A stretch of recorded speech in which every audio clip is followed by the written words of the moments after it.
Chapter 559. Li Wangyou's words left even Pai Lupi speechless. This brat was actually able to throw the blame away so cleanly. It was truly difficult for him. Pai Lupi coughed dryly. Zio, are you sure? Those carriages and farmers belong to Chang Chumo and the others? Yes, Your Majesty.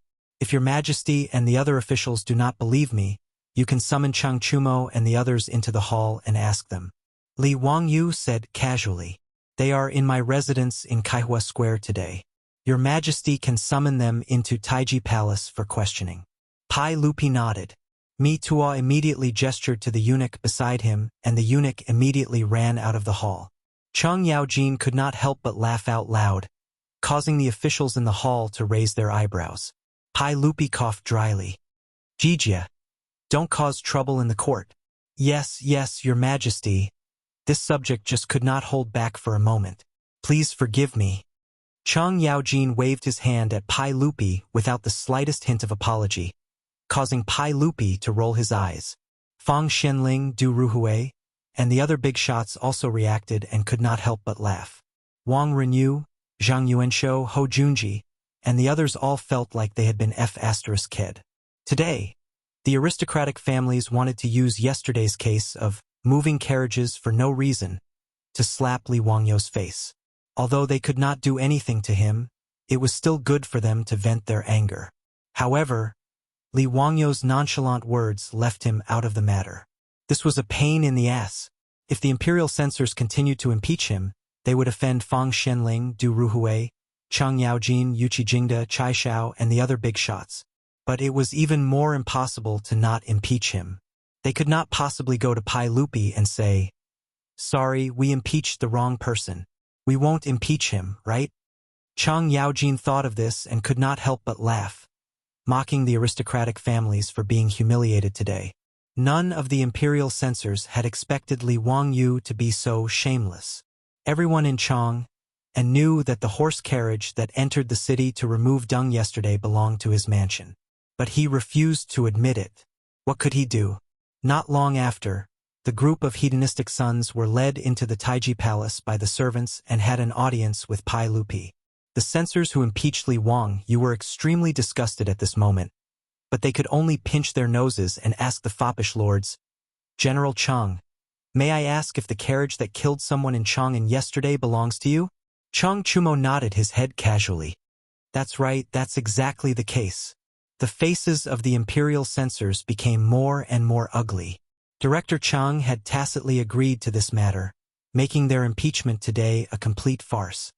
Your Majesty, the carriages of General Chang and the others are traveling in Chang'an City.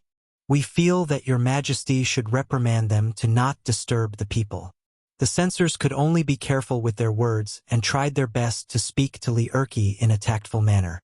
Pai Lupi naturally knew why they changed their minds, but he was too lazy to say more. Just as he was about to reprimand the foppish lords, Li Wangyou suddenly opened his mouth.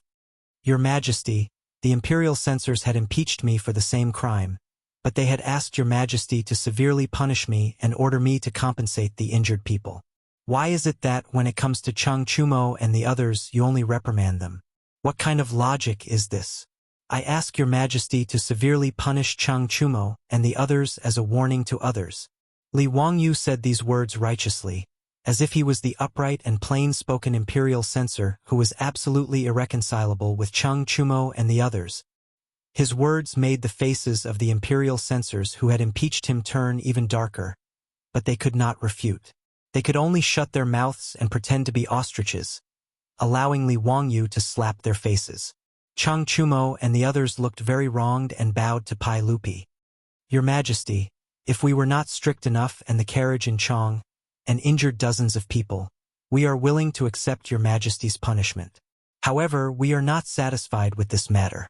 The so-called injured people who hit the carriage were deliberately injured. If we are punished because of this, we are not satisfied. We ask Your Majesty to issue an edict to order Chang'an and Wanyan counties to interrogate the injured people and give us justice. The imperial censors did not know how to respond to the foppish lord's complaints.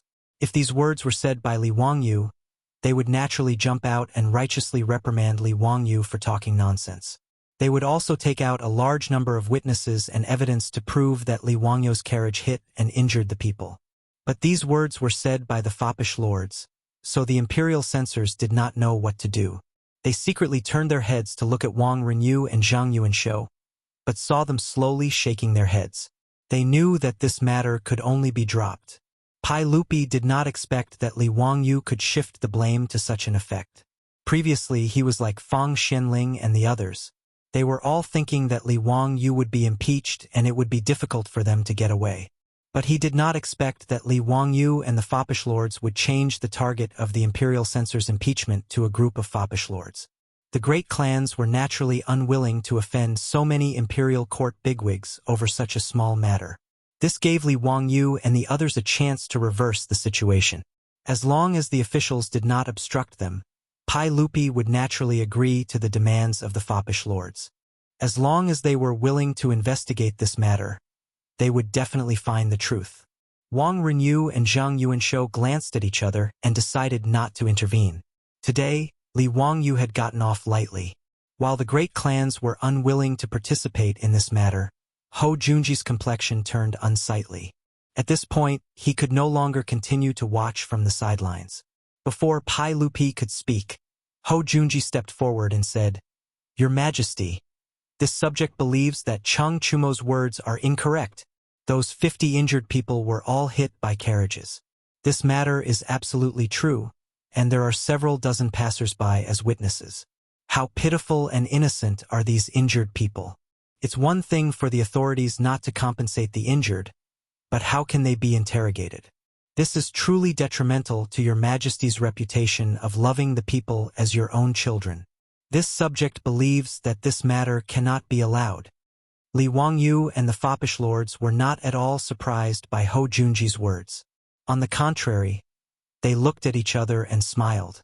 Li Wangyu had naturally predicted that Hou Junji would make such a choice. If he didn't step forward, then all his previous efforts would have been for naught. As long as he interrogated those injured people, the matter would naturally become clear. At that time, those injured people would be falsely accused and the peasants would be released. How could he, Hou Junji, stop Li Wangyu and the foppish lords from organizing people to enter the city to remove excrement? That was a profit of 200,000 strings a year. Li Wangyu did not believe that Hou Junji, famed for his greed in history, would be able to hold himself back. Reality was just as he had predicted. The great clans had retreated because of the factions backing the foppish lords. But Hou Junji had charged in.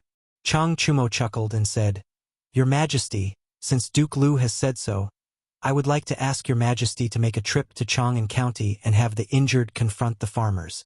Ask them about the case and clear our names." "Nonsense! Your Majesty must not." Hou Junji was just about to stop him when Pai Lupi waved his hand at him. Pai Lupi stood up from his throne and said, "Junji's words are reasonable. There are many injured people in this matter and cannot be underestimated. However, since Chang Chumo and the others feel that they have been wronged, there is a need to clarify the case. Since that's the case, why don't we do as Chang Chumo suggested and confront these peasants? Let's see if they drove the carriage for no reason, or if they were framed. Someone, send a carriage to Chang'an. We will personally interrogate them today." "Yes, send a carriage to Chang'an." Before Hou Junji could dissuade him, Mi Tuo had already shouted in a shrill voice, Chapter 560. Pai Lupi had personally arranged for Chang'an County. In order to not disturb the common people, he and his officials had changed into civilian clothes. Even so, when Pai Lupi led his officials into the Chang'an County Hall, Cui Zhuo was still given a fright. Upon learning that Pai Lupi was going to personally interrogate yesterday's carriage case, Cui Zhuo immediately ordered the bailiffs to summon the peasants to the hall. Lu Dehang, the county magistrate of Wanyan County, was also summoned to Chang'an County. The peasants imprisoned in Wanyan County were also escorted to the Chang'an County Hall so that they could be interrogated together. As for the injured people who had been hit by the carriages, the bailiffs naturally went to inform them so that they could be brought to Chang'an County for a face-to-face confrontation with the peasants. Many of the injured had to be carried to the main hall of the county yamen. Their bodies were wrapped in bandages and blood was seeping out of them. They looked very miserable. Seeing this, Li Er couldn't help but frown. This group of people was willing to do such a thing to him. He was afraid that it wouldn't be easy for Li Wangyu and the others to confront them and force them to change their words. Those who could harm themselves to such an extent were clearly people of firm will. How could they so easily change their statements? As long as they insisted that it was the peasants who had hit them with their carriages, the case would be impossible to overturn. Ho Junji scornfully chuckled. He had only wanted to dissuade Pai Lupi from coming to Chang'an County Hall because he didn't want to complicate matters. But he didn't think that Li Wangyu and his group of wastrels had any chance of overturning the case. Li Wangyu and his group of wastrels had guessed correctly. It was naturally Ho Junji who had ordered Luo Hui to injure the peasants of the 50 dung carts that had entered the city to scrape dung. This brazen blackmail was to send a clear signal to Li Wangyu. Don't even think about scavenging for money in Chang'an. Ever since Ho Junji had lost his gambling house to his subordinates, he had hated Li Wangyu to the bone. For a greedy person like him, losing his money tree, the gambling house, was as painful as losing his life. And when he learned from Luo Hui that the 300 toilets Li Wangyu had built in Chang'an and were bringing in more than 200,000 strings of cash each year, Ho Junji's eyes had gone red. Luo Hui didn't dare to oppose Li Wangyu, the county count who founded the country, but Ho Junji did. Stimulated by this enormous profit, Ho Junji had ordered Luo Hui to stop Li Wangyu's men from entering the city to scavenge the excrement. He had to seize this fat piece of meat. The two of them planned this absurd car and horse case in order to embarrass Li Wangyu. Ho Junji had even calculated the reaction of the great clans, and he was certain that they would not let go of this opportunity to impeach Li Wangyu. As long as the great clans sent men to impeach Li Wangyu, they would be able to turn this absurd car and horse case into an ironclad case. If Li Wangyu could not send men into the city to scavenge for excrement, Luo Hui would be able to openly claim the 300 toilets as his own. He wouldn't even need to share half of the profits with Li Wangyu. Ho Junji did not believe that Li Wangyu would be so shameless as to argue with Luo Hui over those filthy things and fight over Jinkala.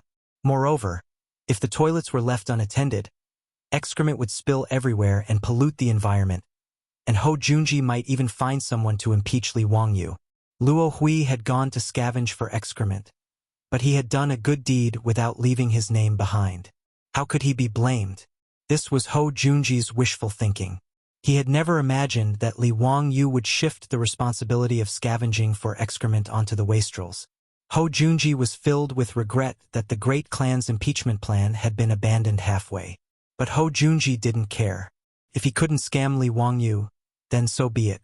The most important thing right now was to stop those farmers from scavenging for excrement. As long as he could pin down the crime of car and horse case, Ho Junji didn't believe that anyone would dare to scavenge for excrement in Chang'an. Luo Hui had carefully selected these self-inflicted wounds from his own subordinates, and these elderly, women, and children were the family members of Luo Hui's excrement pickers. Luo Hui had promised them a large sum of money, and once the matter was settled, these excrement pickers would no longer have to pay him. All the money they earned from scavenging for excrement in Chang'an and would belong to them. As the saying went, birds die for food and men die for wealth.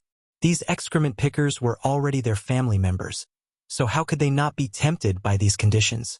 They had always been looked down upon by others, and they cared even less about their bodies. Thus, these people, whether old or young, did not give themselves any leeway when extorting money. If they could break a leg, they would not break a hand, and they made themselves miserable. Now that they were in the main hall of the county yamen, these people were crying and making a fuss, all of them begging the Ming House to uphold justice for them.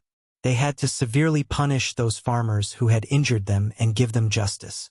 As for the farmers, they were all kneeling on the ground, glaring angrily at these people, their eyes almost spitting fire.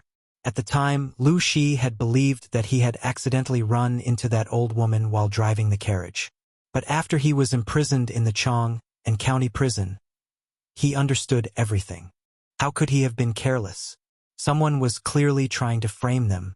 Even if Lu Shi was a fool, he would never believe that he and his companions had accidentally run into someone. The chances of this happening were even lower than winning 200 taels of gold in the lottery. Ming House, we've been wrongly accused. These people clearly ran into our carriage on purpose. Ming House, please uphold justice for us. Ming House, we're all honest farmers in the county. We came to Chang'an to pick up manure, but we encountered such an undeserved disaster. How could 50 manure wagons all run into people? We've been wrongly accused.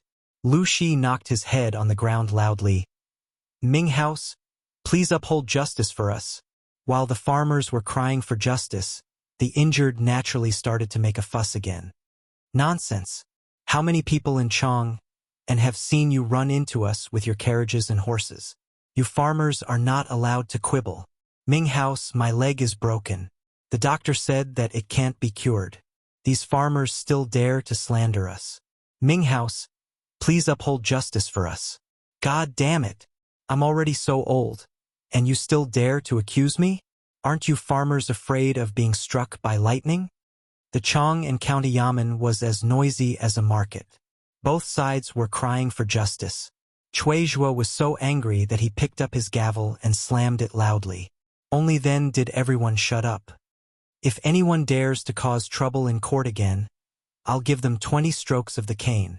After Cui Zhuo's anger, neither the farmers nor the injured dared to say another word. Lu Deheng looked at Pai Lupi, who was sitting on the side and watching the trial. Your Majesty, oh Eunuch Li, how do you think this case should be handled? Do you want to call in witnesses? Pai Lupi was non-committal. Do as you see fit. Ho Junji spoke. Eunuch Li, both sides are sticking to their own story. It's clear that someone is lying. There are witnesses and evidence, so these drivers can't quibble. Why don't we use torture? I don't believe that they won't tell the truth. Cui Zhuo and Lu Deheng were naturally annoyed by Ho Junji's words.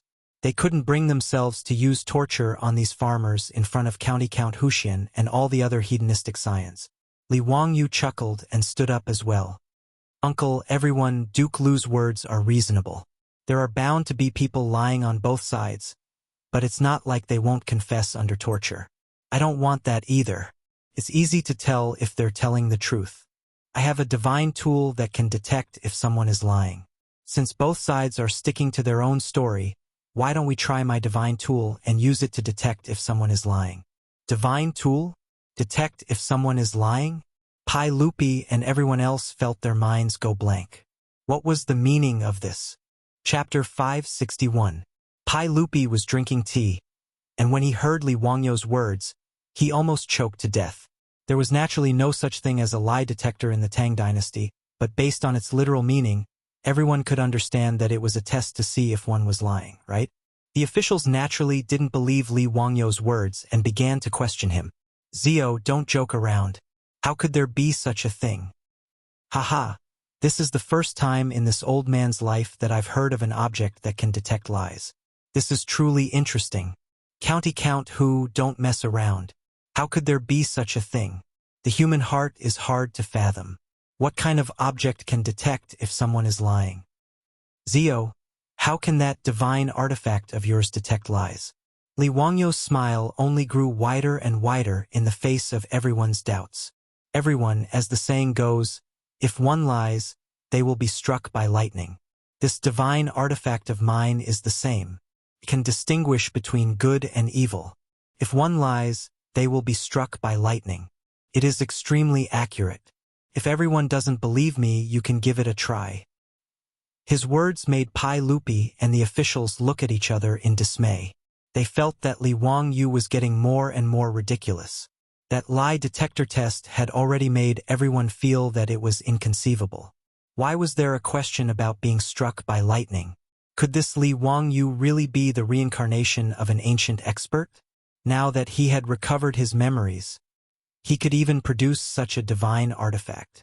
Ho Junji's heart thumped. He felt that something was wrong and wanted to speak up to stop him. But Pai Lupi lightly coughed and said, "Since Zio says so, then bring out that divine artifact of yours and let us see it." Since Pai Lupi had spoken, Ho Junji naturally couldn't say anything to stop him. He could only watch as Niu Wu led several Lai Hot troops into the county yamen and carried a wooden box into the hall. It was a square wooden box with a handle on the side. There was nothing else that stood out about it. Pai Lupi was slightly disappointed. Zio, this is your divine artifact? It can detect lies? You'll be struck by lightning? Li Wangyu smiled and nodded. He walked in front of the wooden box and pulled out two thick, black copper wires. The two copper wires were connected to two shiny copper plates. He signaled Niu Wu to shake the handle on the wooden box, and then gently touched the two pieces of copper together. Pai Lupi and the group of officials were all startled by the sudden pop from the copper plate. What made them even more incredulous was that the copper plate emitted a lightning-like electric light. Although it wasn't as earth-shattering as the thunderbolts, it could be seen that the lightning flashing from the copper plate was very similar to the thunderbolts falling from the sky. Zizio, what is this? Electricity. Was that Mo Fei just an electric light? Tao ancestor above, is it really lightning? Are my eyes playing tricks on me? The Tang people naturally didn't know how lightning was formed, but they knew enough about electricity. As the saying goes, sound is thunder, light is electricity. The battle between yin and yang is thunder, and the excitement is electricity. Electricity is the brilliance of yin and yang. These were the ancient Chinese people's understanding of electricity. The word electricity, in the oracle bone inscriptions, was like a mysterious and frightening bolt of lightning that split in all directions. Li Wangyu pretended to be mysterious for a long time. The thing that he showed off was actually the hand-crank generator that he had built to charge his mobile phone. Niu Wu shook the handle of the generator to generate electric current. When the positive and negative poles came into contact, there would naturally be sparks. Of course, those who studied physics in junior high school would know that this was the phenomenon of electric charge breaking through the air and causing the air to conduct electricity.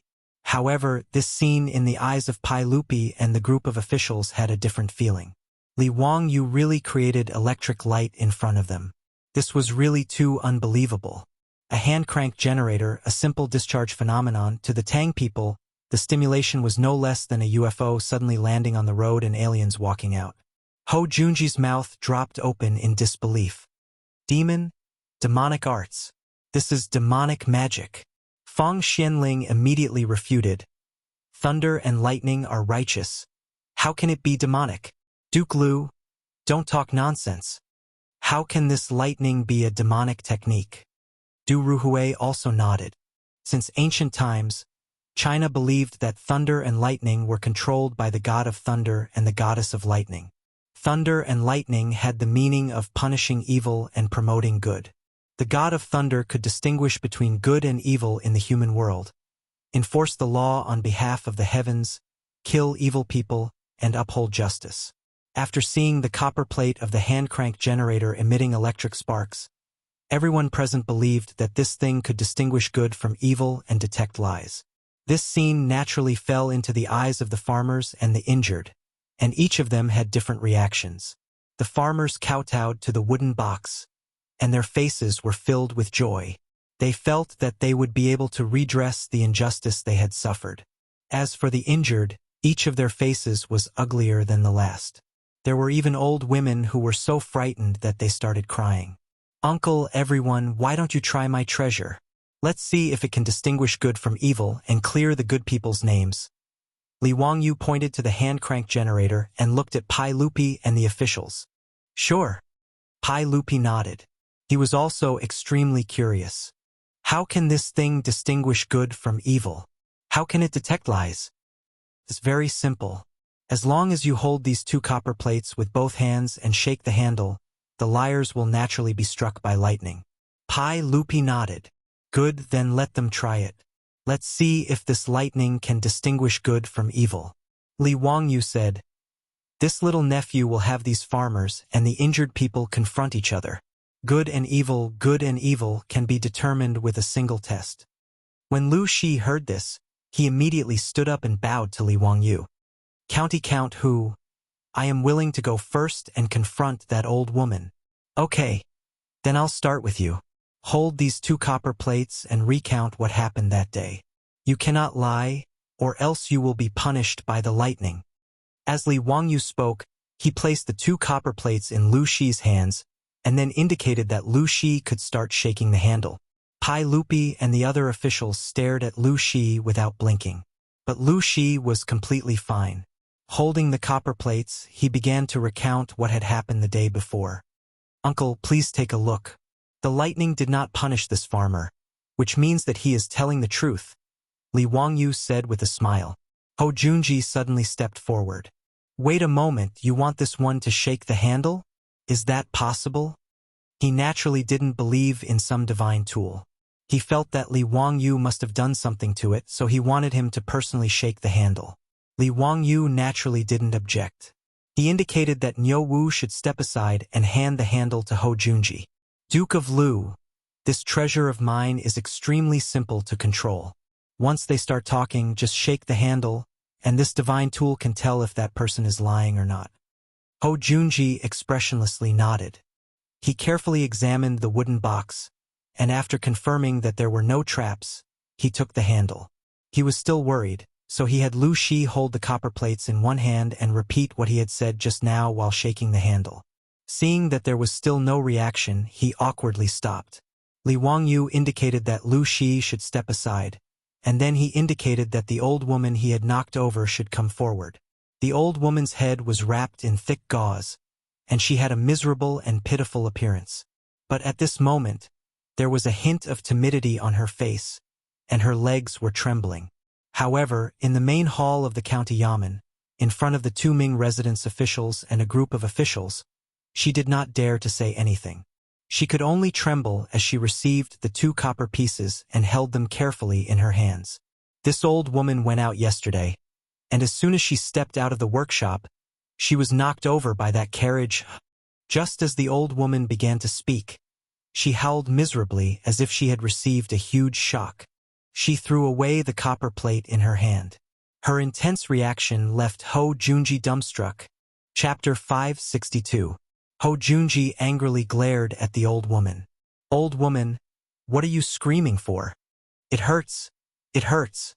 This thing is biting my hand." The old woman became even more panicked, her face turning nasty. Ho Junji naturally didn't believe her words and angrily roared at the old woman, "Don't speak nonsense. Hurry up and grab those copper plates." With a long face, the old woman had no choice but to hold the 2 copper plates with trembling hands. Ho Junji shook the handle, and just as expected, the old woman screamed again and threw away the copper plates. Li Wangyu and the other wastrels couldn't help but laugh, and Niu Wu was grinning from ear to ear. Back then, he had been tricked by his Langjun just like this. When Li Wangyu had first created the hand crank generator and wasn't sure if it would succeed, he had tricked Niu Wu into touching the copper wires. Niu Wu had been badly tricked. Niu Wu had long ago known that this wooden box was so magical that just by shaking the handle, it could generate electricity. Although he didn't know what this electricity was for, he knew that it couldn't be touched. Li Wangyu inwardly laughed. It would be strange if the old woman didn't scream. Unless she had mutated into a superhero like the Storm, anyone would scream after being electrocuted. Li Wangyu wasn't sure how many volts the hand crank generator he had created could produce. In short, while it couldn't kill, it was still uncomfortable, no better than being electrocuted. In any case, ever since Li Wangyu had seen Niu Wu get electrocuted, he had no intention of personally trying it out. And yesterday, he had sent Niu Wu back to Zhou village to ask for this hand crank generator from his beautiful superior. In order to keep the generator a secret, Li Wangyu had Carpenter Lu make him a sealed wooden box to seal the generator within. After seeing the item that Niu Wu brought back, the silk pants didn't understand what was going on. After being fooled by Li Wangyu, each and every one of them foolishly ran to touch the copper plate that was connected to electricity. Naturally, they were electrocuted to the point that they screamed in pain. They had personally experienced the power of this hand crank generator. The sight of the old woman being electrocuted and being forced by Ho Junji to touch the wire again naturally made these scions grimace in laughter. As for why Lu Shi hadn't been electrocuted when he was holding the copper plate, that was obviously because Li Wangyu and the other rich kids had cheated. The silk pants had long sent a lot of beeswax to the prisons of the 2 counties in Chang'an, so that the peasants could smear a thick layer of beeswax on their palms. Beeswax did not conduct electricity. It formed a translucent protective layer in the palms of the farmers. Therefore, Lu Shi didn't feel anything when he held the copper piece. Any junior high school student in the future would laugh their heads off if they saw such a trick. But in the eyes of the Tangs, this was what Li Wangyu meant when he said that the divine artifact could distinguish good from evil and detect lies. The reason why the old woman was bitten by the copper plate was naturally because she had lied. Faced with such a situation, the old woman really didn't know what to do. She simply knelt on the ground and wailed. Chuizhua's eyes brightened. He waved his hand, indicating for the yamen runners to push the crying old woman to the side, and then for another farmer to come forward. Just like Lu Shi, this farmer didn't panic in the slightest. Gripping the copper plate with both hands, he began to recount what had happened yesterday. Ho Junji continued to turn the handle, but it was to no avail. After saying this, the farmer bowed to the crowd and retreated to the side. The injured person he had run over was also carried over with a mournful face. This injured person's calf had been crushed by the wheels of the carriage, and he could only lie on the door as the yamen runners carried him over to the divine artifact. His face ashen, he gripped the 2 copper plates as if he was about to be executed. Yesterday, this lowly person was walking along the street when that carriage, another scream was heard. Under the stimulation of the electric current, no matter how strong the person's willpower was, he could not bear the pain. He screamed and threw away the copper plate in his hand. Wahahaha. Zio, this divine artifact of yours is truly interesting. It seems like there's no need to continue investigating this case. Isn't it obvious who's loyal and who's a traitor? You scoundrels actually dared to frame a good man. Even the heavens won't let you go. Cheng Yaojin laughed heartily. Pai Lupi and the others nodded in agreement. This scene was enough to explain the problem. Ho Junji still wasn't willing to give up. He pointed out several more farmers and had them hold the copper plate while he turned the handle of the generator. Ho Junji's efforts were naturally futile. The farmers had smeared beeswax on their hands, so how could the electricity from the hand-crank generator threaten them?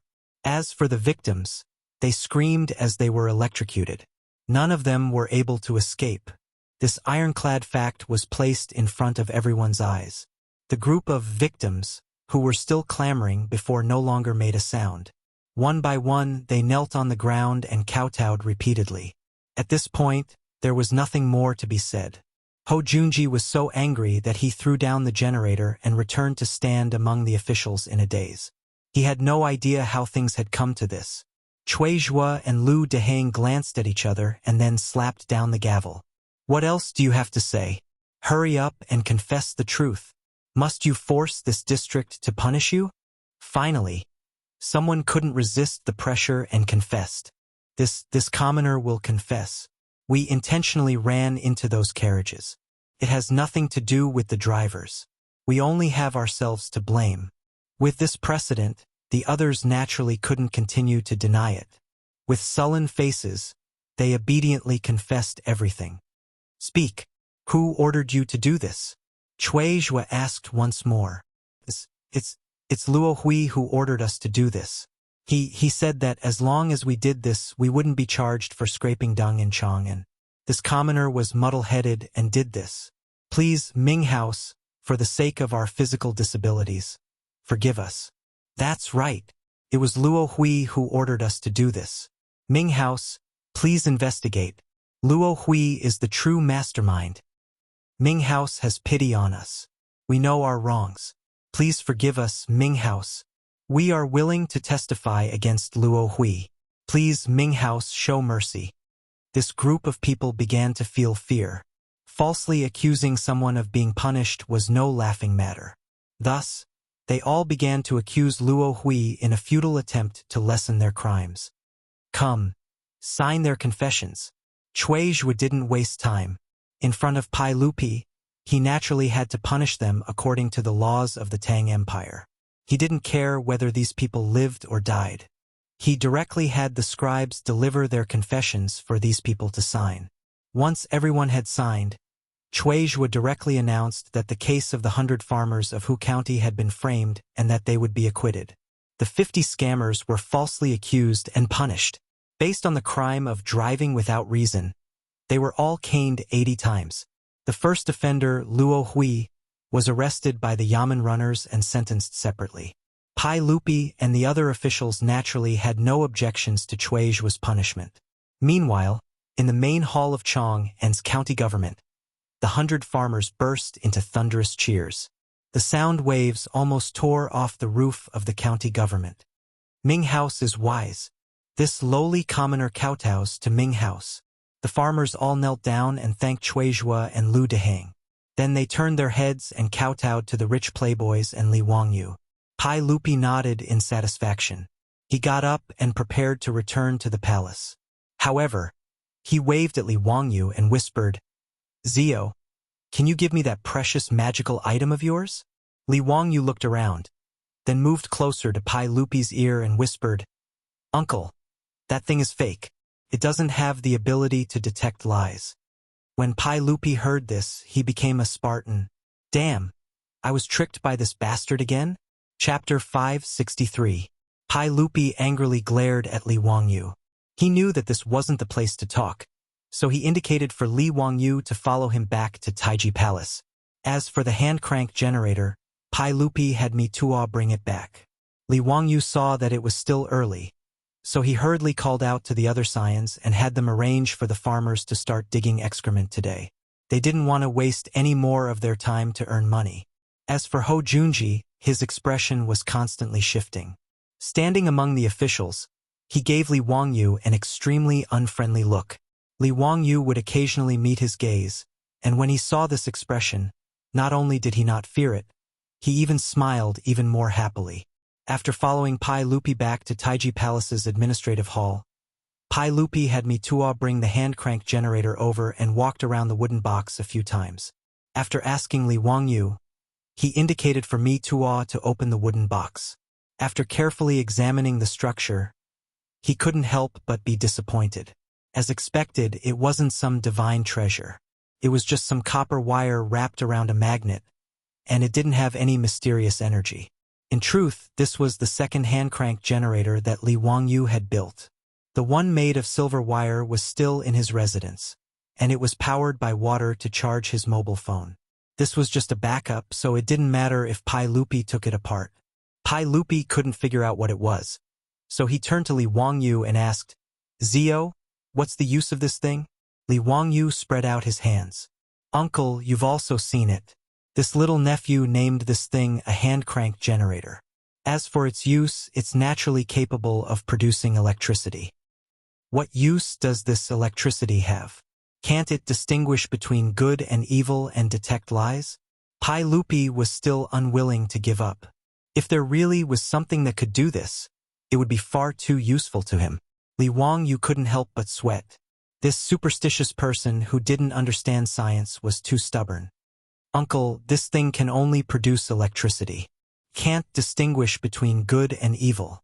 Pai Lupi did not believe him and asked, "Then what happened in the hall of Chang'an County just now? Why aren't those farmers afraid of this electricity?" "Hee, uncle, those farmers have smeared beeswax on their hands to block out the lightning." "Oh? Beeswax had such an effect? Isn't that person afraid of being struck by lightning?" Li Wangyu was speechless. He didn't expect Pai Lupi to be so imaginative. Imagine a person covered in beeswax going out to be struck by lightning on a stormy day. That scene was simply too beautiful. He hurriedly shook his head.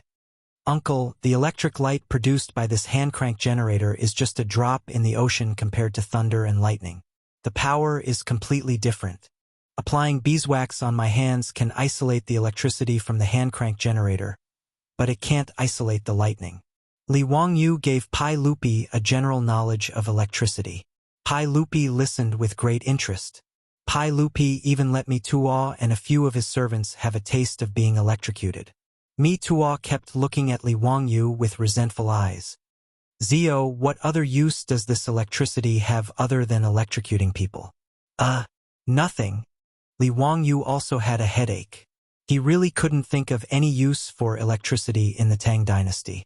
Other than the unique mobile phone and speaker in the hands of his beautiful boss, there were no other electrical appliances. As for light bulbs and the like, that was not something he could make, let alone other electrical appliances. These things really had no use for the Tang dynasty. Hearing Li Wangyo's reply, Pai Lupi couldn't help but be greatly disappointed. After fiddling with the hand-crank generator for a while, Pai Lupi lost interest and turned to Li Wangyu. Zio, what's going on with Na Luohui? A lowly person dares to oppose you, the county earl who founded the country? Uncle, Na Luohui is naturally a minor character not worth mentioning. But Uncle should also be able to see that there's someone supporting him to oppose me. Who is it? Li Wangyu grinned. Isn't it obvious? Uncle, today, in the hall and in the Chang'an County Yamen, only Duke Lu has been unwilling to let this nephew off. Pai Lupi nodded slightly at these words. He could naturally see through Ho Junji's actions. He just wanted to verify it with Li Wangyu. Zio, enough. We will find an opportunity to resolve the conflict between you and Junji. Junji suffered a great loss in the gambling match, so it's normal for him to harbor some resentment. Pai Lupi naturally did not wish for Ho Junji and Li Wangyu to go too far. Ho Junji had always been trusted by Pai Lupi and was one of his trusted generals, and Li Wangyu's status in his heart went without saying.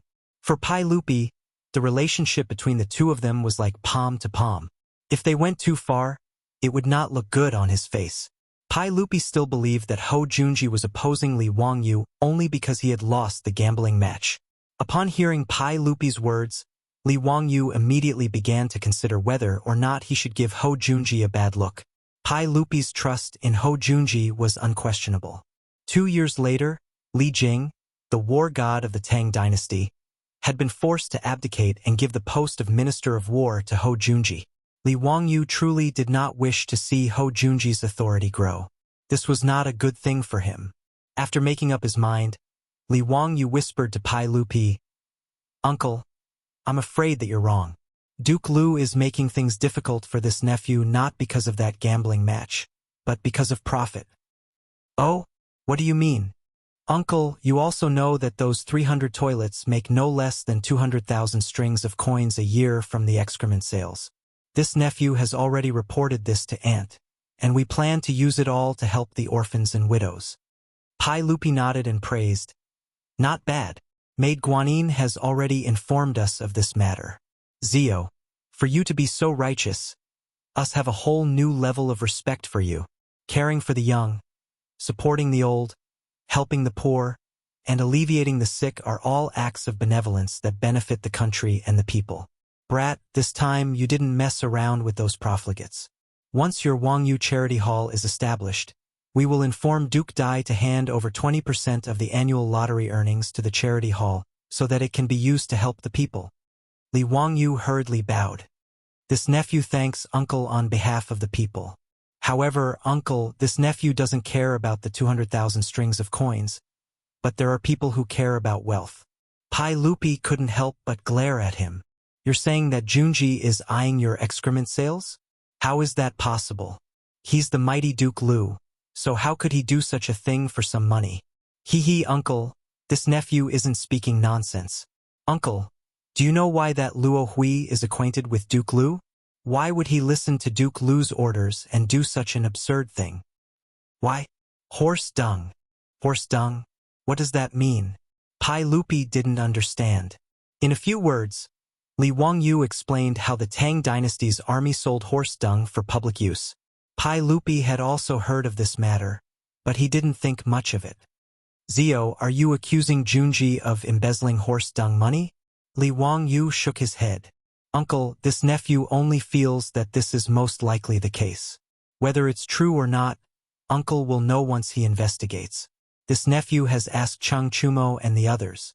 Uncle Chang and Uncle Yuchi sell horse dung every year and earn 40 to 50,000 strings of coins, all of which are used by the army. As for whether Duke Lu's right guard is the same, this nephew doesn't know. Pai Lupi naturally heard Li Wangyu's words, and he paced back and forth in the hall with a dark expression. Then he beckoned me Tua over. Have the 100 Cavalry Department search through Luo Hui's residence and see if there are any accounting books or the like. Yes. Mi Tua naturally left to carry out the order. Li Wangyu inwardly chuckled. He naturally knew that this matter wouldn't be able to topple Ho Junji, let alone embezzling some horse-dung money.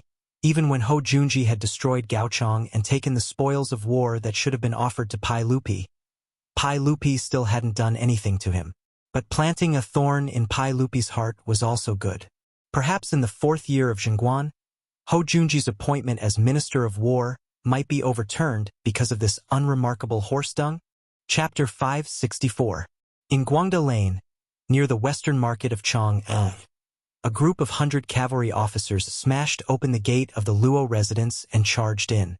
Before Luo Hui's family, stewards, and servants knew what was going on, they were all taken away by the 100 cavalry officers, imprisoned, and interrogated.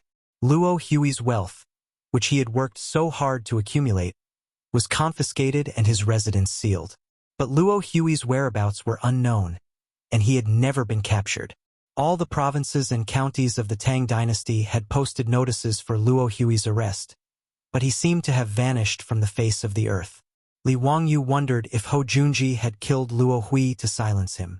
Li Wangyu felt no sympathy for Luo Hui's plight, nor did he care whether Ho Junji's account books had been found in Luo Hui's residence. That was not important. And even if they did, so what? Given Pai Lupi's trust in Ho Junji would only receive a reprimand and a fine of copper for embezzling some dung money. Li Wangyu and Pai Lupi had reported on Ho Junji mainly so that the Pai Lupi would think that Ho Junji was greedy, and thus lay the groundwork for the future. Now that Ho Junji and Luo Hui were no longer obstructing them, the farmers of Hu County could enter Chang and to harvest dung. Every day, a steady stream of jinkala would be transported to the provinces and counties around Chang, and in exchange for coppers. By the time all this was done, it was already the 10th month of autumn, the most important day of the year in the Tang dynasty.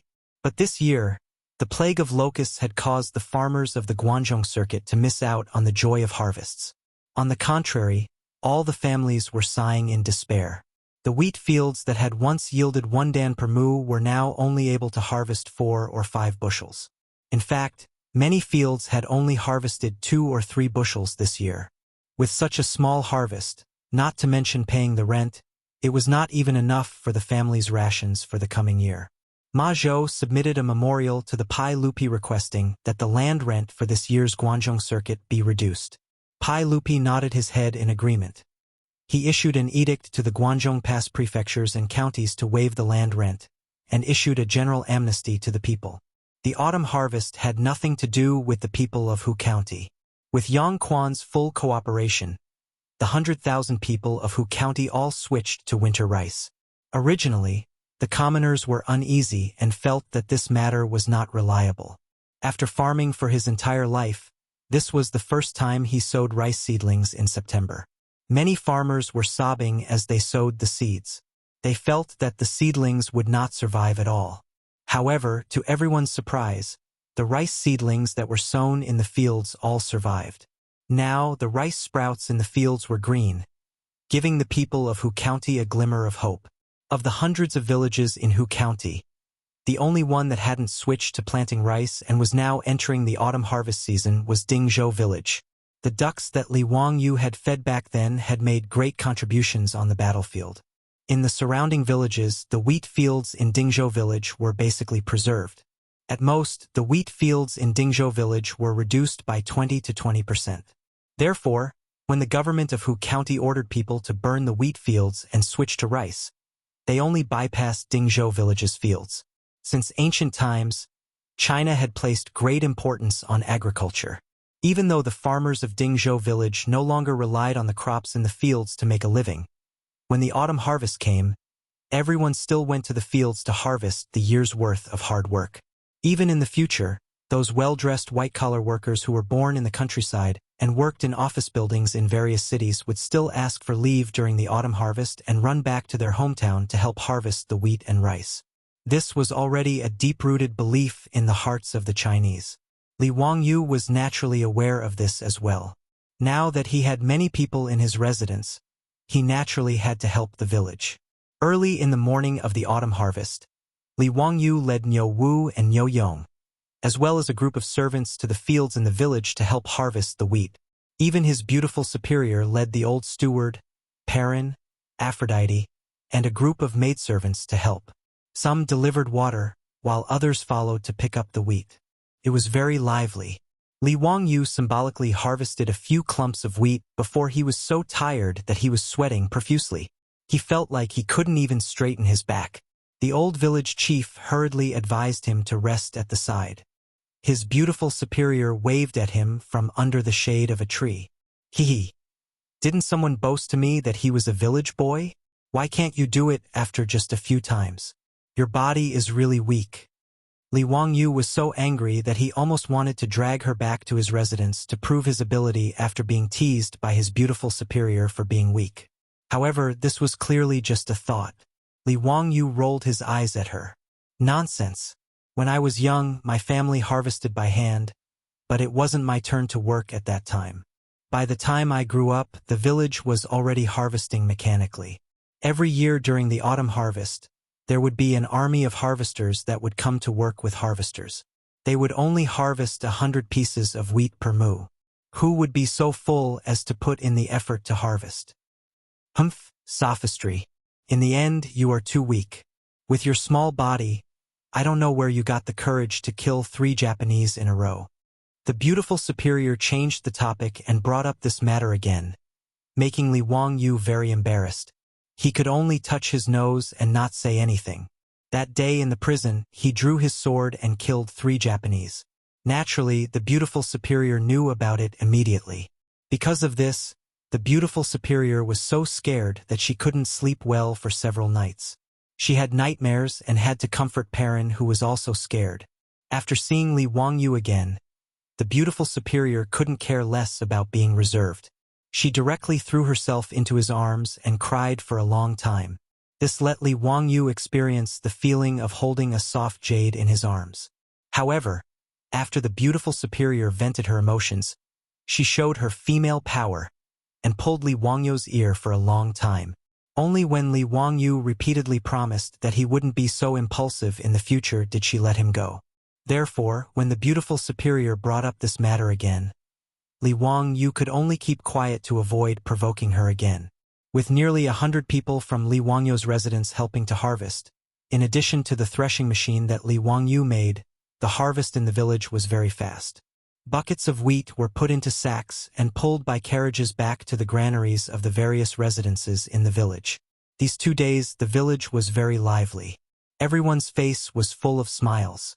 The autumn harvest always made people happy. However, the old villager found Li Wangyu again. Lang Jun, now that the autumn harvest is over, when do you think is appropriate to send this year's land rent to the residents? The old man's words made Li Wangyu stunned for a moment before he reacted. Currently, Dingzhou village was under the jurisdiction of him, the county head. Now, the villagers didn't have to pay rent to the government. Instead, they handed it to him, the master. Li Wangyu hurriedly waved his hand at the old man. What's there to pay? Keep it for yourself. Do you think I'm lacking in your trifles? Keep it for yourself. In the future, the village won't collect land tax. His words naturally scared the old villager. He waved his hand again and again. You can't do that. You can't do that. It's against the rules. Lang Jun, how can you not collect land tax? The old housekeeper Li Heng was also happy. He pushed the old villager. You're a farmer. What are you talking about? This old man now worries about how to stack the copper coins in the residence every day. How can I have the time to care about the food and cloth that you pay? Do you want to tire this old man to death? If Lang Jun says he won't accept it, then he won't accept it. Don't talk about it anymore. Li Heng and the old villager were also joking. After moving to Dingzhou village for more than half a year, the 2 old men's relationship was quite close. They often met to drink wine and chat. Now that the residents didn't lack anything, and his Lang Jun had been promoted to county head, Li Heng was full of energy every day. His originally white hair had become a lot darker, and he looked a lot younger. The old villager naturally didn't get angry at his words. He could only sigh in his heart that Dingzhou village's ancestors were blessing them to meet a master like Li Wangyu. It was a blessing that they had cultivated for several generations. After repeatedly thanking Li Wangyu on behalf of the villagers, the old villager looked at Li Heng and suddenly grinned. "Housekeeper Li, how old are you this year?" Li Heng was stunned. He didn't understand why the old villager asked this question. This old man is 48 years old. His words, however, gave Li Wangyu a shock. Damn, Li Heng is only 48 years old? He always thought that this old man, oh no, it should be uncle, was over 60 years old. Chapter 565. The Tang people were different from the later generations. Due to the good medical conditions and adequate nutrition, 48-year-old people were considered middle-aged at most. The World Health Organization of the later generations even classified people under 44 as youths, and 45 to 59 as middle-aged people. Li Heng was 48 years old, which meant that he had just entered middle age. Li Wangyu also remembered that historians had studied the average lifespan of the ancient people. During the Sui and Tang dynasties, the average lifespan was only 40 years old. Li Heng was 48 years old, which was not considered young in the eyes of the Tang people. As for the long-lived elders like Yu Shinan and Sun Simiao, they were already considered to be Ren Rui and could not be lumped together. Perhaps it was because of a lifetime of hard work, but in Li Wangyu's eyes, the 48-year-old Li Heng was as old as a 60-year-old man in the future. He had never asked about Li Heng's age, and the original owner of his body did not seem to know either. He only knew that when Li Heng was born, he was already an elder in the family and had served Li Zhou for many years. However, like Li Heng, he did not understand why the old village chief asked about Li Heng's age. The old village chief laughed. "Housekeeper Li, you haven't married yet, right? You should have seen the wife of the Zhao family in the village, right? She is 33 years old now, and she is also very beautiful. In the early years, her husband was also a government soldier, but he was unlucky and did not come back. This wife of the Zhao family raised her daughter and has been a widow ever since. Now this wife of the Zhao family has taken a fancy to you, old man. I just don't know if you are a good man or—" The old village chief did not finish his words, but Li Wangyu and Li Heng immediately understood what he meant. Was he trying to be a matchmaker? As for whether Li Heng was a good man or a slave, this was naturally a prerequisite for the wife of the Zhao family to be willing to remarry. If Li Heng was a slave, then this wife of the Zhao family, no matter how much she secretly admired Li Heng, would not choose to marry him. After all, if she married a slave, she and her descendants would all become slaves. Without waiting for Li Heng to speak, Li Wangyu immediately nodded repeatedly. Good status. Of course it's good status. Li Heng is only my residence's housekeeper, not a servant. Old village chief, is that Madame Zhao the mother of that Madame Zhao who once sold me a pig? Exactly. And that little Miss Zhao is a diligent and dutiful girl. Madame Zhao also looks decent. Li Heng. Haha. Isn't this too convenient for you? Now I have a wife and a daughter. Li Heng's face turned red when he heard their words. No, Langjun, I can't do that. Why not? Are you looking down on that Zhao family's wife? Or do you dislike other people's daughters? Li Wangyu glared at him. Li Heng quickly waved his hand. No, I don't mind. Old slave means... What slave? I've already given you your discharge papers. Don't talk nonsense. Go to the county yamen today and find Registrar Liu to go through the procedures. If you can't do it, don't return home. Previously, when they were still at the old residence in Hu County, Yang Quan wanted to collect his debt, but Li Wangyu released all of the servants in the residence. This angered Yang Quan so much that he almost died. At that time, the discharge papers he wrote to Li Heng were torn to shreds by this stubborn old man. At that time, Li Wangyu couldn't do anything about it. However, ever since he was conferred a title and paid off his debt, he wrote another discharge papers for Li Heng. However, Li Heng didn't want to remove his status, so he kept delaying going to the county yamen to go through the procedures. Li Wangyu then looked at the old village chief.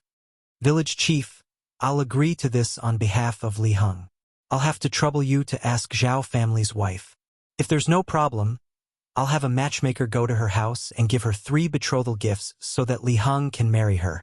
The old village chief grinned and said, A widow's family doesn't need any betrothal gifts. A banquet is enough. Zhao family's wife is naturally willing. It's her fortune to be able to marry Steward Li. Leave this matter to the old me. I guarantee it'll be done properly. Li Heng's face turned even redder when he saw his Lang Jun and the old village chief talking about his wife in just a few words. That won't do. This old man is already so old. How can I delay Zhao family's wife? Li Wang, you didn't bother to pay attention to him. He went to discuss with the old village chief how to give the betrothal gifts and how to pick up the bride. After the discussion, Li Wangyu was full of joy. When he was about to call everyone back to the mansion, he felt that the troops behind him seemed to be looking at him. He turned his head and saw a few resentful eyes looking at him. What did this mean? Li Wangyu was frightened by the eyes of his troops. Took a long time for him to react. Damn, when these old bachelors heard that Li Heng was going to marry a wife, they all wanted to marry a wife, right? Damn. He seemed to have promised them that he would introduce a palace maid to them to be their wives. He had long forgotten this matter. Well, a man can't live without integrity. As a master, he couldn't deceive the troops. Li Wangyu didn't go back to the mansion. Seeing that it was still early, he led the troops to Chang'an City. In the legislative hall, Pai Lupi was reading the memorials and dealing with official business. When he heard that Li Wangyu wanted to see him, he was very surprised. Zio, how come you have time to come to the palace to see me today? What's the matter? Li Wangyu touched his nose and smiled. Nothing, nothing. I just miss uncle, so I came to the palace to see you. Pai Lupi looked up and glanced at him with a faint smile. Is there really nothing? If there's nothing, then you can go back. I have to deal with official business and have no time to chat with you. Li Wangyu was speechless. F*CK. Can't you be more polite? He racked his brains and thought about how to ask Pai Lupi for the 73 palace maids. If he directly asked, he was afraid that Pai Lupi would beat him up. That day, in order to recruit the troops, he boasted that he would match them with palace maids as their wives. But this matter was simple and difficult at the same time. Although there were thousands of palace maids in the Taiji Palace, not everyone could spy on them. Usually, Pai Lupi would only reward those who had done meritorious service with a few beautiful palace maids. There were many palace maids in the Taiji Palace who were willing to marry out of the palace. Not to mention the 73rd place, even the 730th place could be easily gathered. But the key point was, how could Pai Lupi give so many palace maids to Li Wangyu for no reason? Not to mention that they were betrothed to his troops. If this matter was spread out, where would Pai Lupi put his face? So Li Wangyu naturally couldn't just directly ask Pai Lupi for palace maids. He had to use a roundabout way to save the country. He rolled his eyes a few times and came up with a plan in his mind. Uncle, I came to the palace today because I have something to report to you. Speak. Uncle, in 2 months it will be your birthday. I want to give you a special birthday gift, so I came to the palace today to borrow some people from you. Pai Lupi's birthday was on the 5th day of the 12th month, which was the 22nd day of the 12th month of the lunar calendar. There were only 2 months left until now. Li Wangyu's words aroused Pai Lupi's interest. He put down the memorial in his hand and said with a smile, Ziyu is thoughtful. What do you want to give me? What kind of people do you want to borrow? Uncle, wouldn't it be meaningless to talk about the birthday gift? Please allow this nephew to keep it a secret and give Uncle a surprise on Uncle's birthday. Okay? I want to borrow 300 palace maids to prepare the birthday gift. Pai Lupi didn't think much of Li Wangyu's words. He only raised his head and laughed loudly. Good. Good. Then I will wait for Ziyu's gift. What palace maids do you need? You can tell me Tua and choose them yourself. Thank you, Uncle. Li Wangyu hurriedly bowed, but his heart was blooming with joy. Chapter 566. After Li Wangyu thanked Pai Lupi, he asked, Uncle, if these palace maids are disobedient, do I have the right to punish them? Pai Lupi didn't take it seriously and waved his hand at him. I'll leave them to you. Naturally, you can punish them however you want. Anyone who refuses to obey will be beaten to death. Li Wangyu had been waiting for him to say this. After thanking Pai Lupi again, he hurriedly pulled me Tua out of the hall of government and prepared to select palace maids. May I ask, County Uncle, who What kind of palace maids do you need? I'll send someone to inform them in advance. Li Wangyu chuckled. Naturally, I need someone who can sing and dance and who is good at all kinds of musical instruments. As for their age, they can't be too young. It would be best if they are at least 20 years old. It would be best if they are palace maids who are willing to leave the palace to marry. His words stunned Mi Tuo. He didn't understand what Li Wangyu meant. It was easy to understand that he needed someone who could sing and dance and know how to play musical instruments. However, he needed someone who was old and willing to leave the palace to marry. What was this for? What did this have to do with giving Pai Lupi a birthday gift? County uncle who? How come I don't understand what you're saying? Don't ask. This is a secret. A secret, you know? I didn't even tell the saint when he asked. If I told him, there would be no surprise. Li Wangyu wasn't willing to tell Mi Tuo the truth. Naturally, he vaguely sent him away. Mi Tuo had no choice but to follow Li Wangyu's instructions and take him to Taichung Temple. He picked out 300 palace maids who were good at singing and dancing and were willing to marry and handed them to Li Wangyu to take out of the palace. Seeing Li Wangyu enter Taiji Palace and come out with hundreds of beautiful women following behind him, Niu Wu and his troops, who were waiting for Li Wangyu outside the palace gate, widened their eyes. Li Wangyu kicked Niu Wu angrily. It's fine if they look, but you have a wife. What are you looking at? Be careful. I'll talk to your grandmother when we get back. Lang Jun, don't, hee. I'm just taking a look for my brothers, hee. Niu Wu hurriedly smiled and begged for mercy. Li Wangyu angrily glared at him. Quickly go to the East Market and ask the villagers to bring the carriages here.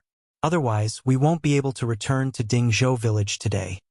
Lang Jun, are you letting the young ladies sit in that four-wheeled carriage? Those are carts for transporting goods. Niu Wu mumbled. Nonsense, if we don't take those four-wheeled carriages, are you going to carry them back? There are 300 palace maids here. Where am I going to find so many horses? Why don't you ask the farmers to prepare some benches and other things and put them in the carriage? That's right. Someone should go back first and inform Lady Su and Li Heng to make preparations.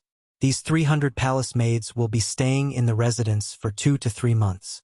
Niu Wu naturally could only follow Li Wangyu's instructions.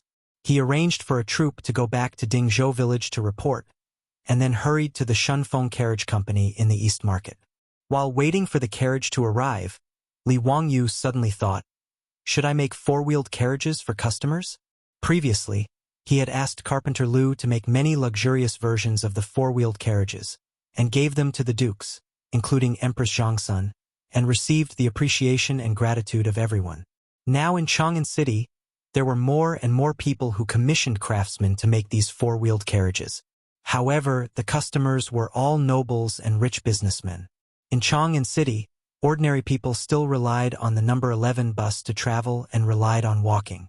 After all, there were only a few people who could afford to raise mules and horses. In such a big city like Chang'an, even if one went out of the city to buy something in the East Market and West Market, it would take half a day to walk. Li Wangyu thought that the reason why the East Market and West Market opened at noon was that the customers left early in the morning. By the time they reached the East Market and West Market, it would be noon. The public transportation system seemed to be a money-making business. Now that there were more and more carriages in the Shunfeng Carriage Company, there were not enough for the villagers of Dingzhou village. The beautiful boss had also recruited coachmen several times.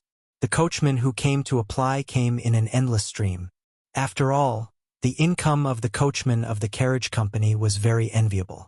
The business of the carriage company was getting bigger and bigger. The range of transportation was as far as Yinzhou.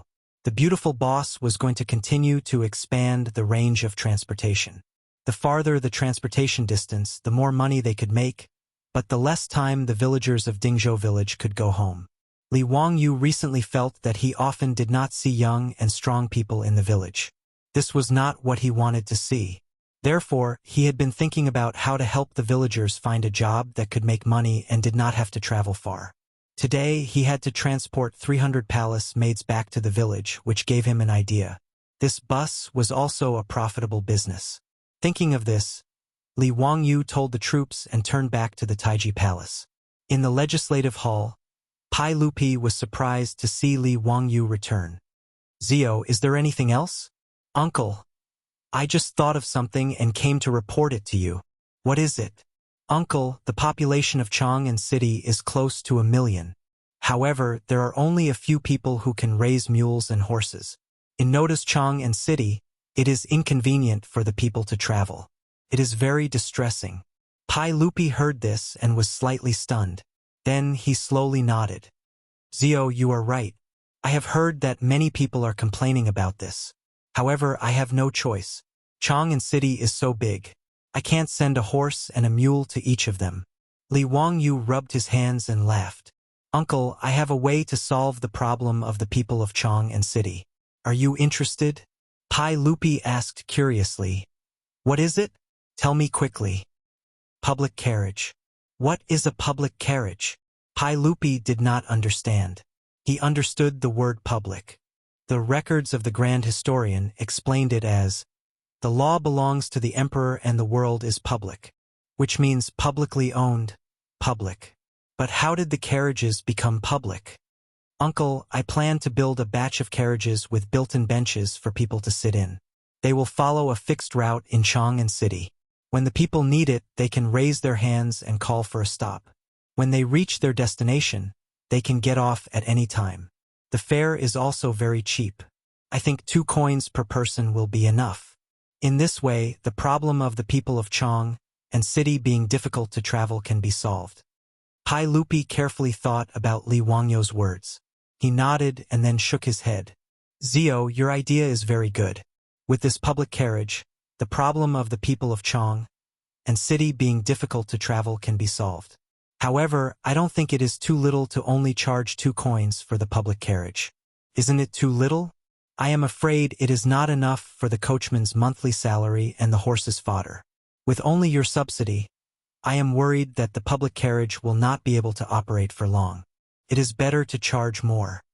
Pai Lupi's words made Li Wangyu roll his eyes. In the future, the public carriage was only $2. If he charged 2 coins, it would be equivalent to $8 in the future. Pai Lupi actually thought it was too little. He despised him. He could only patiently explain. Uncle, 2 coins may seem little, but sand accumulates into a tower. A 4-wheeled carriage can carry 10 people without any problem.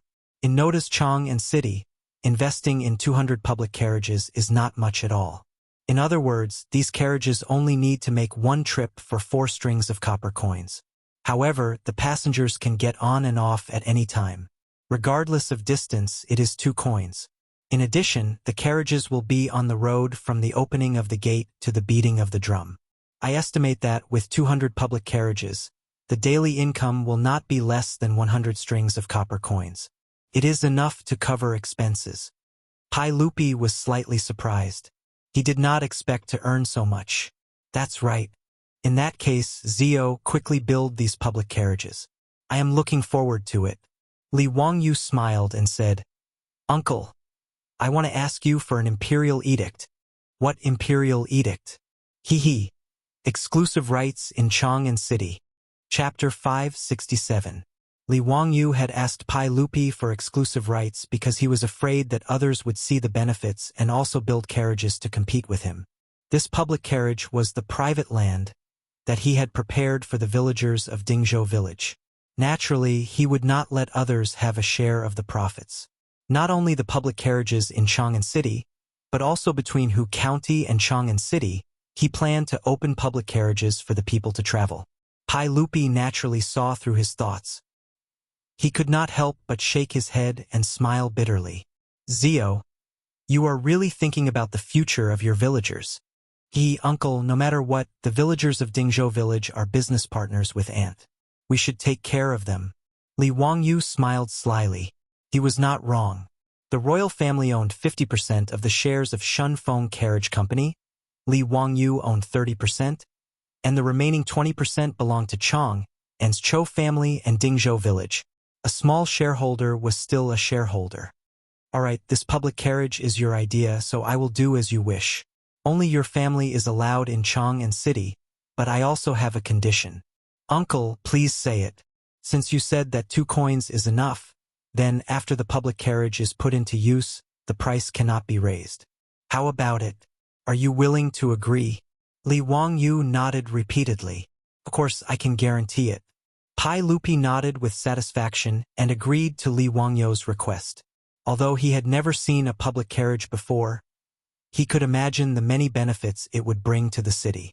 It would be convenient for the people to travel, and the people in the city would come and go more frequently. The vitality of Chang'an and city would also naturally increase. Pai Lupi thought about Li Wangyu's suggestion of a public carriage and secretly praised him. He felt that his nephew was indeed a genius. No one in the world could compare to his quick thinking. Chang'an city was not easy to live in, and it had been difficult for the people to travel for a long time. However, none of the civil and military officials in the court could think of such an inconceivable method like his 16-year-old nephew. Pai Lupi picked up a brush and wrote the words public carriage on the paper. He looked around and was very satisfied. Zio, I will give you this calligraphy. Don't let me down. Li Wangyu quickly took Pai Lupi's calligraphy with both hands. Uncle, don't worry, within 10 days, this public carriage will appear in Chang'an city. I can guarantee it. In fact, public carriages were not the ideas of Li Wangyu. Public carriages appeared in Paris as early as the 19th century. The appearance of public horse carriages also promoted the development of the city, shortening the distance between the city and the neighboring villages, and increasing the frequency of travel. After bidding farewell to Li Er and leaving the Taiji Palace, Niu Wu returned with several dozen carriages. With the help of Wuha's palace, Wuha, Wuha, Wuha, Wuha, Wuha, Wuha, Wuha, Wuha, and Wuha, Wuha, Lai Hat's palace guards were even more attentive. They rode their horses around the carriages and chatted cheerfully with the Wuha maids. It was very lively. Li Wangyu shook his head. This group of old bachelors was really too unreserved. After the carriages returned to Dingzhou village, the beautiful superior asked Li Heng and the palace maids to settle down the 300 Wuha maids. She pulled Li Wangyu to the side. Wangyu, why did you bring so many Wuha maids back? The beautiful superior's face was slightly ugly. Li Wangyu hurriedly explained the matter. In the end, he sighed and said, it's really too difficult for me to be the master. I have to worry so much about the marriage of the palace guards. Of these 300 Wuha maids, I'll see who is willing to marry those old bachelors and let them stay. I plan to let the others rehearse a program. In 2 months, on Li Shimin's birthday, I'll send them to celebrate his birthday. After figuring out Li Wangyu's plan and knowing that she had misunderstood him, the beautiful superior stuck out her tongue in embarrassment. She thought that Li Wangyu felt that there weren't enough women in the palace and asked Pai Lupi to expand his harem. When Li Wangyu saw the change in her expression, he knew that the beautiful superior had misunderstood. He couldn't help but feign anger and said, F***CK. Chongqing, you don't think that I plan to bring these 300 Wuha maids back to enjoy myself, do you? You're too evil. Bah, I don't think that way. Don't talk nonsense. The beautiful superior's face reddened. She quickly changed the topic. Wangyu, your idea is pretty good, but these Wuha maids aren't people that you can privately keep, right? Aren't you afraid that Li Shimin will settle accounts with you? I've already thought about it. I've asked him before. If these Wuha maids are disobedient, will they be at my disposal? Haha, when the time comes, I'll say that those Wuha maids didn't listen to this count's words and were punished by me. I'll punish them by marrying them to the troops in my palace and forbidding them from returning to the palace in the future. Wahahaha, Li Shimin can't go back on his words, right? Letting me deal with them is his golden mouth and jade words. The beautiful superior speechlessly rolled her eyes. You can think of it. Humph, you see, Li Shimin will definitely settle accounts with you. Who cares about him? Anyway, when the time comes, they will be married. Can he still take them back? Li Wangyu said indifferently. Then what program are you going to let these Wuha maids rehearse? I haven't thought about it yet. Song and dance? Choir? You help me think about it again. Anyway, it's as lively as possible. I'm afraid that I can't suppress Li Shimin and his group of country bumpkins. The beautiful superior was speechless. This guy really doesn't treat the emperor as a cadre. By the way, Chongqing, I thought of another idea today. Li Wangyu talked about the public carriage again, but the beautiful superior nodded repeatedly. This is a good idea. Chang'an City is too big. Without horses, it's really difficult to move around. I think the public carriage will work. Are you going to let the villagers of Dingzhou village drive the public carriage? Well, I think so. Now they often have to run long-distance transportation. Once they go out, they can't go home for a few days. It's very hard. It's far better to drive the public carriage in Chang'an City. It's close to Dingzhou village and can go back and forth every day. Li Wangyu said. The beautiful superior nodded. I think this is a good idea. In a while, let someone invite the old village chief and the others to discuss this matter. Since you promised Li Shimin to start operating within 10 days, then hurry up. Li Wangyu naturally had no objection. He immediately asked someone to invite the old village chief and the others. Not long after, the old village chief, Carpenter Lu, and several respected old people in the village came to his mansion. Lang Jun, you summoned old me and the others. Is there anything you need? Li Wangyu smiled and showed the calligraphy written by Pai Lupi to everyone. Village chief, elders, this is the calligraphy written by the sage. Today, I've invited all of you here because I want to change the livelihood of the villagers to operate the public horse carriages. His words made the old village chief and the others look at each other. Public horse carriages were something that no one had heard of before. From Li Wangyu's words, it seemed that he didn't intend to let the young men in the village work as drivers for the four-wheeled carriage. This caused everyone to feel a little hesitant. The villagers drove the carriages. Although it was hard, the income was quite good. They could earn 200 coins a day and 6 rounds of cash a month, which was the same as the monthly salary of the second-class leaders in the imperial court. If they were to run the public carriage business, would they still be able to make such a profit? But since this matter was proposed by Li Wangyu, the old village chief and the others naturally had no reason to refuse. The old village chief gritted his teeth and nodded in agreement. We'll do as you say. Dingzhou village won't dare to talk nonsense. Langjun, don't worry. If anyone has the slightest complaint, old me will personally beat that bastard to death. Yes, the village chief is right. Whoever has complaints will be driven out of the village. We don't want such an ungrateful person in Dingzhou village. A group of old people in the village echoed. Li Wangyu was stunned at first, then he laughed loudly. Chapter 568. Li Wangyu's laughter made the old villager and the others confused. They didn't understand what was so funny about what they said. Their beautiful boss also covered her mouth and chuckled. Old men, you don't think that operating this public carriage is not profitable, do you? The old villager and Carpenter Lu looked at each other and felt that they might have misunderstood. The old villager hurriedly cupped his hands to Li Wangyu and said, Old me and the others are slow-witted. Please enlighten us. They really didn't know what Li Wangyu meant by public carriage.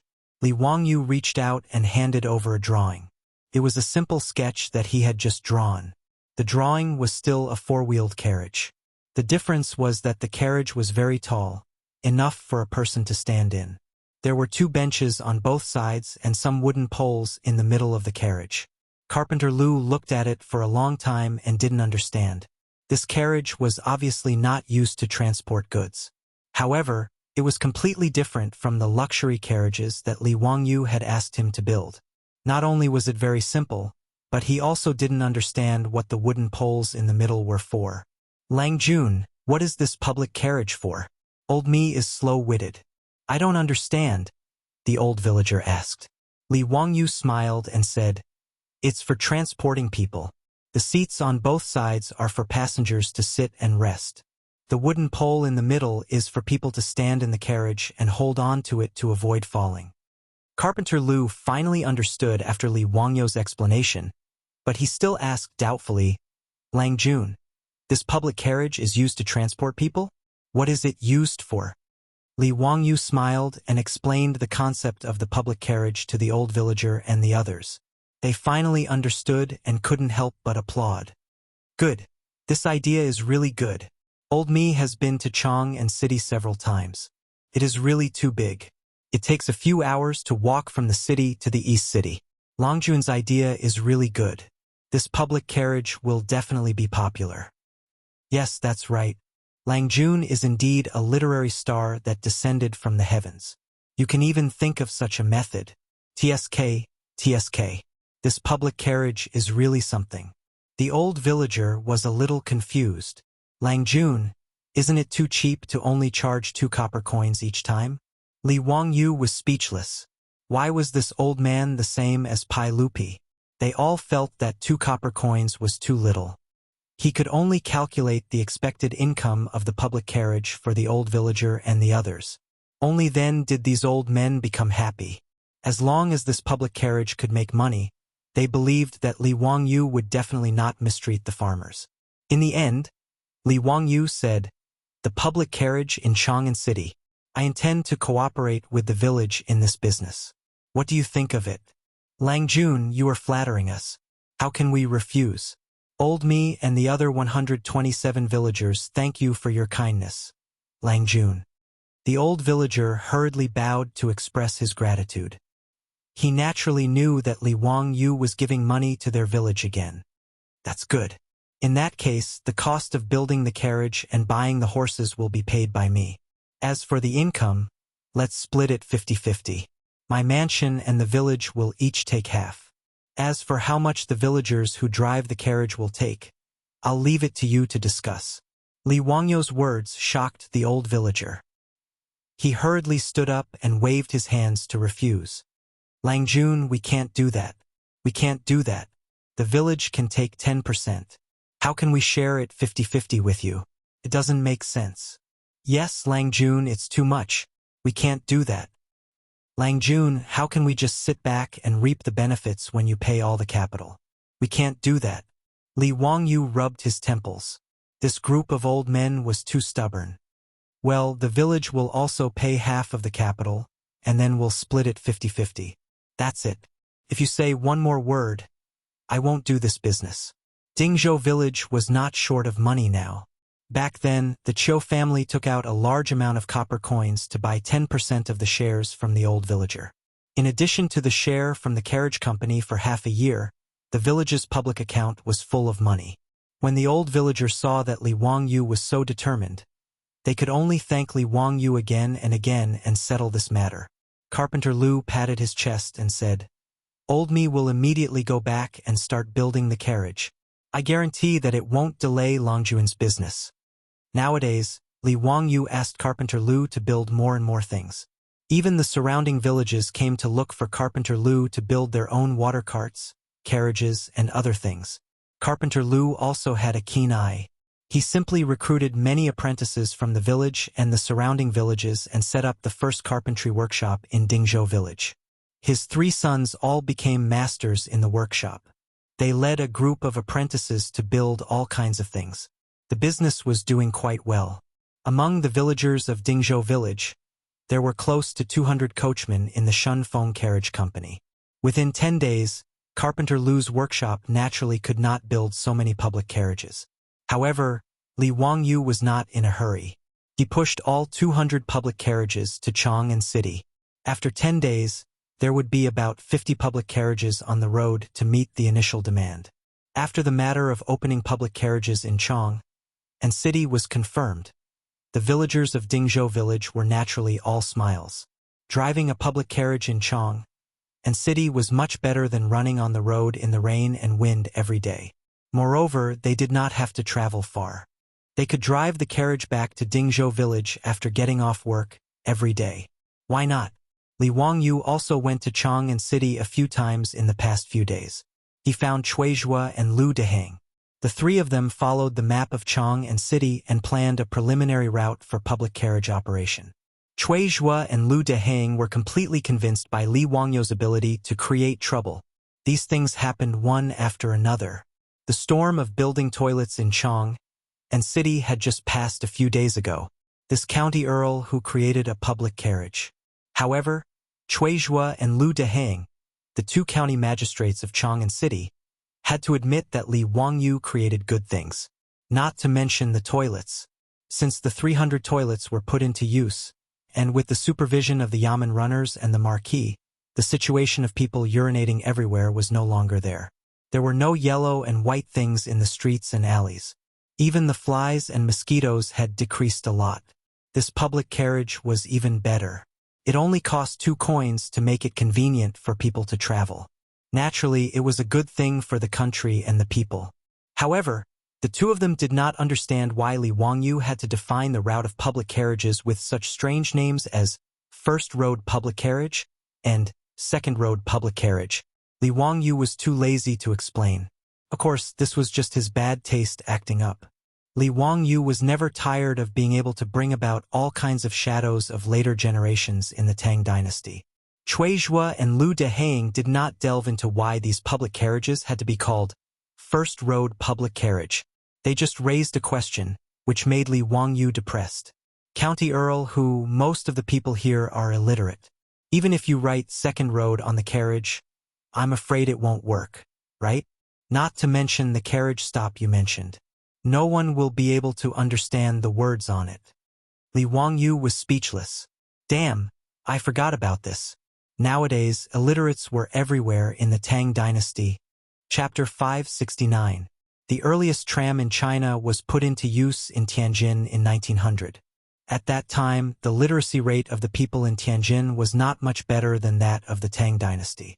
Therefore, they did not use numbers to distinguish the lines, but instead used colors. Red, yellow, blue, green, white, flower, and purple. 7 tram lines ran through the main bustling roads in Tianjin. As for the term certain road that people in later generations were used to, it actually originated from England and was translated from English as route. In the face of Cui Zhuo and Lu Deheng's questions, Li Wangyu could only shake his head and suggest using colors to distinguish the public carriage lines. This made Cui Zhuo and Lu Deheng applaud. The people were illiterate, so colors were the most convenient way to distinguish. After the 3 of them discussed, they arranged 3 horizontal and 3 vertical routes in Notice Chang'an City, and a circular route between West City and East City. There were a total of 7 public carriage lines, which corresponded to the 7 colors of red, yellow, blue, green, white, black, and purple. After the discussion, Cui Zhuo and Lu Deheng were responsible for arranging the bailiffs to post notices in each lane, informing the people that the public carriage was about to be put into operation and the route map of the 7 routes. This immediately became the hottest topic in Chang'an City. Everyone talked about the public carriage when they met. Delang, have you heard? County Count who came up with something new again. I know. You're talking about the public carriage, right? Hey, this is something new. The county magistrate said that you can ride a horse carriage for 2 copper coins? Is there such a good thing? Won't County Count who suffer a loss? Who knows? Anyway, County Count who doesn't lack money. He can afford it. If this is true, I have to thank County Count who. This is good for us. Of course, my mother has always wanted to go to Xuandu Temple to burn incense. I'm an unfilial son. I can't borrow a carriage and my mother's legs are inconvenient, so I haven't been able to go.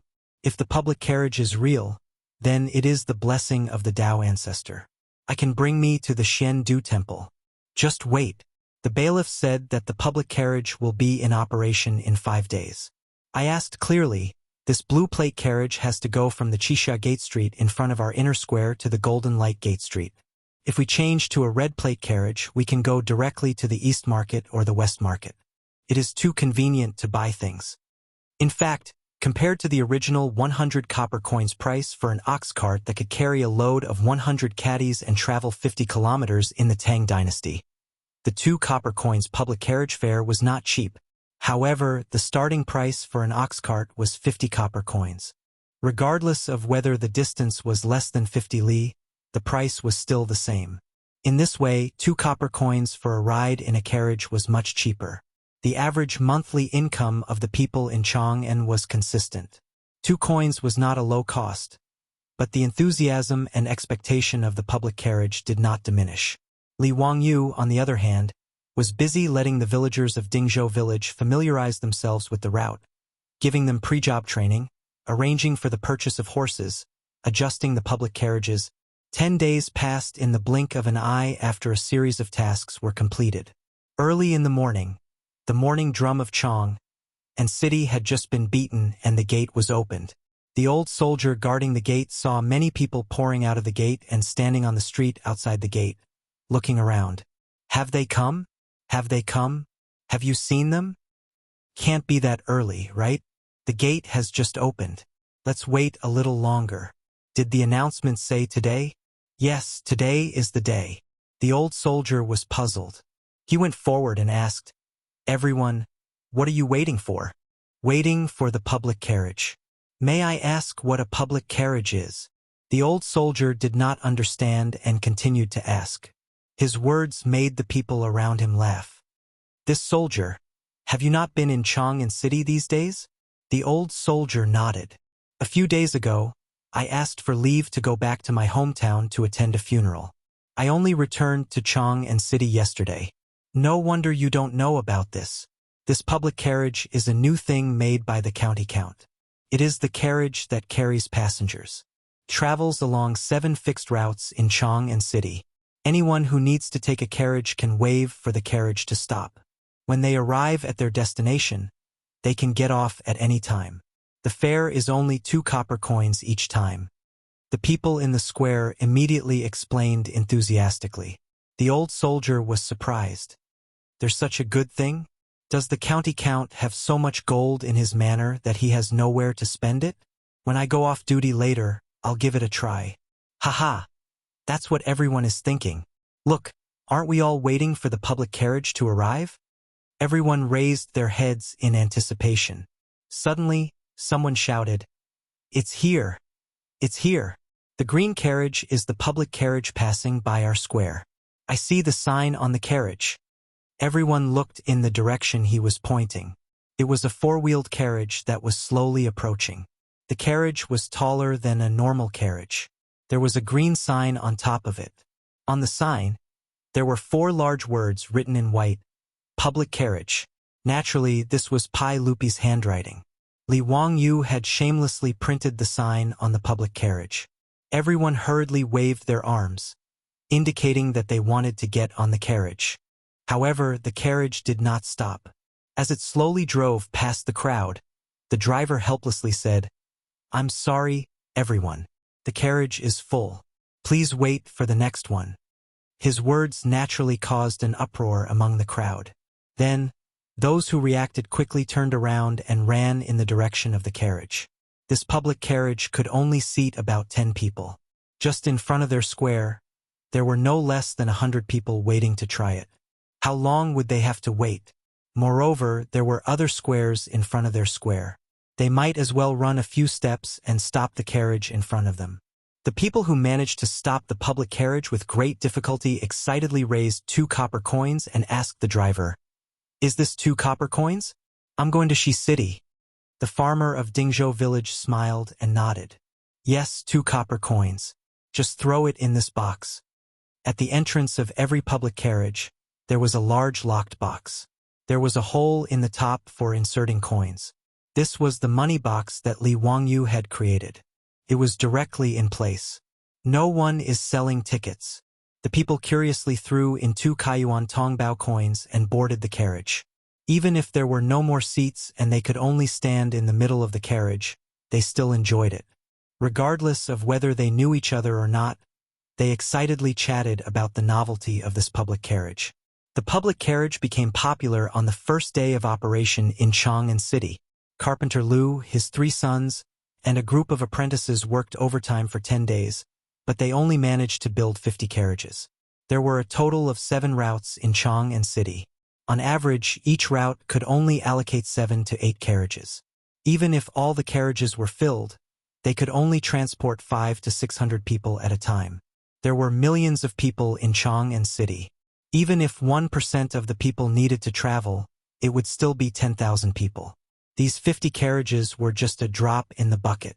The 50 farmers of Dingzhou village had not rested from morning till night. It was only when the evening drum sounded and the carriages stopped operating that they realized that they had not even eaten for the entire day. Everyone was so hungry that their chests were sticking to their backs. However, they were unusually excited. After everyone drove the carriages back to Dingzhou village, they opened the money box and counted. Everyone was shocked. In almost every carriage's money box, there was no less than 1 copper coin. The final tally of the 50 or so carriages was about 60 strings of coins. Even Li Wangyu did not expect such a profit. It was more than double what he had expected. Chapter 570. His beautiful boss solved the problem for Li Wangyu when there were not enough public carriages. She transferred more than 100 freight carriages from SF Express and sent them to Carpenter Lu's workshop to reinstall the carriages on the chassis of the freight carriages. As a result, there were more and more public carriages running on the streets of Chang'an city in a few days. After the people who wanted to try the new things experienced the novelty of the public carriages, they did not rush to take the carriages. Gradually, the operation of the public carriages returned to normal. But even so, after a month, the 200 public carriages actually earned a total of more than 4,000 strings of copper coins. This frightened the old village chief and the others. According to the agreement between Li Wangyu and the village, half of the copper coins, more than 2,000 strings of copper coins, would belong to the village. In a year, the village would get more than 20,000 strings of copper coins.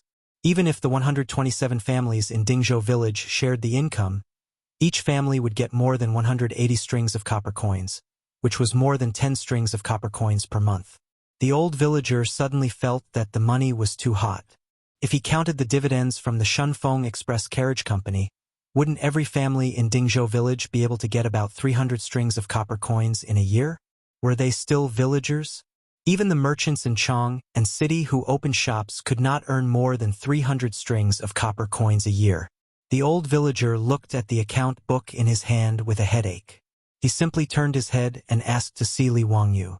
After hearing the old villager's worries, Li Wangyu could not help but laugh. "Villager, just keep the money. You should distribute it. Why are you hiding it? I want to make Dingzhou village the richest village in the Tang dynasty and make those people jealous." "Lang Jun, this money is too much," the old villager said with a bitter face. Li Heng could not help but say, "You old man, don't be long-winded. This money is not for you alone. It's for the 127 families in the village. Did I bite your hand when I had too much money? Or what? You talk too much. Hurry up and leave. Don't disturb Lang Jun. Lang Jun doesn't have time to care about such a small matter like you. I'm still busy thinking about the birthday celebration for the saint." After being scolded by Li Heng, the old villager naturally couldn't say anything more. He could only thank Li Wangyu again and leave. As for the villagers, they were all dumbstruck when they found out about the profits.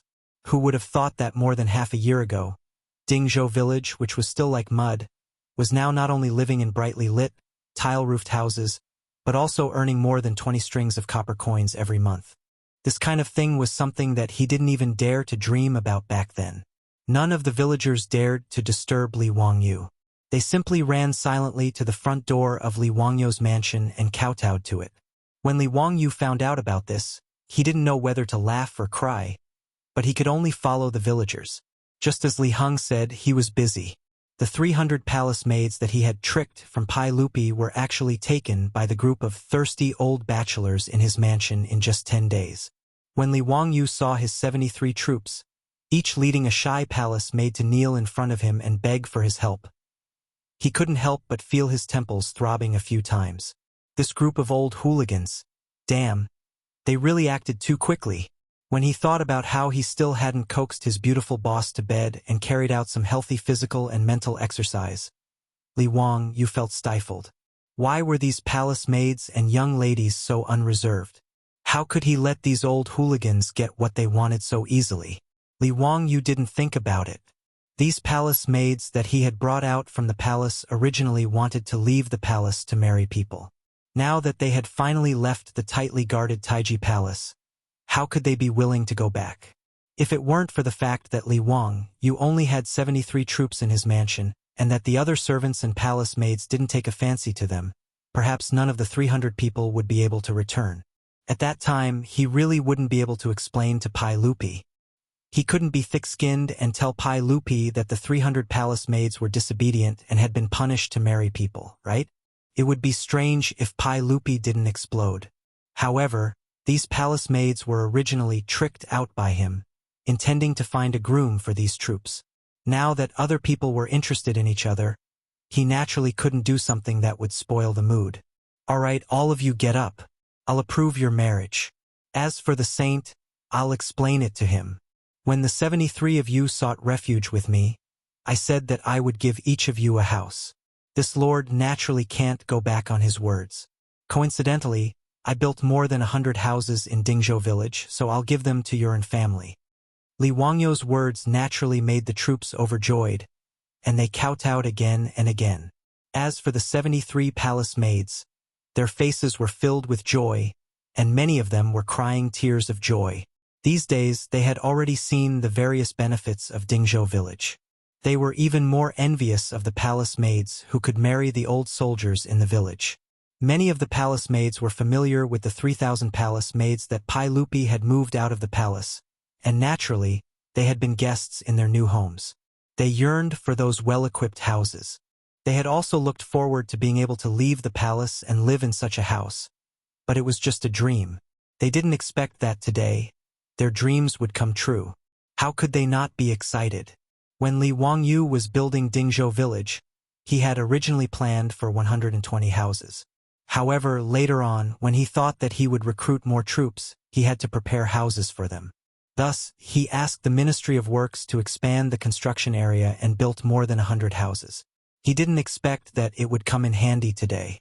The two brothers, Niu Yong and Niu Wu, had already moved into the new house with their wives. They usually took turns to guard Li Wangyo's residence, and after their shift, they could go home and be intimate with their wives. These two were quite capable. Now that the two wives of the Niu family were pregnant, Niu Yong and Niu Wu were smiling from ear to ear all day long. A few days later, Dingzhou village became lively again. This time, 73 newlyweds were getting married. This scale surpassed the first marriage between the old soldiers and Niu Yong and Niu Wu. The wedding banquet was held in the village for 3 consecutive days. The main character was naturally the pig slaughtering feast that everyone ate 100 times. Now, it was naturally not Li Wangyo's turn to cook. Naturally, the kitchen maids in the residence would do it for him. If he, the county earl who founded the country, personally cooked, it was likely that everyone in the village would dare to eat. In fact, there were 74 newlyweds getting married. The marriage between Li Heng and Lady Zhao had also been settled. However, Lady Zhao refused to wear a green wedding dress with the palace maids and put on a gold foil flower ornament. In her words, she was a widow, and it was her second marriage. If she did this, people would laugh at her. Li Heng was even more thin-skinned. He was afraid that people would laugh at him for being old and shameless, so he was unwilling to organize the wedding. Li Wangyu couldn't persuade the two of them, so he could only give up. During the collective wedding, he toasted the two newlyweds, a few more cups, and it was considered a banquet. However, that night, Lady Zhao moved into Li Heng's room, which made Li Wangyu laugh secretly. As for Lady Zhao's daughter, Lady Zhao, she was already married. Moreover, she was married to a man from Dingzhou village. Li Wangyu couldn't help but ridicule him for being a beast. Such a young girl actually got married to another man. After dealing with these trivial matters, Li Wangyu began to ponder about what kind of program he should let the remaining 227 palace maids rehearse, so that they could open the eyes of these country bumpkins of the Tang dynasty during Pai Lupi's birthday. Chapter 571. Li Wangyu racked his brains for several days and finally figured out what to let the 227 palace maids perform. However, when he brought his idea to his beautiful superior to discuss it, he received a big roll of her eyes. "Wangyu, are you sure you want to perform this for Li Shimin? Can they accept it?" Li Wangyu felt strange and asked back, "Why not?" The beautiful superior speechlessly put her hand to her forehead. "Okay. Since you say it's okay, then it's okay. Chang'an, you have to do this. I'll leave the rehearsal to you. I can't teach them, right? I can't either." The beautiful superior glared at him angrily. "You only know how to be lazy. No, you've wronged me. Can't I prepare the ultimate weapon? When the time comes, I'll definitely shock these bumpkins." Li Wangyu certainly wouldn't admit that he was being lazy. "Humph. I'd be a fool to believe you. It wasn't strange that the beautiful superior would think this way. Li Wangyu was indeed quite lazy. Although he came up with ideas one after another, this guy was only responsible for starting the fire and didn't care about the aftermath. The many things he created and the subsequent troublesome matters were all thrown to others to handle. The Shunfeng Carriage Company and the lingerie shop were managed by his beautiful superior. The brewery was directly handed over to the palace eunuchs, and he was only responsible for the dividends. The coining workshop and weapon forging workshop were given to Yen Liben. The beverage vending machine in Chang'an was given to Cho Kuan. The winter rice planting in Hu County was given to Yang Zhua, and many of the troublesome matters were given to Yang Zhua. The matters of the charity hall and toilet cleaning were given to the playboys. Even the public carriage was given to the old village chief and the others, and he was too lazy to interfere. The beautiful superior was too lazy to say anything more about his laziness. She wrinkled her delicate nose and made a face at him. Then she went to find the palace maids. Li Wangyu looked at the beautiful figure of the beautiful superior as she left and laughed. He knew that the beautiful superior would definitely not be tired of this matter. Although the beautiful superior had always shown the image of a strong woman, she was actually very artistic in her bones. Otherwise, she wouldn't have learned belly dancing back then and could dance so well. Besides, if he didn't hand this matter over to his beautiful superior and went to rehearse the program for the 227 beautiful and charming palace maids, he was afraid that he would be hunted down by his beautiful superior. Besides, he was not idle. He planned to make a secret weapon during Pai Lupi's birthday to shock the country bumpkins of the Tang dynasty. This secret weapon was the fireworks. The earliest fireworks in China appeared in the Song dynasty. During the Xuanhe period of the northern Song dynasty, there were already large-scale fireworks. As for the explosive rods used in the Tang dynasty to seal saltpeter into bamboo tubes, they were still a bit far from fireworks. The word fireworks in the Tang poems did not refer to the fireworks of the later generations, but to the beautiful scenery or brothels. For example, Li Bai's poem, "My old friend left the yellow crane tower. Fireworks went down to Yangzhou in March." The fireworks in the poem were referring to spring. Tang Shi said, "There are no fireworks on the plug. Ning Si Chia's color." It was referring to the brothels. Fireworks were actually black gunpowder mixed with different metal powders. When the different metal powders burned and produced a chemical reaction, they would show different colors. Li Wangyu previously thought that the explosive rods were not lively enough. On a whim, he had already made black gunpowder. To make fireworks, as long as different metal powders were added to the black gunpowder, it would show different colors. However, the Tang dynasty did not have as many metal elements as the later generations. Li Wangyu could use them to make fireworks, so he could only make a few simple colors. For example, if iron powder was added, it would emit yellow fireworks. If copper powder was added, it would appear green. Even so, Li Wangyu felt that as long as he could make fireworks, it would be enough to shock Pai Lupi and the officials.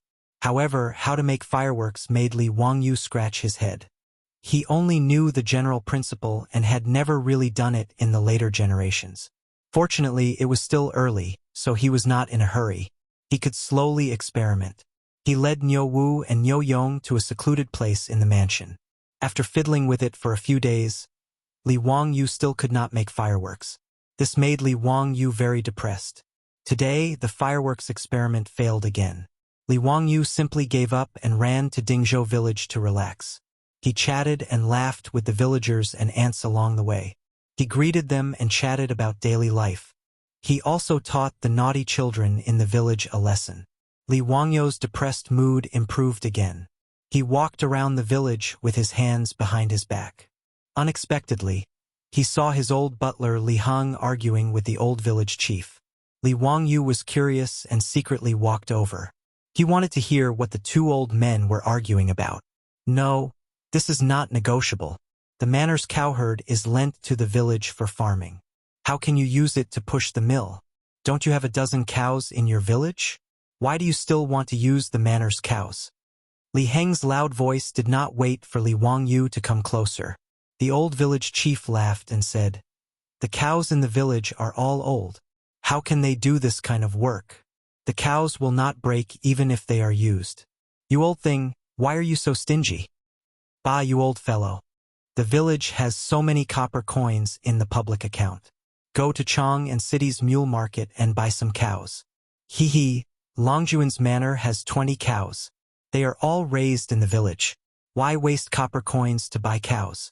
Even if you have some money, you don't dare to be so extravagant. The old village chief continued to persuade. Why don't we pay Langjun the rent of the cows? Humph, who cares about your copper coins? You are an old farmer. Haven't you heard of it? In the winter of October, farming cows are cold. Building palaces is cold. Now it is already October. How can we still let the cows work? This is the time to conserve energy. Li Wangyu sneaked behind the two and listened to the conversation between the two old men. He could not help but laugh out loud. His sudden voice startled Li Hong and the old village chief. When they saw that it was Li Wangyu, they hurriedly saluted. Li Wangyu smiled and waved his hand. I say, you too. Do you have nothing better to do? It's just a matter of a few cows. Is there a need to be like this? The old village chief laughed and said, Langjun, please don't laugh at us. Housekeeper Li is deliberately making things difficult for me. This old man is too petty. Didn't I win some money from him in mahjong yesterday? Is he deliberately going against me today? Li Hong was exposed by the old village chief in front of Li Wangyu. He could not help but blush. Nonsense. Am I such a stingy person? Humph. Yesterday I just had bad luck. What's there to be proud of? Not stingy. Just now you said that old me could not use the cows to push the mill? The old village chief did not spare Li Hong and continued to expose him. Li Hong was so angry that he almost rolled up his sleeves and fought with the old man. Li Wangyu also knew that the two old men were purely teasing him. He was too lazy to care about them. Just as he was about to continue walking, he took 2 steps and suddenly turned back. Muramesa, are the rollers and mills in the village all pushed by big animals? The old village chief did not understand, so he nodded and replied, Yes, this is thanks to Longjuan's 20 cows. Otherwise, the village's 10 old cows would not be willing to let them push the rollers and mills. In the past, when it was busy, the villagers pushed by themselves. Li Wangyu could not help but laugh. So that's how it is. Li Hong, we will not lend our cows to the village to push the mill. His words suddenly stunned the old village chief and Li Hong. Li Hong quickly said, Langjun, the village does not have big animals. How can we push the mill? Old slave was just teasing the village chief. Don't take it seriously. The old village chief did not know what to say. He could only rub his hands and look at Li Wangyu. He did not understand what he meant. Now the village was naturally not as poor as before. They could not afford to buy cows. The old village chief just did not understand why Li Wangyu suddenly said this. Li Wangyu laughed and said, Li Hong Muramesa, I have a way to grind rice and flour without manpower. Do you believe me? His words naturally made Li Hong and the old village chief look at each other. They did not know how to respond. Chapter 572. Li Hong and the old villager naturally didn't believe Li Wangyu's words. Millstone can grind rice and flour by itself? Wouldn't that be like becoming an immortal? The rollers used by farmers to grind rice were all made of heavy, large stones. They were composed of a roller and a millstone. They were specially used to remove the husks of rice and wheat. The stone mill was composed of 2 round stones. The grain would enter the middle of the 2 layers through the hole at the top and move out along the grain. When it rolled through the 2 layers, it would be ground into powder. These 2 tools were not light at all. Without 7 or 8 strong men, they couldn't be lifted. Without the use of manpower or animal power, Li Hong and the old villager couldn't imagine how to move them. If someone else had said this to them, the old villager would have spat on that person's face. Was he dreaming? Was he talking in his sleep? But these words were said by their own Langjun. The two didn't know how to respond, so they couldn't help but keep quiet with a bitter face. When Li Wangyu saw the 2 old men's wrinkled faces, he knew that they didn't believe what he said. He couldn't help but smile even more happily. What? You don't believe me? Well, why don't we make a bet? If I can't make the millstone that doesn't need manpower or animal power, I will personally cook a delicious meal and treat you two to wine. How about it? But if I can make it, Li Hong and the old villager looked at each other and couldn't help but say, if you can make it, Lang Jun, what do you want? If you can make it, you old thing, obediently move out of the mansion and live in the courtyard. How about it? Do you want to bet? Li Wangyu gave the mansion to Niu Yong, Niu Wu, and a group of troops. Naturally, the mansion of the old housekeeper, Li Hong, was included. However, this old man was very stubborn. He said that he was the housekeeper of Lai Hot, so there was no reason for him to move out. He insisted on staying in the mansion. If Li Hong was not married, Li Wangyu would naturally let him be. But now, since Li Hong had become a good citizen, married Lady Zhao, and still lived in his own mansion, it didn't seem like a home at all. This old man didn't care, but he couldn't let that Madame Zhao suffer. It was precisely because Li Wangyu had thought of this that he deliberately proposed the bet with Li Hong. Seeing that it had nothing to do with him, the old villager quickly nodded in agreement. If he won, he could get a delicious meal personally cooked by Li Wangyu. If he lost, it would be even better. It would be very convenient for the village to grind rice and flour in the future. Lang Jun, it's a deal then. He will bet with you. It's a deal. Li Hong couldn't help but push the old villager. Go away. What does it have to do with you? You old thing, what right do you have to make decisions for me? Heh, you don't know how to appreciate good intentions. Lang Jun is obviously doing it for your own good, but you're still being unreasonable. The old villager sneered and turned to Li Wangyu. Lang Jun, don't pay attention to this stubborn old man. We'll bet with you. I wonder how long it will take for you to make the mill you mentioned? Li Wangyu stretched out 3 fingers. At most 3 days. Old me, on behalf of the villagers, thank you, Lang Jun. The old villager also understood now, although it sounded difficult to understand that the mill could turn by itself. But since this was said by Li Wangyu and he said it so firmly, it must be true. The old villager looked at Li Hong again and said with a smile, Lang Jun, don't worry. In 3 days, I'll lead the villagers to help housekeeper Li move. Li Hong glared at him, so angry that he couldn't speak. Li Wangyu laughed. That's good. In that case, I'll go to Carpenter Lu's workshop and ask him to start building immediately. After he finished speaking, he didn't wait for Li Hong to speak again. He turned and left, leaving the old housekeeper Li Hong in a mess in the wind. When Li Wangyu said that it didn't need to store up energy and could grind rice and flour by itself, he was naturally referring to the watermill and the watermill. He had forgotten about these 2 good things before, but after being reminded by the old villager and Li Heng's words, he remembered them. Building a watermill was simply a piece of cake for the current Dingzhou village. The reason why Li Wangyu said that 3 days would be enough was that Carpenter Lu's workshop already had water wheels of various sizes. The water wheel was the key to driving the stone mill. As for the other things, it was just a simple transmission device that converted the kinetic energy from the water wheel's rotation to drive the heavy stone mill. After carefully studying Li Wangyu's drawing of the water mill, Carpenter Lu couldn't help but slap the table in praise. Lang Jun, your water mill is too amazing. Why didn't I think that since the water can drive the water wheel to a high place, it can also drive the stone mill to rotate? Li Wangyu asked, how is it? How long will it take to build the water mill? Very fast. 2 to 3 days will be enough. The water wheel and stone mill are ready-made. We only need to build the transmission device. In addition, it's easy to build a water mill next to the Gan River. I'll let my 3 sons lead people to build the water mill now. I'll ride a horse to Hu County and find a blacksmith to build the rotating iron axes. Li Wangyu nodded and told Carpenter Lu to hurry up and build the water mill in 3 days. He didn't want to waste time and give Li Hong an excuse to refuse to move.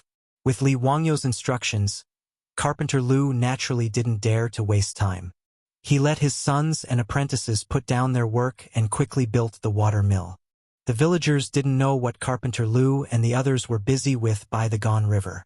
They only knew that they had taken away the large stone mill used by the village to grind flour, causing many villagers who were waiting to grind flour to complain.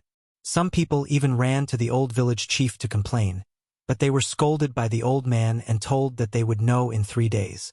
The villagers didn't know what was going on and discussed it. It wasn't until 3 days later that the old village chief knocked on the gong and loudly called everyone to go to the water mill that everyone gathered around. Muramasa, what did you say just now? What did Langjun build for us? Water mill. You idiot. It's a mill that doesn't need human labor and animal labor. Can turn on its own. The old village chief laughed. Everyone doubted their own ears. Muramasa, did you say something wrong? Don't joke with us. The mill is so heavy. How can it turn on its own without human labor and animal labor? That's right. How is that possible? The large stone mill in the village required 2 oxen to move. It doesn't need oxen to pull it or people to push it. Did Langjun cast a spell on the stone mill?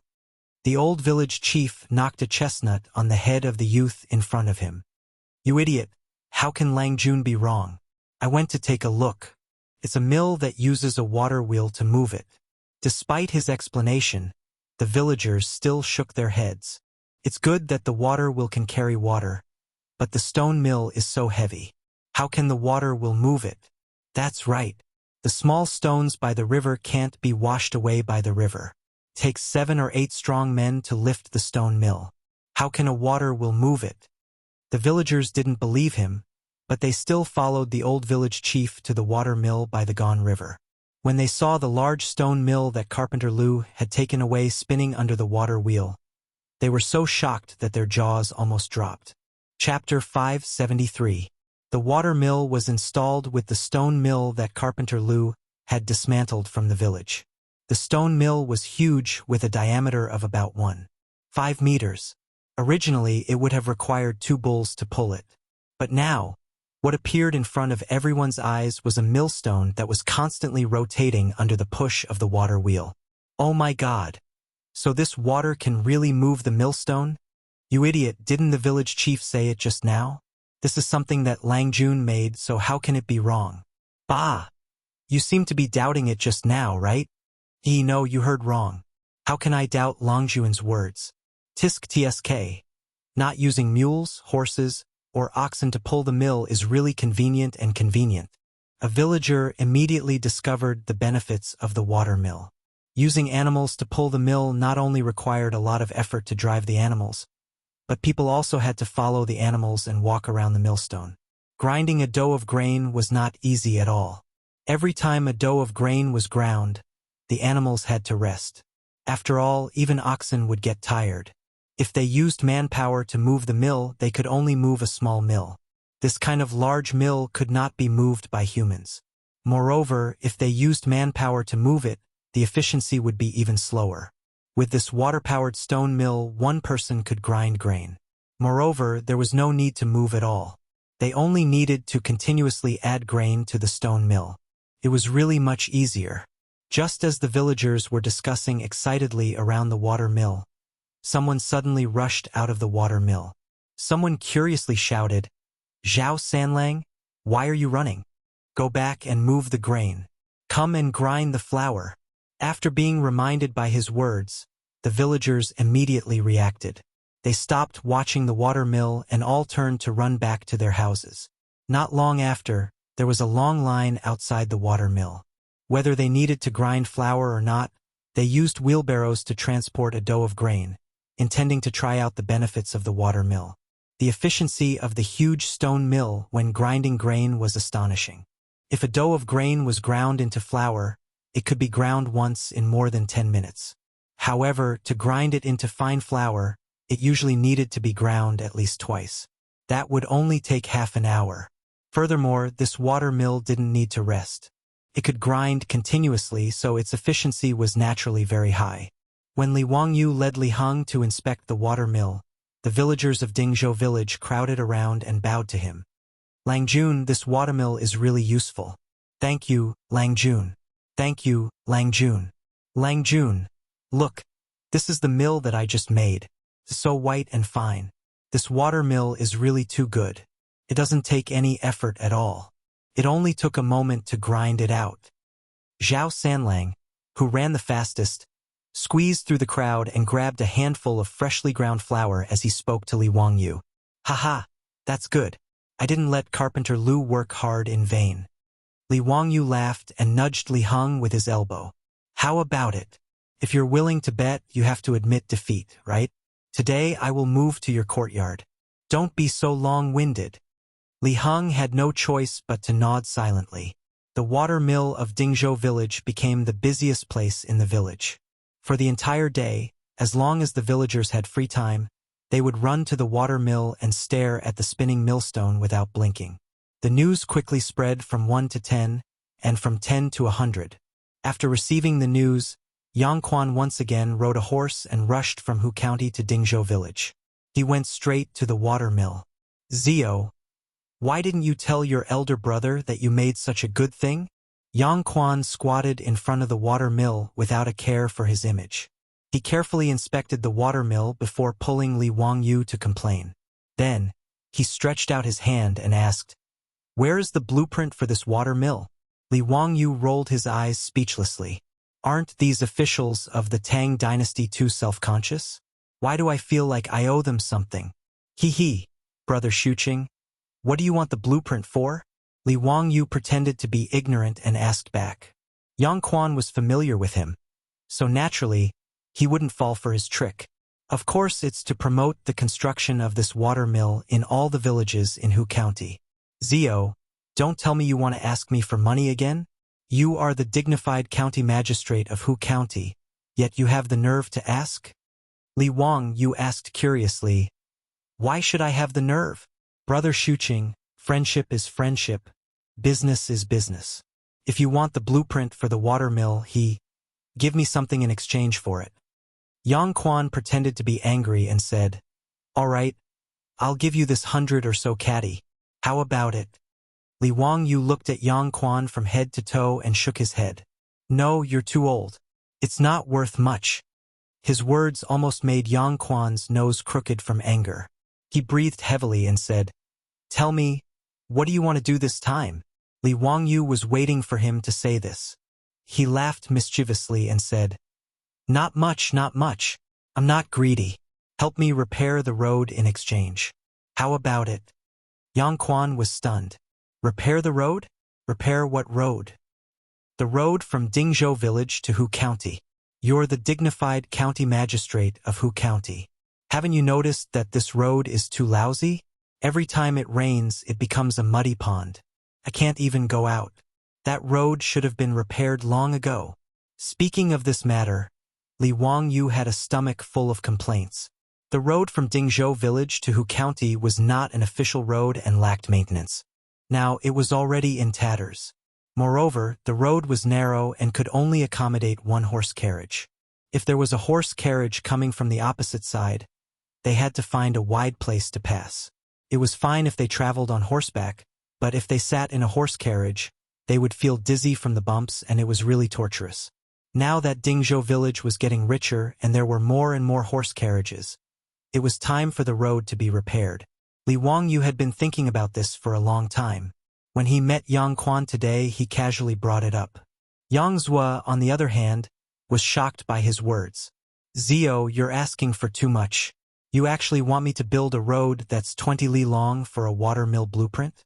Do you know how much it will cost to repair this road? Brother Shuqing, you're the dignified county magistrate of Hu County, the Ming House. How can you be so stingy? TSK. Forget it. I know that you, the Ming House magistrate, are also poor. I won't bicker with you. I'll pay for the cost of repairing the road myself. However, you have to mobilize the laborers in the county to help me repair the road. Is that okay? When Li Wangyu ridiculed him for being poor, Yang Quan was speechless. However, he could agree to Li Wangyu's conditions. After all, the laborers recruited by the county every year were used to build and maintain various facilities in the county.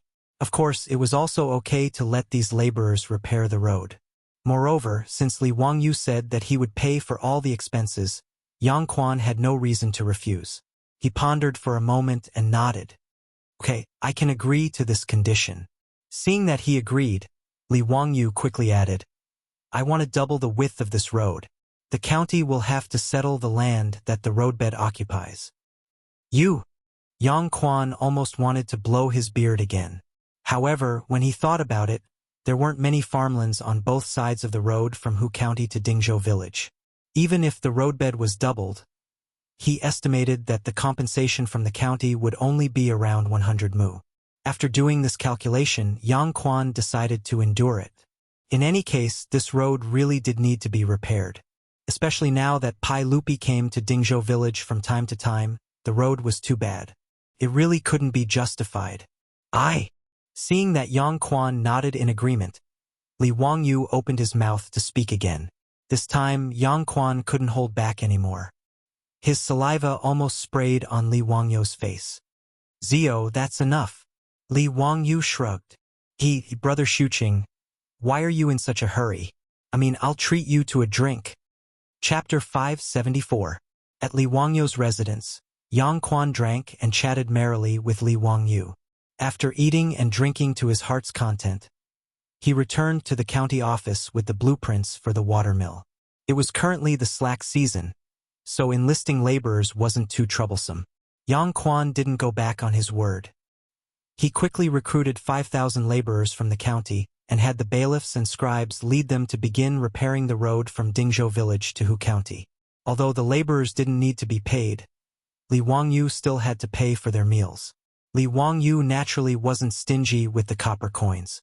3 meals a day, he provided the laborers with good food and drinks, including meat and fish. The laborers who came to repair the road were very grateful for County Count Hu's generosity, so they put in even more effort in repairing the road. 20 li wasn't very long. The 5,000 laborers were divided into 10 groups. Under the direction of the craftsmen sent by the county office, they started working in 10 different places. Each group of 500 people was responsible for repairing the road, and the distance was only 1 kilometer. In the Tang dynasty, the most physically exhausting part of building roads was tamping down the earth. It required countless strong men to continuously lift up heavy wooden stakes, raise them up high, and then drop them down, repeatedly smash them into the ground to tamp down the road, and then use stone rollers to roll them back and forth. Finally, firewood was placed on top of the road and the road was burned. This way, grass and insects wouldn't grow, and the road was sturdy and durable. According to Yang Zhua and the craftsmen sent by Hu County to direct the construction of the road, this 20 li-long road would take 3 to 4 months to complete. A laborer's year of service was 20 days. Yang Quan estimated that they would need to recruit 4 or 5 laborers in shifts to satisfy Li Wangyu's needs. However, Li Wangyu didn't allow them to repair the road like this. He only had the laborers fill up the road and then use stone rollers to tamp it down. He also used 4-wheeled carriages to bring over crushed stones from the quarry and lay them on top of the road. Regarding this, the craftsman in charge of the road couldn't help but advise, "County Count Hu, this road isn't tamped down, but the speed is fast. But once it rained, the road would be washed away. Even if the road is paved with these stones, once those carriages are crushed, they will still sink into the stones. The road can't be built this way." Li Wangyu shook his head and smiled. "It's okay. I'm going to put a layer of mirage mud on the road. Isn't that enough?" "What? Spreading mirage mud on the ground? Isn't this too extravagant?" The craftsmen naturally knew what mirage mud was, but they had never thought of using such precious mirage mud on the road.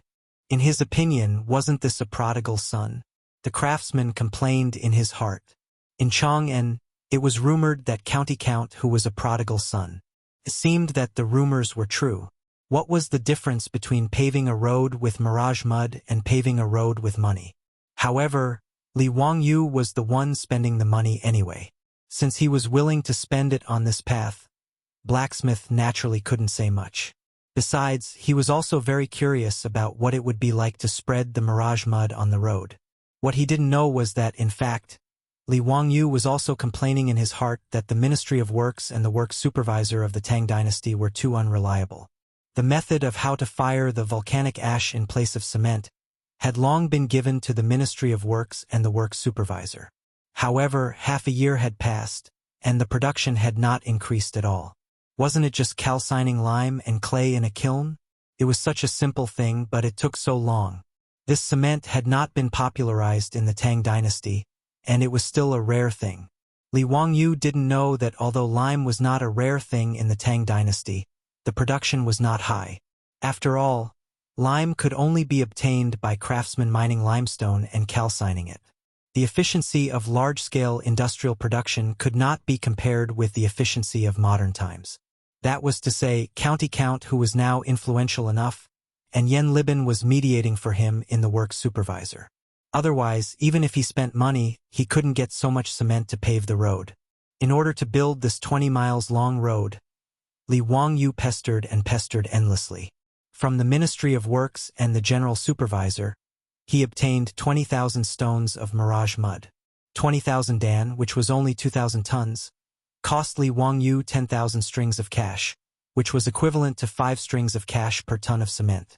Li Wangyu was very unhappy about this, but there was nothing he could do about it.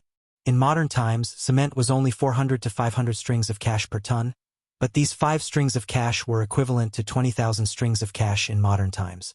It was really a sky-high price. As for the food expenses of the laborers, the cost of the materials for building the road, and so on, it added up to more than 10,000 strings of cash. Li Wangyu threw out more than 20,000 strings of copper coins for the short journey of 20 li, under the circumstances where the laborer didn't need to pay wages. Fortunately, he didn't lack money. Otherwise, he wouldn't have dared to build a cement road so extravagantly. The price was not cheap. In modern times, building a 4-meter-wide village road with concrete cost about 300,000 strings of cash per kilometer. And Li Wangyu spent 20,000 strings of cash to build this 10 li road, which was equivalent to 80 million in modern times. The cost of 8 million per kilometer was an astronomical price. With enough financial support and the laborers' hard work, a never-before-seen cement road appeared in the Tang dynasty in a short 20 days. Huxin County Count Li Wangyu was squandering again. This news quickly spread through Hu County, and even into Chang'an and Pai Lupi's ears. Everyone had different reactions to this. Some shook their heads and sighed, some were envious, and some were expectant. On the day that the new road was completed, not only was Dingzhou village in an uproar, but the villagers of Hu County and the surrounding villages also flocked to see this squandering road. That's right, the 20 li road from Hu County to Dingzhou village was now jokingly called the Squandering Road by the people of Hu County. Spending 20,000 strings of cash to build a 10 li road was simply too outrageous. If this wasn't squandering, then what was? But when the people crowded around this squandering road, they were all stupefied. This was a road? It looked like a road paved with grayish-white stone slabs.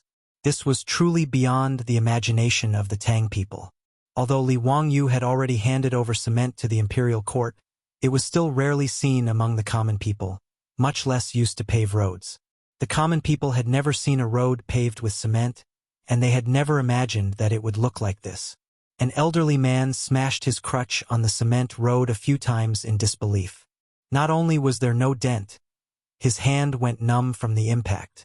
This is an immortal art. This road is clearly paved with stone slabs. Great-grandfather, this is mirage mud. Do you know what mirage mud is?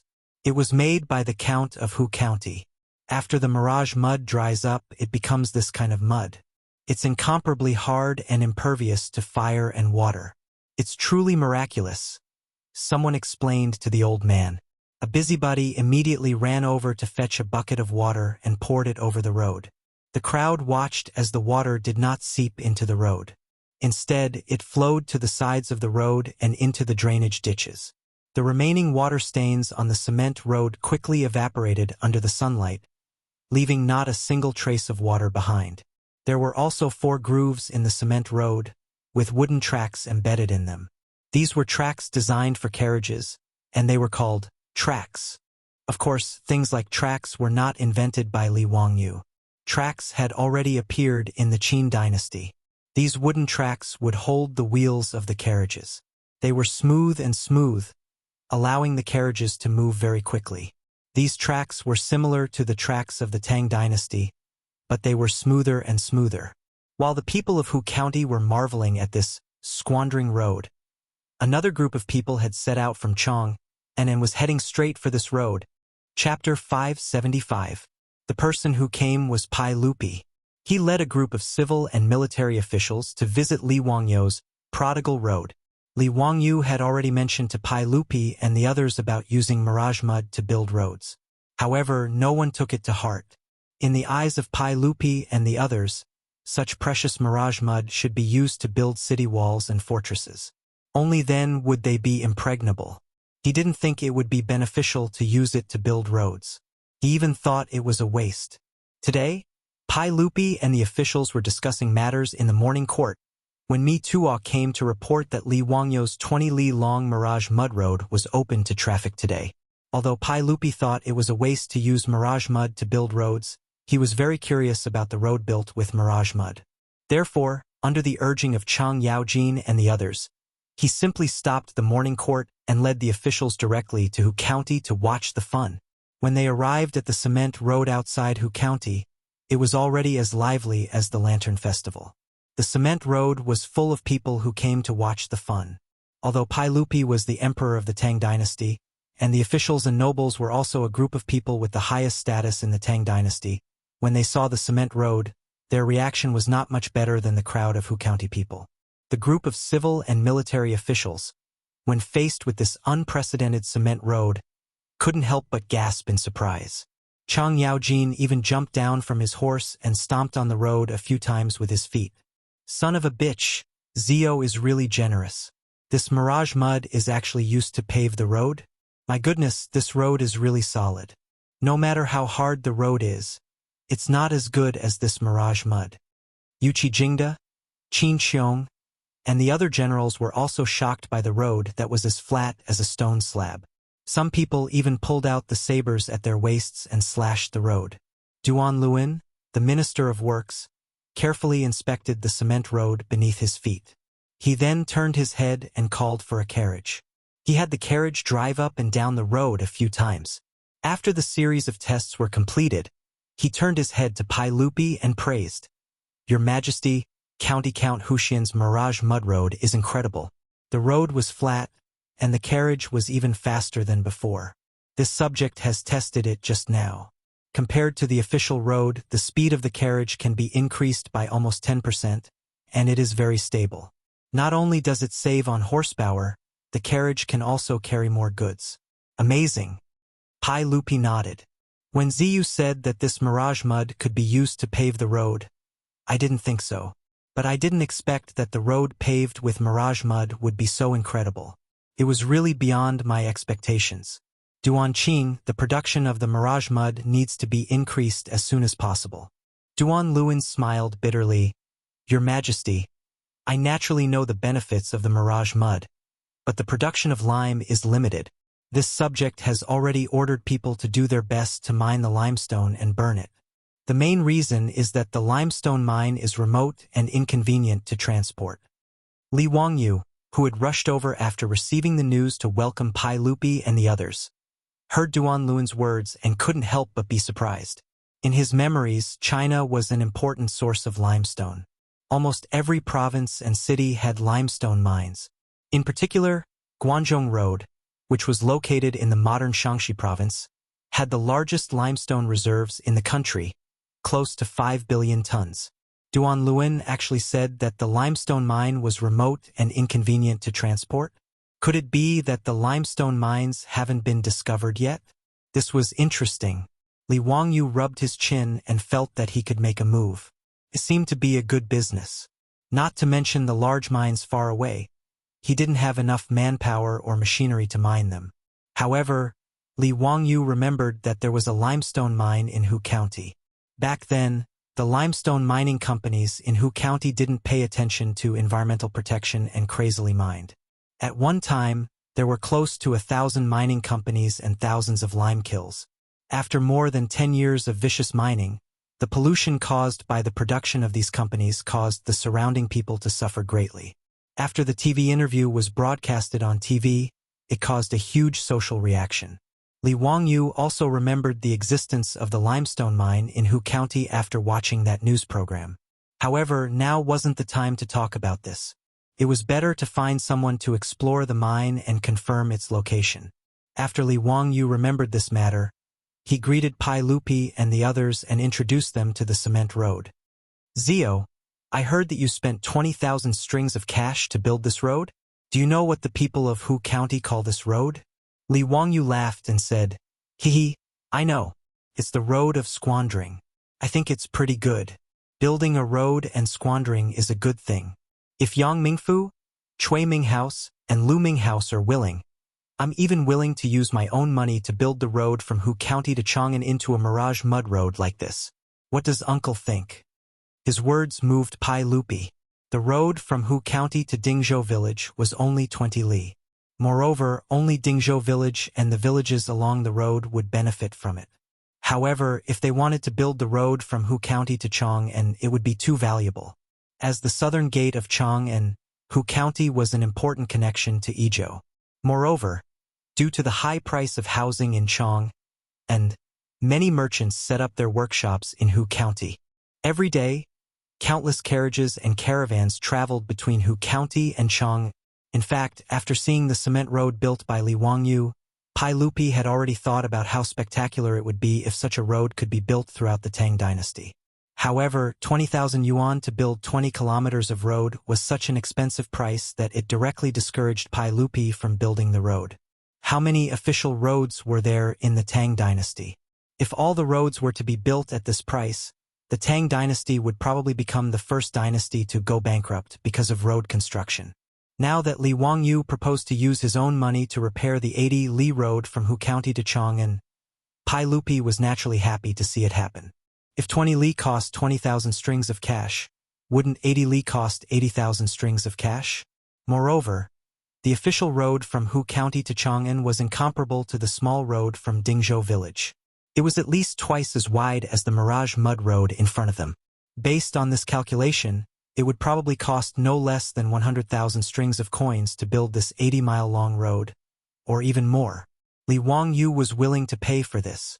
Whether it was Pai Lupi or the civil and military officials, no one was unwilling.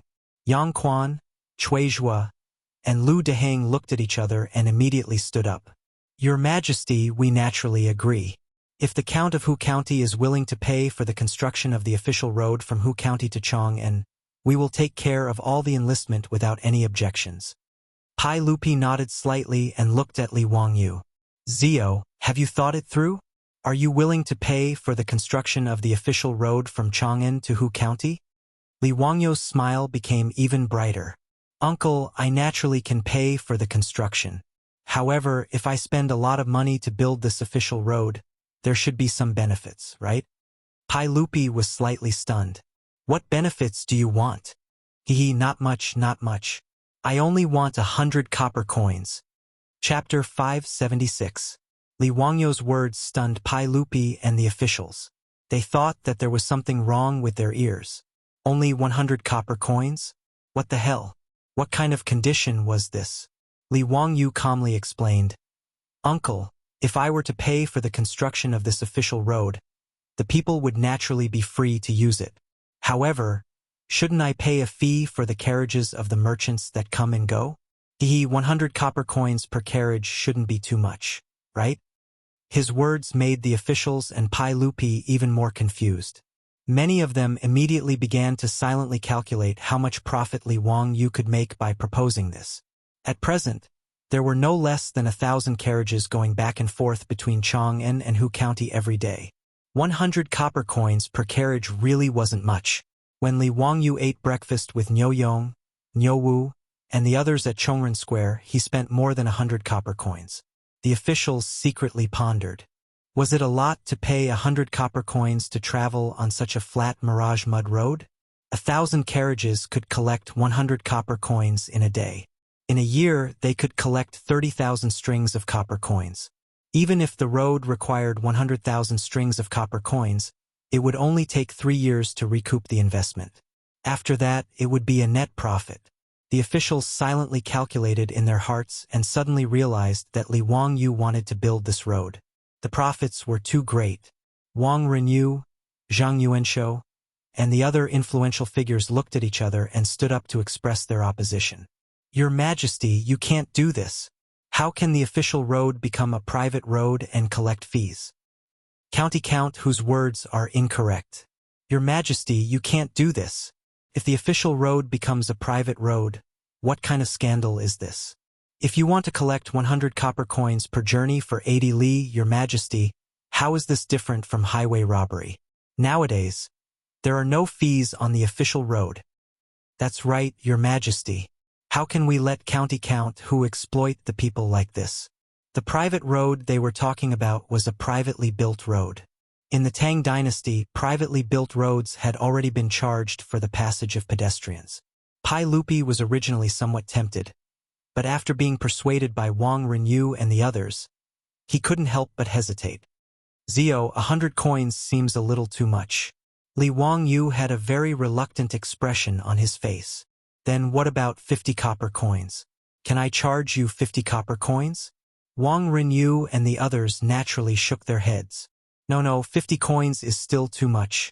The common people have worked so hard. It's inappropriate to exploit them like this. In fact, they didn't care how much they charged. In short, they couldn't let Li Wangyu build this road to make money. Even Wang Renyu, Zhang Yuanshou, and the others were already wondering if the counties where their families were located could use this method to build mirage mud roads and then charge a fee. This seemed to be a good deal. Although the initial investment was huge, they could reap rich returns for many years. Li Wangyu could only shrug his shoulders in response to Wang Renyu and the other patriarchs' objections.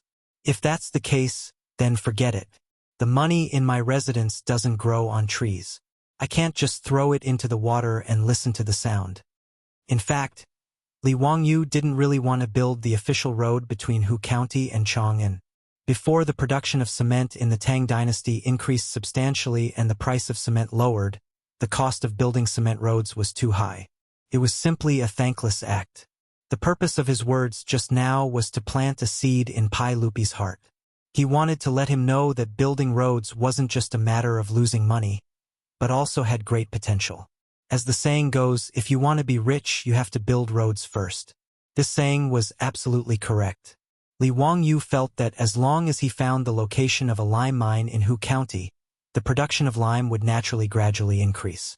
As the production of cement increased, wouldn't it be logical to use cement to build roads? He didn't think there was anything wrong with charging for road building. Although free things were good, seeing the profits would make the Tang dynasty pay attention to road building. As for charging 100 copper coins for 80 li of road, it was indeed too expensive. In Li Wangyu's view, charging 10 copper coins for every 200 li of cement highway was quite reasonable. On average, 1 copper coin per kilometer was equivalent to 8 or 9 times the highway charging standard of later generations. Once several cement highways were built in the Tang dynasty, the economy of the Tang dynasty would inevitably become more prosperous and the national power would become more prosperous. This was all foreseeable. However, this matter wasn't urgent. It was better to take it slowly. Pai Lupi didn't mention the road building anymore. He and the other officials were in high spirits. They carefully observed the Mirage Mud Road several times.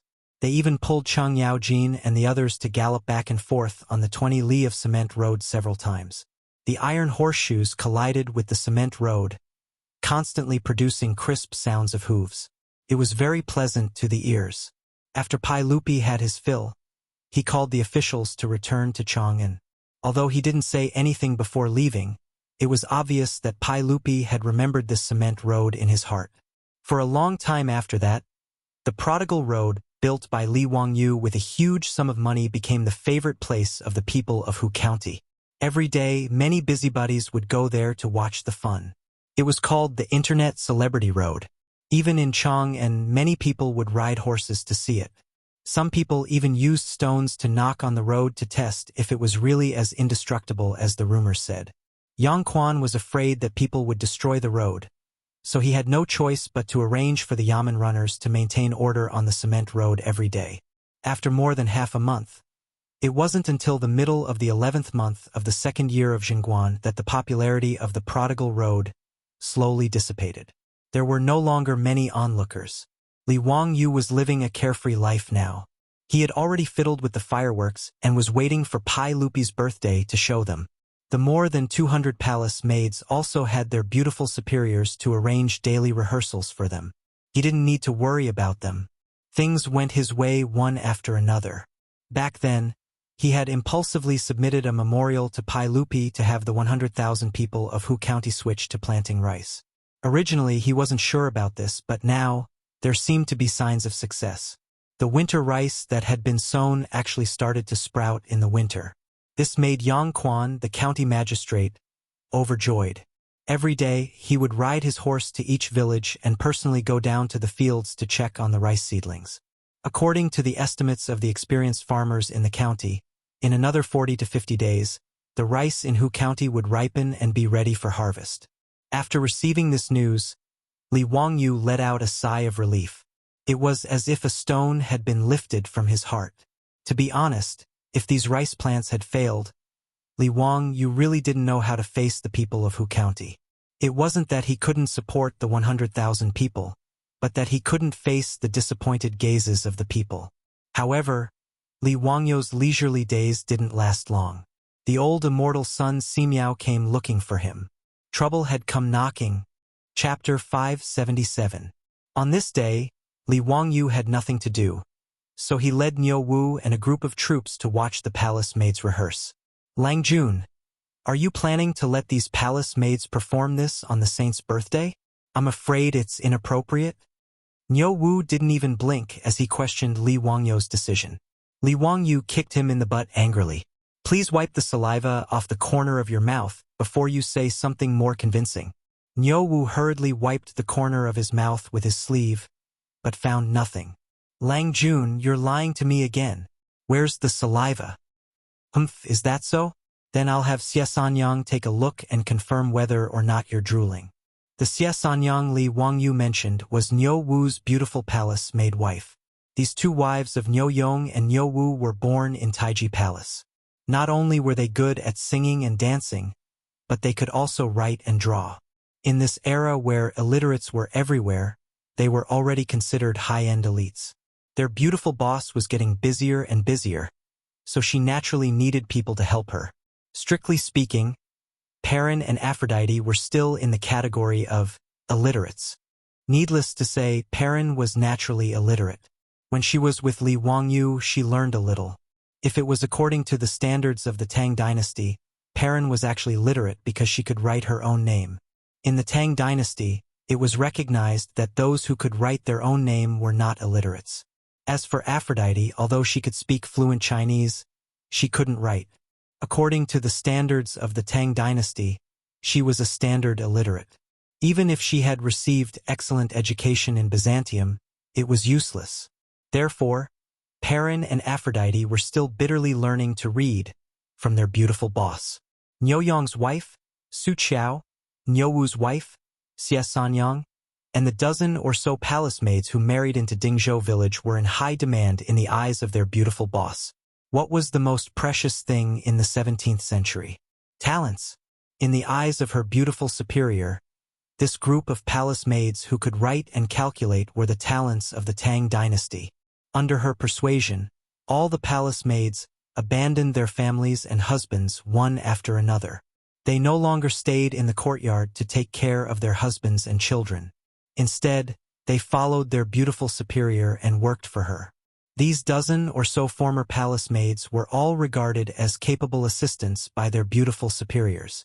Many palace maids were even appointed by their beautiful superior as stewards of the carriage business and lingerie shop. They helped their beautiful superior to manage these businesses. Every day, just like their beautiful superior, they took the carriage to and fro between Chang'an and Dingzhou village every day. In the Tang dynasty, there were women who went out to work, but it was not the norm. How could this group of newly married old soldiers be willing to let their beautiful wives go out every day? Niu Yong, Niu Wu, and the old soldiers in the village complained about this. They even complained to Li Wangyu in private a few times. However, when they found that the monthly salary that their wives brought back was higher than theirs, these old soldiers could only shut up obediently. Moreover, this group of women now had the support of their beautiful superior. Whether it was Niu Yong, Niu Wu, or the old soldiers, they did not dare to offend their beautiful superior. As for their own wives, they had no right to speak. In this regard, Li Wangyu was heartless and laughed very happily. Wahahahaha. It's time for you old men to experience the miserable situation of men in the future in advance. Now, when their beautiful superior went out, she was followed by a group of beautiful stewards and assistants. How impressive! As the 73 troops married palace maids again, Li Wangyu could foresee that the group of women around their beautiful superior would continue to grow. Now, even though the two daughters-in-law of the Niu family, Su Qiao and Xie Sanyang, were pregnant, they still followed their beautiful superior and helped her do things. When he heard Li Wangyu's words, Niu Wu immediately stopped smiling and replied seriously, "Lang Jun, your idea is really amazing. The sage will definitely like it." Get lost. Li Wangyu was too lazy to pay attention to this guy. He turned his head and continued to watch the palace maids rehearse. Needless to say, in the future, he had never received such treatment. More than 200 graceful and beautiful women in thin clothes were twisting their bodies seductively in front of him. It was really a rare sight. Li Wangyu, Niu Wu, and the troops were watching happily. Then, they saw their beautiful superior leading her group of female assistants over. "Is it nice?" Li Wangyu subconsciously wanted to reply that it was nice, but his strong desire to live made him change his words. "It's okay. The dance team is not neat enough. Chongqing, you have to supervise them and be strict with them. The sage's birthday is in a month. I don't dare to delay. Time is tight and the task is urgent. I'll leave it to you, and I just came to see how the rehearsal is going. Since there are no problems, I'll leave first." After Li Wangyu finished speaking, he prepared to lead Niu Wu and the troops to retreat. However, he heard his beautiful superior instruct Su Qiao and the others, "In the future, when the palace maids are training, pay attention to the door. Don't let some people peep at the palace maids. Humph, big pig trotter." Her words almost made Li Wangyu stumble and fall. He didn't dare to say more and quickly pulled Niu Wu and the others away. "Lang Jun, why did Lady Su say that you're a big pig trotter?" Niu Wu asked Li Wangyu, touching a sore spot. "Shut up. She was talking about you." Li Wangyu was so angry that he kicked this guy twice to vent his anger. While he was playing with Niu Wu, he saw the old housekeeper Li Heng hurriedly come over. "Lang Jun, I saw that old immortal son sent someone to ask you to go to the Taoist temple. He said that he has something important to tell you." When Li Wangyu heard this, he felt that it was strange. Why was Sun Simiao looking for him? Li Wangyu had already asked the supervising craftsman to make the microscope that Sun Simiao wanted and sent it to the Taoist temple. Although the magnification wasn't high, Li Wangyu estimated that it was at most 40 to 50 times magnification. It was similar to the simple microscopes used by elementary school students in the future to do scientific experiments. They could barely see the microorganisms in the water. Li Wangyu really didn't know how to make a lens with a bigger magnification. He could only ask the supervising craftsman to continue to study how to increase the magnification of the microscope. Even so, the simple microscope that was sent to the Taoist temple shocked Sun Simiao, and he treated it like a divine weapon.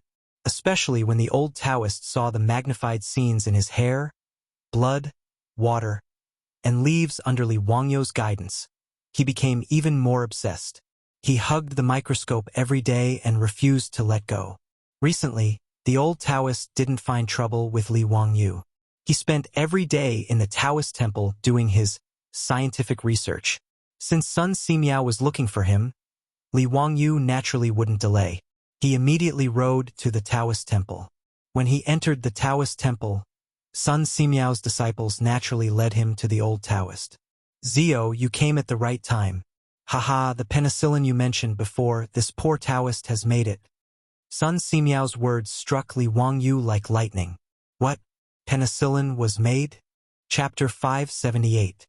Sun Simiao's words made Li Wangyu's voice tremble uncontrollably. "Old immortal son, what did you say?" "Penicillin is the miracle drug you mentioned. I made it according to your method, but I don't know how to use it." "Zio, please explain it in detail," Sun Simiao said with a smile while twirling his beard. Li Wangyu fell to the floor, his lips trembling. "It's really penicillin?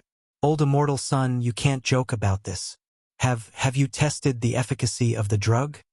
The method of making penicillin that he gave to Sun Simiao was just something he learned from the TV series. Whether it was true or not, or if the scriptwriter made it up, he didn't know. The reason why he told Sun Simiao this was that he wanted to keep the old Taoist, so that he and his beautiful boss could have a medical insurance. Secondly, he also had the mentality that Sun Simiao, the king of medicine, could really make penicillin. However, Li Wangyu didn't have much hope for this. After all, it was more than 1,000 years in advance. With the current technological strength of the Tang dynasty, it was really incredible to make a miracle drug like penicillin. Therefore, when Sun Simiao said that he made penicillin, Li Wangyu lost his composure. Well, according to what Zio said before, I took out the infected filth from the patients and smeared it on the crystal. Penicillin was also smeared on it. Now that 7 days have passed, there is no penicillin in the areas smeared with penicillin. According to what Zio said before, this should be a success, right? I also looked under the microscope. The areas smeared with penicillin are indeed free of grape-like bacteria. Sun Simiao said and pointed to the microscope, indicating Li Wangyu to look at it himself. Li Wangyu didn't say anything. He rushed in front of the microscope and adjusted the eyepiece. On the crystal that was used as the objective lens, he could clearly see the boundary. The areas smeared with penicillin were clean, but outside were piled up grape-like bacteria. Li Wangyu remembered that this was Staphylococcus, the most common type of pyogenic coccus. There was no doubt that Sun Simiao's penicillin was effective. Li Wangyu's fingers trembled. Penicillin was a miracle drug that could save lives. This was especially true in the Tang dynasty. Sun, old immortal Sun, it's really penicillin. You really made it. Old immortal. You really are the king of medicine. Li Wangyu was so excited that he even called out Sun Simiao's honorific title.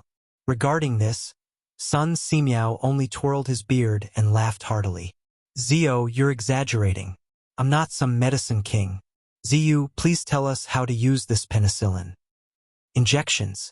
Li Wangyu answered matter-of-factly. Sun Simiao was puzzled. What is an injection? Li Wangyu was dumbfounded. Injection was to use a syringe to inject medicine into the body. But in the Tang dynasty, where would they find syringes and needles? The syringe was simple, so he could make do with a bamboo tube. Li Wangyu estimated that with Carpenter Lu's skills, it wouldn't be a problem to make some bamboo syringes out of bamboo. Although they wouldn't be as transparent as glass in the future, they could still be used. The troublesome part was the needles. This thing had to be hollow and so small. Li Wangyu wasn't confident that the craftsmen of the Tang dynasty could make such a delicate needle. He could only go to the construction bureau and discuss with the craftsmen to see if they could make the needles. Li Wangyu pondered for a moment and was about to explain to Sun Simiao what a syringe was and what an injection was when he saw one of Sun Simiao's disciples hurriedly walk in. Grandmaster, there's a guest. Sun Simiao frowned unhappily. Didn't I say that there won't be any guests? Can't you see that I'm talking business with County Count Who? The disciple hesitated for a moment before continuing. It's Mr. Treasure. He said that he wants to reason with Grandmaster and seek justice for his disciple. Li Wangyu was confused. What kind of trouble did Sun Simiao get himself into? Why would someone want to seek justice for his disciple? Sun Simiao frowned. When did I bully his disciple?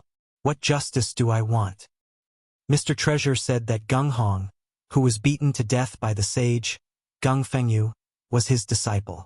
Sun Simiao's disciple's words stunned Li Wangyu. Gung Hong, Gung Fengyu, had been beaten to death by the Pai Lupi because he had colluded with the aristocratic families to force the Pai Lupi to abdicate. What did this have to do with Sun Simiao?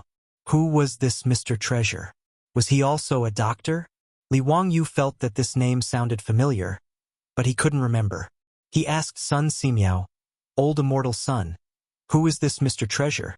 Sun Simiao shook his head with a bitter smile and explained, Sigh, Mr. Treasure is also a famous doctor. His surname is Zhang, and his name is Treasure. His courtesy name is Tan, and he is from Liang. Mr. Treasure is now 70 years old. He used to be an official in the imperial court, serving as an official of the Honglu Temple. Now he has resigned and returned home. I don't know why you are looking for me today. What does Gung Hong's death have to do with me? Li Wangyu heard this and remembered that Zhang Treasure was also a famous doctor in the early Tang dynasty. There were records of him in history, but he didn't expect Gung Hong to be his disciple. Old immortal son. There must be some misunderstanding? Maybe so. Zio, sit for a while. I will be back soon. Sun Simiao stood up and prepared to meet Zhang Treasure with his disciple. Li Wangyu thought that Gung Hong's death seemed to have something to do with him, so he stood up as well. Old immortal son, I will go with you. If there is any misunderstanding, I can help you explain. Sun Simiao didn't refuse. He nodded slightly and walked out. Li Wangyu quickly followed. Under the guidance of Sun Simiao's disciple, the two went to the Taoist temple's guest room. In the room sat an old man with white hair and beard. There were a few middle-aged men serving him. When the old man saw Sun Simiao appear, he coldly snorted. Greetings, Taoist Sunday. I came here uninvited today to demand an explanation for my disappointing disciple. Sun Simiao wasn't annoyed by his attitude. Mr. Treasure, there must be some misunderstanding. The death of your disciple, Gung Hong, has nothing to do with me. How can it have nothing to do with you? It was you who misled the saint. That's why he beat my poor disciple to death in anger. As an elder, how can you deny it like this? Li Wangyu was also confused. He couldn't help but interrupt. Mr. Treasure, Gung Hong's death was entirely his own fault. What does it have to do with Old Immortal Sun? Even if Old Immortal Sun cured the Crown Prince's intestinal blockage, it has nothing to do with Gung Hong's death. How can Old Immortal Sun be blamed? Zhang Baozong was very unhappy with Li Wangyu's words. I'm talking to Taoist Sunday.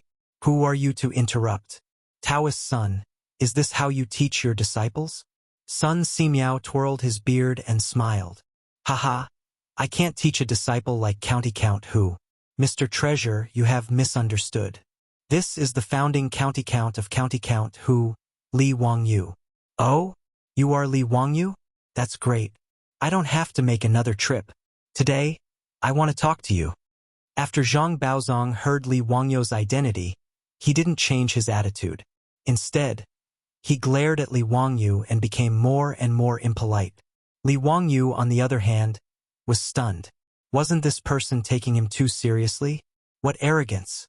Chapter 579. Li Wangyu naturally did not know that Zhang Baozong, as a famous doctor, was sought after by many. Moreover, he had once been an official of the Honglu Temple, a third-rank official who had retired. Naturally, he did not think much of Li Wangyu, a fourth-rank official who had founded the country. Zhang Baozong was now 70 years old and was known as a famous doctor, a godly doctor. This caused this old man to develop a bad temper. Li Wangyu was slightly startled by Zhang Baozong's words. Mr. Baozong, I respect you as an old man, but you cannot speak carelessly. Gung Hong clearly said that the Crown Prince had passed away in front of hundreds of officials and saints at the Taiji Palace. This angered the saint and caused him to be beaten to death. What does this have to do with me and Old Immortal Sun? Zhang Baozong's temper was even worse. He slapped the table and said angrily, Nonsense! If you and Taoist Sun did not purposely hide the Crown Prince's illness and mislead my disciple, how would he have angered the saint? The old man's words made Li Wangyu so angry that he laughed. This was really Zhu Beiji's way of putting the blame on others. Gung Hong's medical skills were not good and he was stubborn. He was not willing to cooperate with him to save Li Chengqian. Now, Zhang Baozong was actually using this as an excuse to criticize him and Sun Simiao. He was truly shameless. Not to mention that it was Pai Lupi who personally gave the order to seal off Li Chengqian's illness. Even if he purposely did not let Gung Hong know, so what? What obligation did he have to explain Li Chengqian's condition to Gung Hong, the imperial physician of the Shangyao Bureau? Who did this Zhang Baozong think his disciple was? Zhang Baozong was still unwilling to let it go. He pointed at Sun Simiao and impolitely criticized, Taoist Sun, you only accidentally cured the Crown Prince's intestinal abscess. Why did you kill my disciple? Sun Simiao was a monk and could not be bothered to argue with him. He only calmly cupped his hands and bowed. Immeasurable deity, Mr. Baozong has misunderstood. Misunderstood? What did I misunderstand? My disciple is the Taoist of the Medicine Bureau. It is his duty to treat the Crown Prince. Even if you have cured the Crown Prince, you should still inform him. Taoist son, do you dare to say that you didn't purposely conceal the method to cure the intestinal abscess and purposely seal the Crown Prince's illness so that my disciple, Gung Hong, would misjudge the Crown Prince's illness and ultimately cause my disciple's death? Li Wang, you really didn't know what to say. Was this old man crazy? Should everyone in the world follow his wishes? Why didn't he just descend to heaven? Li Wang Yu wasn't going to be polite either. He flung his robe and stood up. Since Mr. Treasure thinks so, then there's nothing more to say. If Mr. Treasure thinks that old immortal son and I deliberately killed Gung Hong, you can go to the censorate to complain. You don't have to come here and show off your eloquence. Zhang Baozong was very old, and his temper was even worse. When he heard Li Wangyou's words, he was so angry that he stomped his feet. Young man, how could you not know how to respect your elders? Is this how you talk to this old man? Don't think that just because you're the founding uncle you can be so unscrupulous. Li Wangyu ignored his clamor and turned to Sun Simiao. Old immortal son, let's go. There's nothing to say to this kind of person. Sun Simiao nodded silently and turned to leave. Stop! This old man hasn't finished speaking. Zhang Baozong was even more angry and raised his voice. This old man must seek justice for my disciple. After you killed my disciple, everyone in Chang'an City is saying that you, Taoist son, have better medical skills and are the best doctor in the world. And my Zhang family's medical skills are useless. This is simply outrageous. This old man wants to compete with you in medical skills, Taoist son, to prove my Zhang family's medical skills. Taoist son, do you dare to accept the challenge? When Li Wangyu heard his words, he somewhat understood in his heart. This Zhang Baozong didn't want to seek justice for his disciple, Gung Hong. He clearly felt that Gung Hong didn't cure Crown Prince Li Chengqian and was beaten to death, which made his Zhang family lose face. This was why he shamelessly ran back to Chang'an City from his hometown, Liang City, to find trouble with Sun Simiao. In reality, he just wanted to make a name for himself. This Zhang Baozong was so old, but he still cared so much about fame. This made Li Wangyu a little surprised. However, Li Wangyu felt that he wanted to compete with Sun Simiao in medical skills. That was purely looking for trouble. Although Zhang Baozong was considered a famous doctor in the beginning of the Tang dynasty and had left his name in history, compared to the king of medicine, he was not just a little bit inferior. How could he compare? Li Wangyu couldn't help but laugh at Zhang Baozong's words. How can the light of a firefly compete with the brilliance of the sun and the moon? Old immortal son's medical skills are not something you, Mr. Baozong, can compare to. You're thinking well. If you lose, it's okay. If you win, you can spread the news everywhere. Make a name for your Zhang family? But what right does old immortal son have to compete with you in medical skills? Do you think it's honorable to win? You really don't know what you're talking about. County count who? You're also responsible for the death of my disciple, Gung Hong. This old man hasn't even argued with you. How dare you humiliate this old man like this? Humiliate? Haha. Li Wangyu was too lazy to say anything more. Sun Simiao naturally didn't want to say anything more. To him, a medical competition was extremely boring. If he had the time, he might as well experiment with the efficacy of penicillin. Immeasurable celestial venerable, Mr. Baozong. This is just a misunderstanding. Let's not talk about it anymore. I also feel very sorry for your disciple's death, but it really has nothing to do with me. I ask Mr. Baozong not to harp on this matter anymore. It's getting late.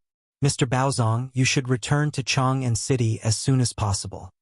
Sun Simiao ordered him to leave. Zhang Baozong stood up with the help of several middle-aged disciples beside him. He laughed and said, Taoist son, this old man respects you as a senior in the medical field, but if you're going to be such a coward, this old man will be very disappointed. I didn't expect the world-renowned priest's son to not even have the guts to compete with this old man in medical skills. Haha. This is really interesting. Interesting. Sun Simiao wasn't moved by Zhang Baozong's mockery. He was almost 100 years old. What hadn't he seen? Zhang Baozong's provocation wasn't even worth mentioning. Sun Simiao's disciples and grand-disciples, on the other hand, glared at Zhang Baozong after hearing his words. But because of their status, they didn't dare to speak up. But while Sun Simiao could tolerate it, Li Wangyu couldn't. How could the medicine king, Sun Simiao, be humiliated by Zhang Baozong? Li Wangyu flashed in front of Zhang Baozong and said, "Haha, Mr. Baozong, it's not impossible for you to compete in medical skills, but I don't think you have the right to compete with old immortal Sunday. How about this? I also know a little about medical skills. Since you keep saying that I have to take responsibility for Gung Hong's death, then that's great. Let me and old immortal Sun's disciples compete in medical skills with you, Mr. Baozong. How about it?" "No," Sun Simiao said anxiously. Zhang Baozong curled his lips in disdain and said, "County count who? When it comes to medical skills, you don't have the right." "Oh, is that so? But everyone in Chang'an City says that I, Li Wangyu, am also a divine doctor. Go and ask the people, do they know you, Mr. Baozong? It seems like I'm at a disadvantage if I compete with you in medical skills," Li Wangyu said mockingly. He wasn't wrong. Zhang Baozong's reputation was mostly among the court officials and aristocratic families.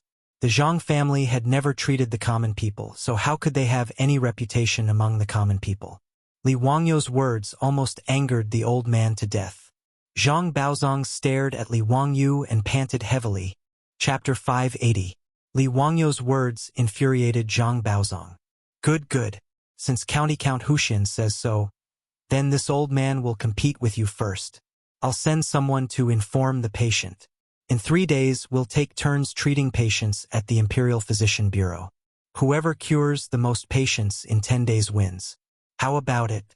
The Imperial Physician Bureau's Imperial Physician Medallion and Imperial Physician Deputy can bear witness.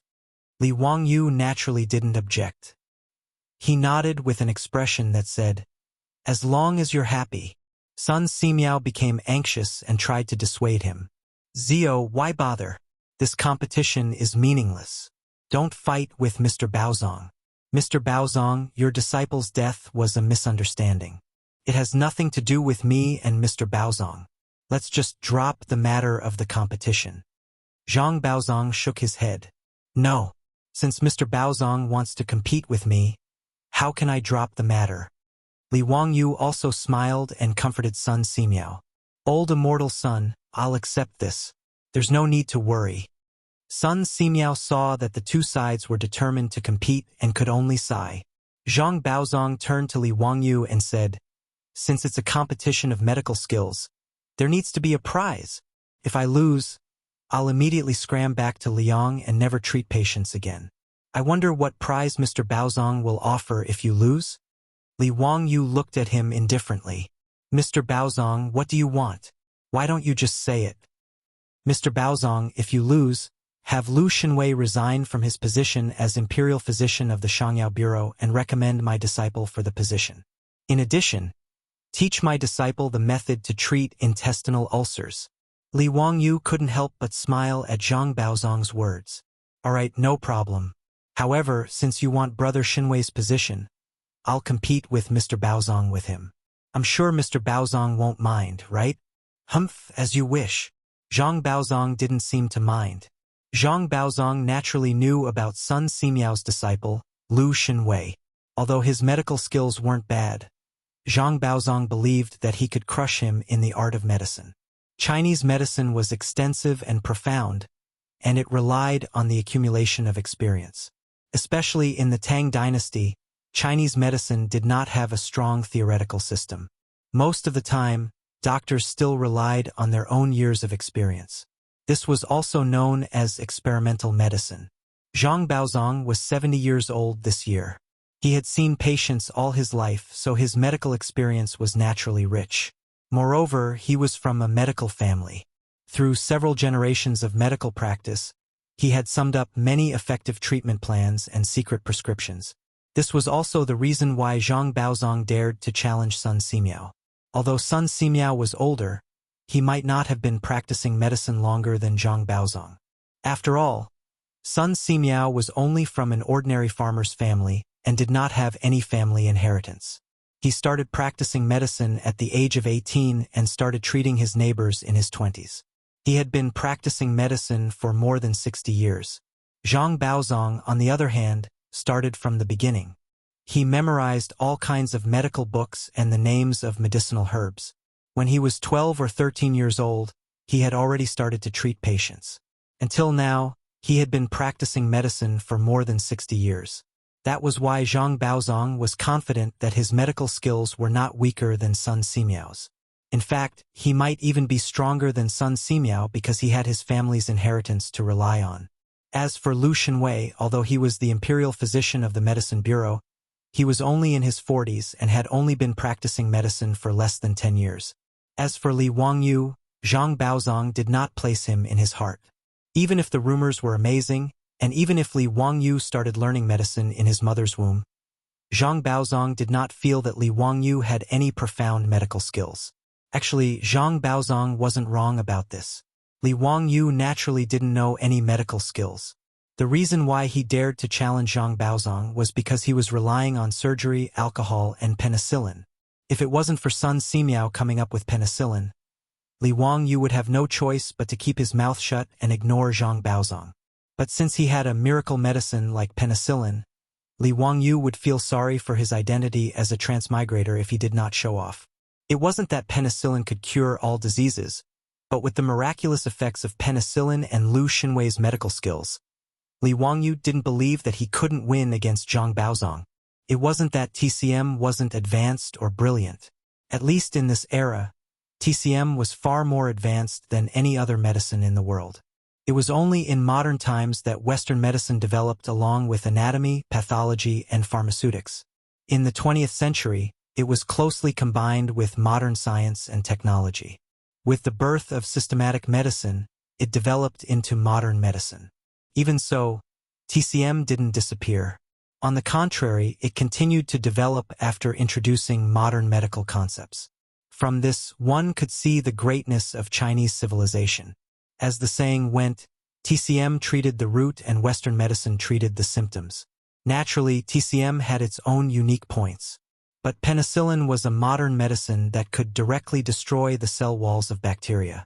Its effects weren't something that Tang Dynasty medicine could compare to. After all, the Tang people didn't even know what bacteria were.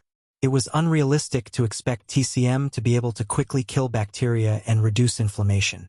Li Wangyu's eyes darted around before he said, "But if that's all there is to this competition, then it's meaningless. Why don't we increase the stakes? If Brother Xinwei and I lose, I'll kowtow to Mr. Baozong in front of all the officials and give you 10,000 taels of gold as compensation. But if Mr. Baozong loses..." His conditions naturally made Zhang Baozong raise his eyebrows. Whether it was 10,000 taels of gold or Li Wangyu kowtowing in front of everyone, it was very tempting to him. Zhang Baozong subconsciously asked, "What if I lose?" If Mr. Baozong loses, you'll kowtow to Old Immortal Sun and take him as your master. You'll serve Old Immortal Sun in the Xianwei Temple. How about it? Mr. Baozong, do you dare to make a bet? Li Wangyu's words made Zhang Baozong's teeth ache.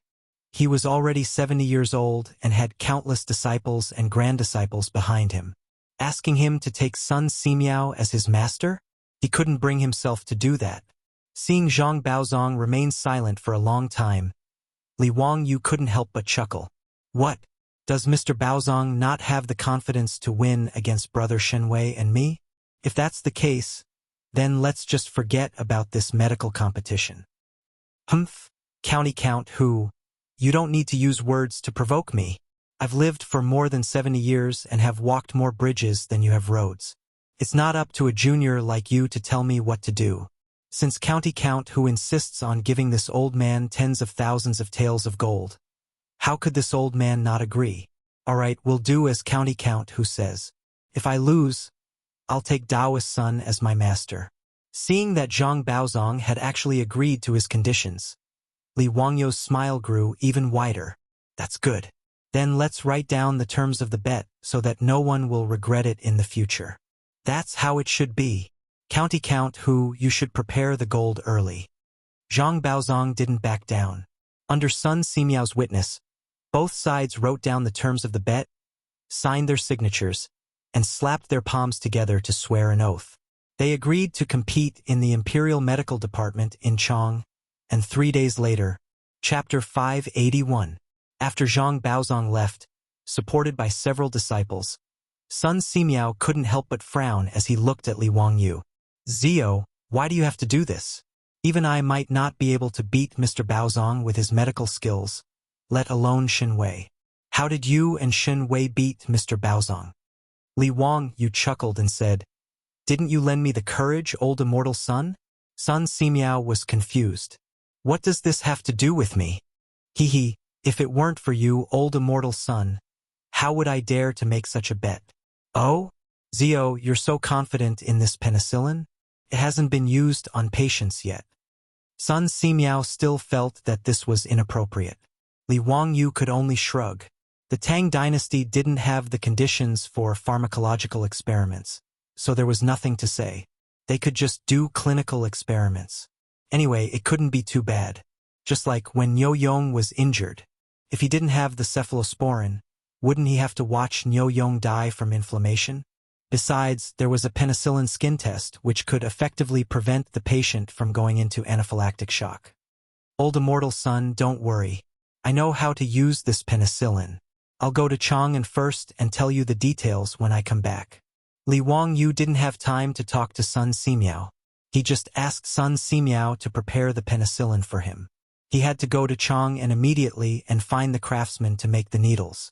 Without the syringe, even the penicillin would be useless. After all, the penicillin produced by Sun Simiao was a medicine, not a pill that could be taken orally. There was no other way except for intramuscular injection. After leaving the Shenwei Temple, Li Wangyu led Niu Wu and a few troops straight to Chang'an. He was now familiar with the Shenwei Temple. The officials and craftsmen in the Shenwei Temple naturally knew that County Count Hu was here to make something new. Sure enough, when Li Wangyu found the craftsmen and told them his request, all of them were depressed. Hu was confident that they could make such a delicate thing. An old craftsman pondered for a moment and asked, County Count Hu, can this item be made of gold? Gold? Making needles? Li Wangyu felt a headache coming on. However, as long as he could make a suitable needle, he didn't care too much. If it was gold, then so be it. But, can it be made of gold? Yes, I was thinking that gold is on the soft side. I will first beat the gold into gold foil, then wrap it around the copper wire and beat it into the needle-like shape you need, County Count Hu. Finally, I will take out the copper wire and form the hollow needle you need. Li Wangyu pondered for a moment. It was feasible, but he asked doubtfully, won't a needle made of pure gold be very soft? Can it pierce into the human body? I'll add silver to it later to strengthen it. That's good. Then start forging immediately. You must forge it for me within 3 days. This lord will reward you handsomely. With Li Wangyou's words, the craftsmen nodded and patted their chests, promising that they would make it within 3 days. Now, the craftsmen who were about to become supervisors were all willing to work for Li Wangyu. The biggest reason was that he gave them a lot of rewards. These craftsmen were all registered craftsmen and only had a meager salary every month. As for those craftsmen who helped Li Wangyu was never stingy with his money. He gave the craftsmen who helped Li Wangyu polish the microscope lens 100 strings of copper coins as a reward. With such a material incentive, these craftsmen were naturally willing to work hard for Li Wangyu. With the craftsman's guarantee, Li Wangyu was relieved. He ran to the Shangyao bureau and found Lu Shenwei, informing him of today's matter. When Lu Shenwei heard Zhang Baozong speak to his master in such a manner, he was so angry that he stomped his feet and scolded Zhang Baozong for being disrespectful. Zio, I will do my best in the competition with that old thief. I won't let my master be humiliated, Lu Shenwei said, and then looked at Li Wangyu with some worry. However, Zio, you are still a bit rash. You shouldn't have made such a bet with that old thief. If you lose, it doesn't matter if I become the imperial physician of the Chang'an Bureau or not. However, you will lose 10,000 taels of gold and even have to kowtow to that old thief. How can you accept that? Hee, brother Shenwei. That's why you have to win. Li Wangyu smiled. Lu Shenwei couldn't help but be a bit surprised. Zio, although I am confident in my medical skills, that old thief has been practicing medicine his entire life. His medical skills aren't inferior to my master's. I'm afraid. Li Wangyu's smile became even more brilliant. Brother Shenwei, do you remember why old immortal Sun went to Dingzhou village to build a microscope? Lu Shenwei didn't understand what he meant, but he still nodded. Naturally, it's to study your microscope. Zio, the microscope you made for your master is really good. When will you make one for me? Li Wangyu was speechless. This guy was still thinking about the microscope? He rolled his eyes. Other than the microscope? Other than the microscope? Then it's penicillin. In order to create the penicillin you mentioned, my master spent a lot of effort. Now, Lu Shenwei suddenly understood. He widened his eyes in disbelief. Zio, you mean my master has developed penicillin? Ha, that's right. Li Wangyu pretended to pull out the folding fan at his waist. With a swoosh, he opened it and made it look like a feather fan. Otherwise, how would I go and bet with that Bao Zong on medical skills? It's not like you don't know my skills. How would I know any medical skills? However, with this penicillin and Brother Shenwei's medical skills, that Bao Zong will definitely suffer a great loss. Lu Shenwei nodded excitedly. If that penicillin really has the effect you mentioned, then that old thief Zhang Baozong will definitely suffer. He suddenly thought of something and looked at Li Wangyu in confusion. Zio, why do you want that old thief to become the master's disciple if he loses? Wouldn't that be letting that old thief off easy? I have my own reasons for this. Anyway, it's not a bad thing. Moreover, although this Zhang Baozong is a little narrow-minded, his medical skills are quite good. If he becomes the master of old immortal Sun, it won't be a disgrace to him. The reason why Li Wangyu proposed the condition of becoming Sun Simiao's disciple to Zhang Baozong was naturally not to humiliate him.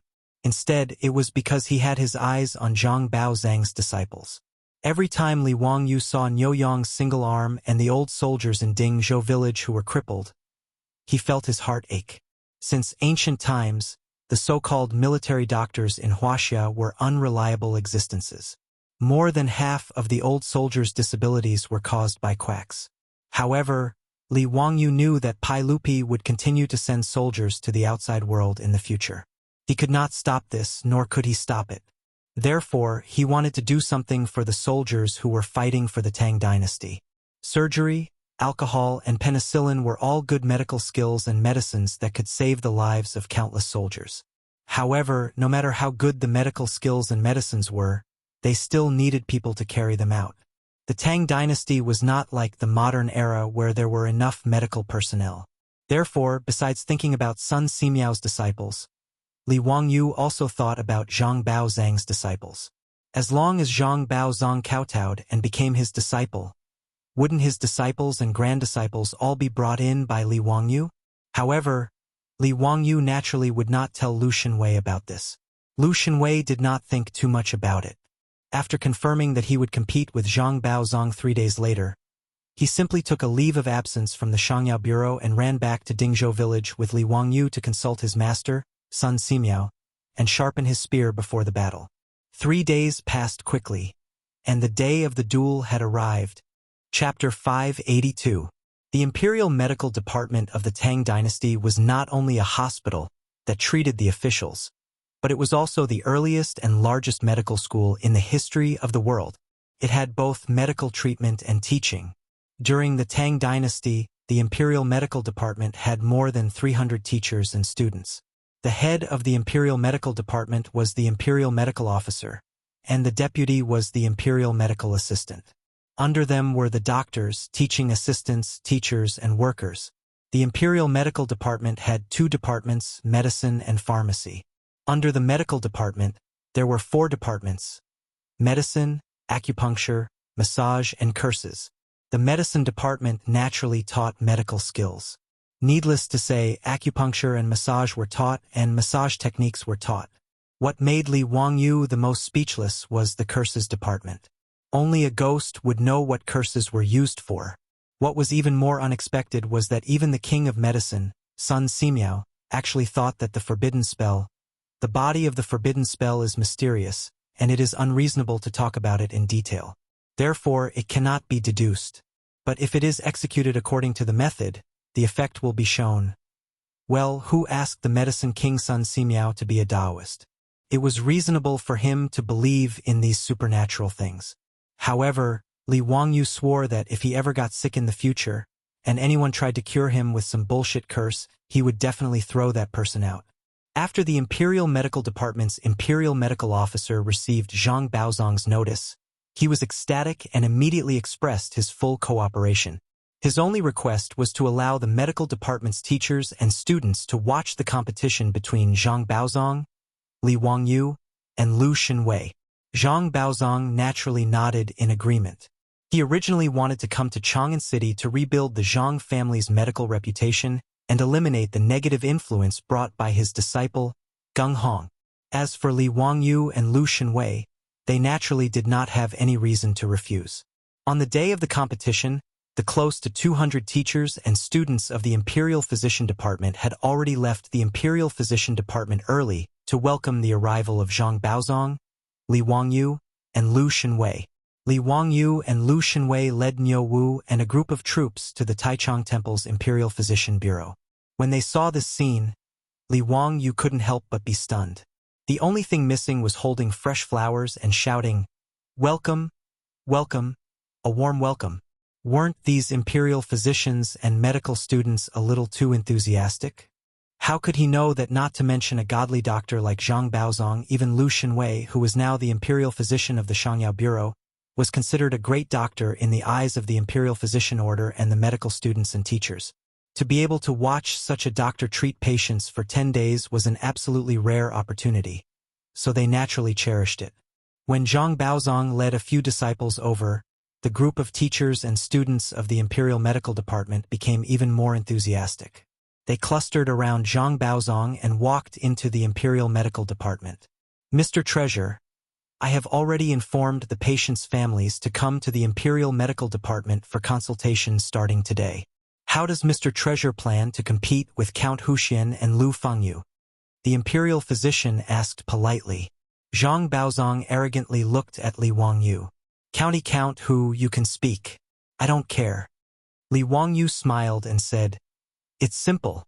Since it's a competition, then the patients' families will naturally come in. We will examine them one by one and write out a prescription. The patients can choose whose prescription they want to use. In short, whoever cures the most patients in 10 days will win. How about it? Does Mr. Treasure have any objections?" "Sure." Li Wangyu's smile became even more brilliant. "Since it's like this, then let's begin. Mr. Treasure is the elder. As the saying goes, the elder goes first, and the younger comes later. Mr. Treasure will examine the patients first, and Brother Xinwei and I will examine them later." Zhang Baozong naturally had no objections. He led the way to the Imperial Medical Department's main hall. In the large main hall, Zhang Baozong, Li Wangyu, and Lu Xinwei sat on the left and right, waiting for the patients to come in for consultation. As for the 200 or so teachers and students of the Imperial Medical Department, they filled the originally spacious main hall to the brim. It was very lively. "Imperial Physician Order, please invite the patients in." Zhang Baozong greeted after sitting down. Immediately, a doctor from the Imperial Medical Department trotted out to invite the patients in for consultation. Li Wangyu found it very interesting that the medical students of the Imperial Medical Department were called doctors. These patients were all notified in advance by the Imperial Medical Department to come for consultation today. Most of them were patients who came to the Imperial Medical Department to seek treatment and medicine, but the Imperial Medical Department was helpless to treat them. The Imperial Medical Department was not open to the citizens of Chang'an City. Those who could come for consultation were the officials of the Imperial Court and their relatives, the generals of the Imperial Army, and the officials of the Yamen. The first patient was invited in by a doctor from the Imperial Medical Department. It was a lieutenant of the Right Imperial Army. The lieutenant's face was ashen. After bowing to Zhang Baozong, he sat in front of a few tables. Zhang Baozong extended 2 fingers and placed them on the lieutenant's pulse. However, his brows quickly furrowed. He asked about the lieutenant's condition and shook his head helplessly in the end. "Sigh, this is a dirty disease. There's no medicine that can cure this disease. This old man wants to help, but there's nothing I can do." Zhang Baozong's words made the surrounding teachers and students of the Imperial Medical Department shake their heads. Seeking prostitutes was the synonym for visiting prostitutes in ancient times. Sexually transmitted diseases in ancient times were also collectively known as prostitutes. It was rumored that Hua Tuo could cure this disease. It was even rumored that Hua Tuo could revive those who have fallen off. This was impossible, unless Hua Tuo was a doctor from the future and used cloning technology to achieve this. In short, other than the legendary Hua Tuo who could cure prostitutes, there was no medicine that could cure this disease in ancient times. In fact, the lieutenant had already sought out various doctors. Whether it was the Imperial Medical Department or the Luyan medical workers in the streets, he had received the same answer. Today, he had also heard that Zhang Baozong was coming to the Imperial Medical Department to treat patients. Thus, he came to give it a try with a sliver of hope. Hearing Zhang Baozong's words, the lieutenant's face became even more ashen. He stood up silently, bowed to Zhang Baozong, and prepared to leave. "Wait, Lieutenant. Why don't you come to Lu Fengyu for treatment?" When Li Wangyu saw that the lieutenant was about to leave, he hurriedly called out to him. When the lieutenant heard this, he couldn't help but reveal a pleasantly surprised expression. "May I ask if Lu Fengyu can cure this disease?" Before Li Wangyu and Lu Xinwei could speak, Zhang Baozong couldn't help but sneer. "Haha, this old man has practiced medicine for more than 60 years, but I've never heard of this disease being cured. County Count, why do you have to be so stubborn and let this patient's family have hope and then be disappointed? This isn't something the School of Medicine does." Zhang Baozong's words made the Imperial Medical Department's Imperial Physician Order, as well as the teachers and students, nod inwardly. They felt that he was right. As the School of Medicine, a wise man once said, "As long as one is a doctor, one must be gentle and elegant by nature, humble and courteous by action, gentle by action, not arrogant and not pretentious." Since they knew that this disease couldn't be cured, they naturally shouldn't let the patient's family have hope and then be disappointed. This was truly immoral. However, Li Wangyu chuckled and said, "Sir Baozong, if you can't cure it, how do you know that Lu Fengyu can't? Don't make a fool of yourself because the disease is small, and don't shrink back because the disease is serious." When Sir Baozong heard that it was a disease of the School of Medicine, he shook his head and sighed. This isn't something the School of Medicine does either. His words left Zhang Baozong speechless. He could only coldly snort. "Humph, County Count, who, you have a sharp tongue. This old man wants to see how you and Lu Fengyu will cure this disease of the School of Medicine." Chapter 583.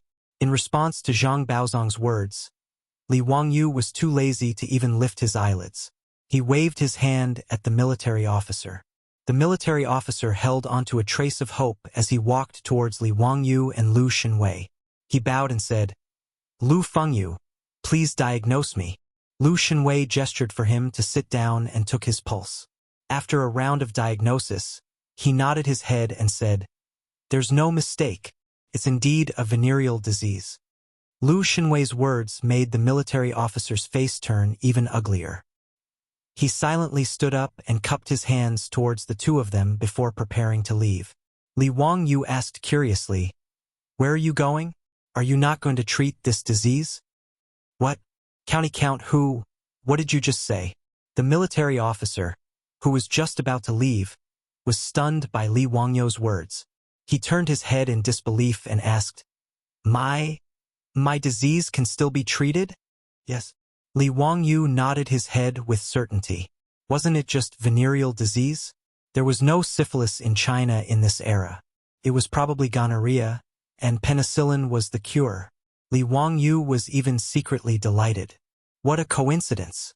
He had encountered such a good start.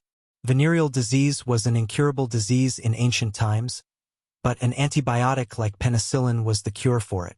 Even Lu Shenwei was taken aback by his words. He moved closer to Li Wangyou's ear and whispered, "Zio, you're not joking? Can penicillin really cure venereal disease?" "Brother Shenwei, don't worry. Naturally, it can. I guarantee it." When Lu Shenwei heard this, his face also lit up with joy. However, Li Wangyou's words had caused an uproar in the Imperial Physician Department's hall. Over 200 teachers and students of the Imperial Physician Department were all whispering to each other as they discussed spiritedly. "Doctor, may I ask if there's any precedent for what County Count who said about curing venereal disease?" Sigh, apart from the rumors of divine physician Hua Tuo's medical skills, I've never heard of anyone curing venereal disease. County Count whose words. The doctor didn't continue speaking, but he kept shaking his head to show his attitude. He clearly didn't believe Li Wangyou. "That's right. We've also read many medical books, but have we ever heard of this flower being able to cure anything? I'm afraid that County Count whose words aren't true. Even Mr. Treasure said that flower willow could not be cured. Could it be that Lu Fengyu's medical skills are better than Mr. Treasure's? It's hard to say. Could it be that Lu Fengyu has the 15 lost secret prescriptions of Hua Tuo? Lu Fengyu's teacher is Sun Simiao, Sun Taoist. But it's not impossible." The words of the Imperial Medical Department's teachers and students naturally entered the ears of the lieutenant, causing the pleasant surprise that had just appeared on his face to suddenly freeze. Zhang Baozong was so agitated by Li Wangyou's words that he stood up abruptly. Ridiculous! It was ridiculous! How could such a disease be cured? County Count who? How dare you speak such nonsense? His words caused the lieutenant to lose his soul. He turned around and was about to leave. Li Wangyou completely ignored the questioning voices of the crowd. He pretended that he hadn't heard Zhang Baozong's words. He smiled at the lieutenant, revealing 8 spotlessly white teeth. "If this lord says it can be cured, then it can be cured. Do you believe what they say and prepare to go back and wait for death? Or do you prepare to have Lu Fengyu treat you? Choose for yourself." The lieutenant naturally didn't believe Li Wangyou's words. But who would be willing to wait for death? Even if there was only a 1% chance, he still hoped that his illness could be cured. The lieutenant directly knelt down in front of Lu Shenwei and Li Wangyou. I'll treat it. Lu Fengyu, please treat me." Li Wangyou laughed loudly. "No need to be so courteous. Get up. Lu Fengyu can treat you right now." Yes. Lu Fengyu, please give me medicine and write a prescription for me." Li Wangyou waved his hand. "There's no need to take medicine. A few injections will be enough." The lieutenant and everyone in the Imperial Medical Department were dumbfounded. A few injections? What did that mean? Could it be acupuncture? Could this be used to treat a willow disease? Zhang Baozong's face was filled with disdain. Preposterous. Acupuncture can treat a willow disease? That's nonsense. Imperial Medical Officer, you're also a medical student. Have you heard of this before? The Imperial Medical Officer slowly shook his head. This kind of thing, even in ancient books and legends, had never been heard of. It was rumored that Hua Tuo could treat a willow disease. He had 15 secret prescriptions, but it wasn't something that could be cured with acupuncture. Under everyone's astonished gaze, they saw Lu Shenwei take out a bamboo tube and put a golden needle on it. "Come, let's do a skin test first. Let's see if you can get an injection." Li Wangyou indicated for the lieutenant to roll up his sleeves. After that, he let Lu Shenwei use alcohol to disinfect his arm. Then, he inserted the needle into the lieutenant's forearm and injected a small amount of penicillin. Before the appearance of cephalosporin, China's hospitals had to do a skin test before injecting penicillin. The purpose was to prevent the patient from going into anaphylactic shock. The reason why a skin test was required was because China's medical standards weren't high back then. The purity of the penicillin wasn't high, and the quality wasn't pure enough. At that time, the penicillin imported from the West didn't require a skin test. But now, Sun Simiao used a local method to make penicillin, so there was no need to talk about the purity. Who knew how many problems would occur if the lieutenant injected penicillin without a skin test?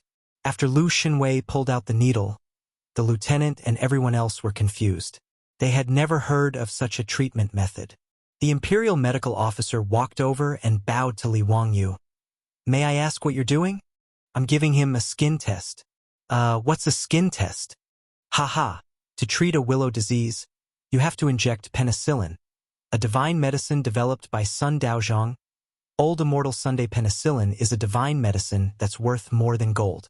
However, penicillin also has side effects. Not everyone can bear its medicinal power. Therefore, we have to do a skin test on the wrist and inner arm first.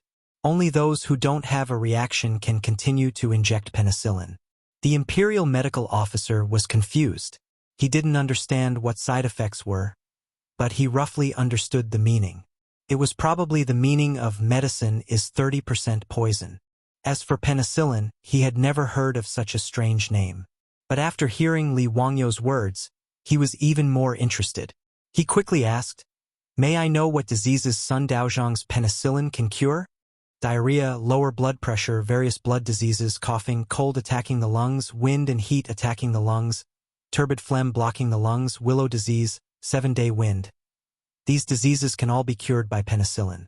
Li Wangyu recited a lot of diseases, which made the imperial medical officer and everyone else dumbfounded. The diseases he mentioned were pneumonia, septicemia, and the like in the Tang dynasty. In order to know the names of these diseases, he asked Lu Xinwei for a long time before he finally understood the names of the diseases in the Tang dynasty. As for why he knew that these diseases could be cured, wasn't it because of the box of cephalosporin that was already eaten by his beautiful superior? Although the cephalosporin was eaten, he didn't throw away the packaging and instructions. The effects of penicillin and cephalosporin were roughly the same. He confirmed the diseases that penicillin could cure according to the instructions of cephalosporin. Li Wangyou's words made more than 200 teachers and students of the Imperial Medical Department look at each other in dismay. They didn't know what to say. If penicillin could cure so many diseases, it was really a divine medicine. It should be worth more than gold. But could such a medicine really exist? Could this be a miraculous elixir bestowed by the gods? Chapter 584. Actually, in the Tang dynasty, giving patients a skin test was also a risky thing to do. Not to mention the crude self-made penicillin. Even in the later generations of Wuxia, there were patients who died from anaphylactic shock when medical conditions were not perfect. And among those patients who died, 25% of them died from shock during the skin test. Of course, compared to the patients saved by penicillin, this side effect was negligible. In the Tang dynasty, many diseases did not have penicillin, and the mortality rate was 100%. This was also the reason why Li Wangyu dared to directly use penicillin to treat patients. Since he would be waiting for death if he did not use penicillin, he might as well take a gamble and have a high chance of survival. After giving the lieutenant the skin test, Li Wangyu was also a bit nervous. This was the first time penicillin was used, and no one knew what would happen. Although anaphylactic shock or even death were rare, it was a small probability event. But if it really happened, there was nothing they could do, and they could only watch the lieutenant die. After all, if the patient in the later generations went into anaphylactic shock, they could be injected with epinephrine for emergency treatment. But in the Tang dynasty, there was no such thing as epinephrine. If something really happened, there was nothing they could do, and they could only watch. Fortunately, after a quarter of an hour, there was no reaction at the inner part of the lieutenant's arm where the skin test was carried out. This meant that the skin test was negative, and the injection could be carried out. If there was a bulge, red flush, or lump, it was a positive reaction, and the injection of penicillin could not be carried out. Li Wangyu carefully looked at the lieutenant's arm and nodded to Lu Xinwei. "Brother Xinwei, it's negative, and the injection can be carried out." He had already taught Lu Xinwei the common knowledge of injecting penicillin. Lu Xinwei nodded and took out the bamboo syringe again, preparing to inject the drug. "Come here, take off your pants, reveal your buttocks, and sit sideways on this stool." Lu Xinwei's words made the lieutenant dumbfounded. Was he really treating a patient? He even thought that there were some homosexual men in the military. Although he was not a homosexual, he had a rough idea. Hearing Lu Xinwei's words, the lieutenant not only did he not untie his pants, he even tightened his grip on his pants and looked at Lu Xinwei with vigilance. Lu Fengyu, I have to take off my pants to treat a patient? Not only the lieutenant, but also the 200 teachers and students of the Imperial Medical Department in the hall were dumbfounded, and Zhang Baozong was also confused. To treat a patient to take off his pants? Who had seen such a thing? But even if Lu Fengyu was gay, he wouldn't go so far as to display it in front of these 200 people, right? Lu Xinwei still hadn't realized what the captain and everyone else's gazes meant. Seeing the captain dilly-dallying, he impatiently shouted, "Hurry up! What are you dawdling for? Do you still want to treat the patient?" Lu Xinwei, Xinwei, Xinwei Lu, Xinwei, Xinwei, Xinwei, Xinwei to Xinwei Lu, Xinwei Lu, Xinwei, Xinwei Lu, Xinwei. Lu Xinwei Lu, Xinwei Xinwei Xinwei Xinwei Lu, Xinwei Xinwei Lu, Xinwei were Xinwei and Lu Xinwei Lu. Xinwei. Although they were all men, the lieutenant's face immediately turned green when he exposed his butt to hundreds of people. But as a patient, he did not have any human rights to speak of, so he could only endure and close his eyes, pretending that he did not know anything. Naturally, only Lu Xinwei was responsible for giving injections to the patient. Of course, Li Wangyu was the one who taught Lu Xinwei how to give injections. Actually, how could Li Wangyu know anything about it? At most, he knew that he had to empty the air in the syringe before injecting. He was not a medical student. His so-called injection experience was only the experience of going to the hospital and being injected with needles and seeing how the young nurses operated. Li Wangyu did not care too much. He roughly explained how to inject the medicine into the patient, then asked Niu Wu to catch a pig and let Lu Xinwei experiment on it himself. Lu Xinwei was helpless against Li Wangyu's unreliable teaching method. But he could only follow Li Wangyu's instructions and continuously insert needles into the pig's butt. Today, Lu Xinwei was like a duck being driven onto a perch. It was his first time using needles on a living person. If the lieutenant knew that Lu Fengyu had only injected a pig's butt before, would he immediately jump up and run away? If it was the future, Li Wangyu and Lu Xinwei's unreliable medical practice method would definitely be arrested and charged with illegal medical practice. But fortunately, it was 1,300 years ago. Not only did no one find trouble with them, but the teachers and students of the Tang dynasty's highest medical school were also watching Lu Xinwei's every move with eyes full of curiosity. Lu Xinwei wiped the lieutenant's butt with alcohol and did not hesitate to insert the syringe into the lieutenant's body. He crudely pressed the syringe and injected the medicine into the lieutenant's body. Even though the lieutenant was a man who had been through a mountain of swords and a sea of blood and didn't even frown when he was stabbed, he still cried out in pain. Beads of sweat immediately dripped down from his forehead. Li Wangyu watched Lu Xinwei's operation from the side and also broke out in cold sweat. If I get sick in the future, I will definitely not let this guy give me injections. It's really too scary. In the future, the nurses were very gentle when giving injections. Even the skilled nurses did not feel anything when giving injections. But Lu Xinwei's actions were so fierce that it was as if he had killed the lieutenant's father. It was too scary. Inside the bamboo syringe, Lu Xinwei pushed the medicine all the way to the bottom. Then, he heroically pulled out the golden needle. Li Wangyu dared to swear that the lieutenant's butt was bleeding from the place where the needle had been inserted. Lu Xinwei followed Li Wangyu's instructions and took out the golden needle. He then threw it into alcohol to soak and disinfect it. There was no other way. In 3 days, the supervising craftsman had only made 3 golden needles.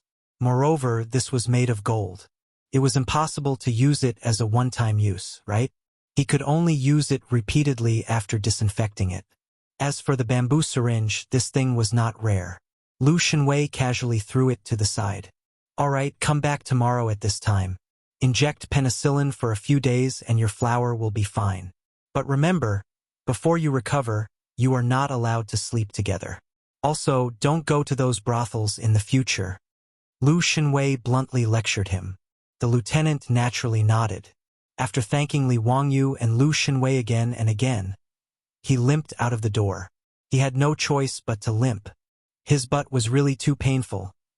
After the lieutenant left, the group of students from the Imperial Medical Department immediately turned on their curious baby mode and continuously threw out all kinds of questions.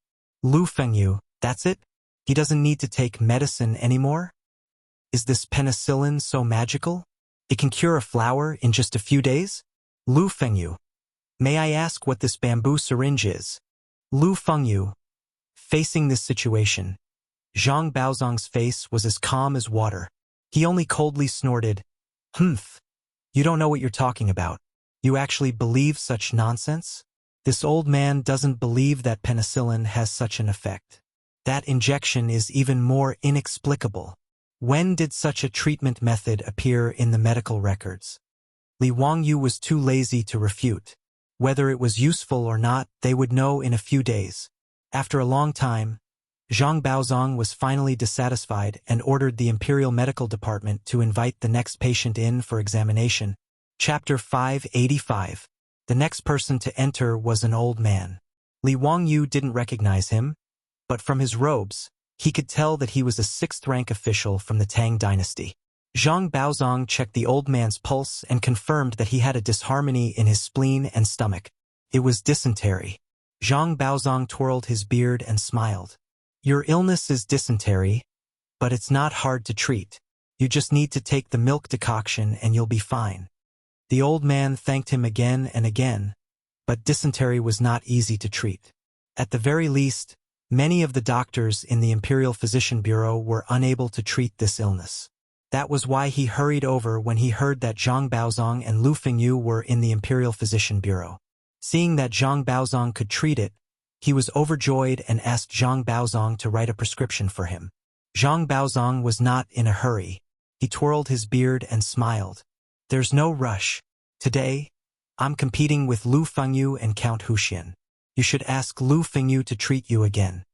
The old man could only listen to Zhang Baozong and ask Lu Shenwei to treat him again.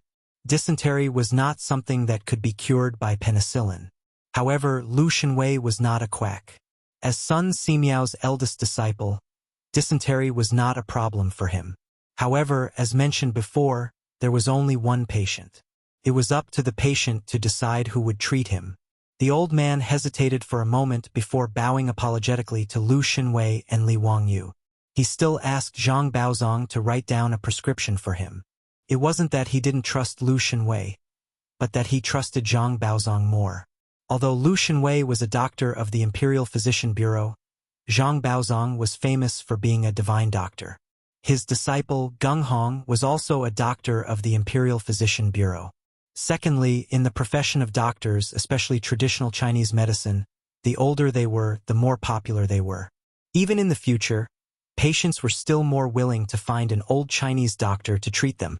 In response, Li Wangyu could only shrug his shoulders helplessly and decline to comment.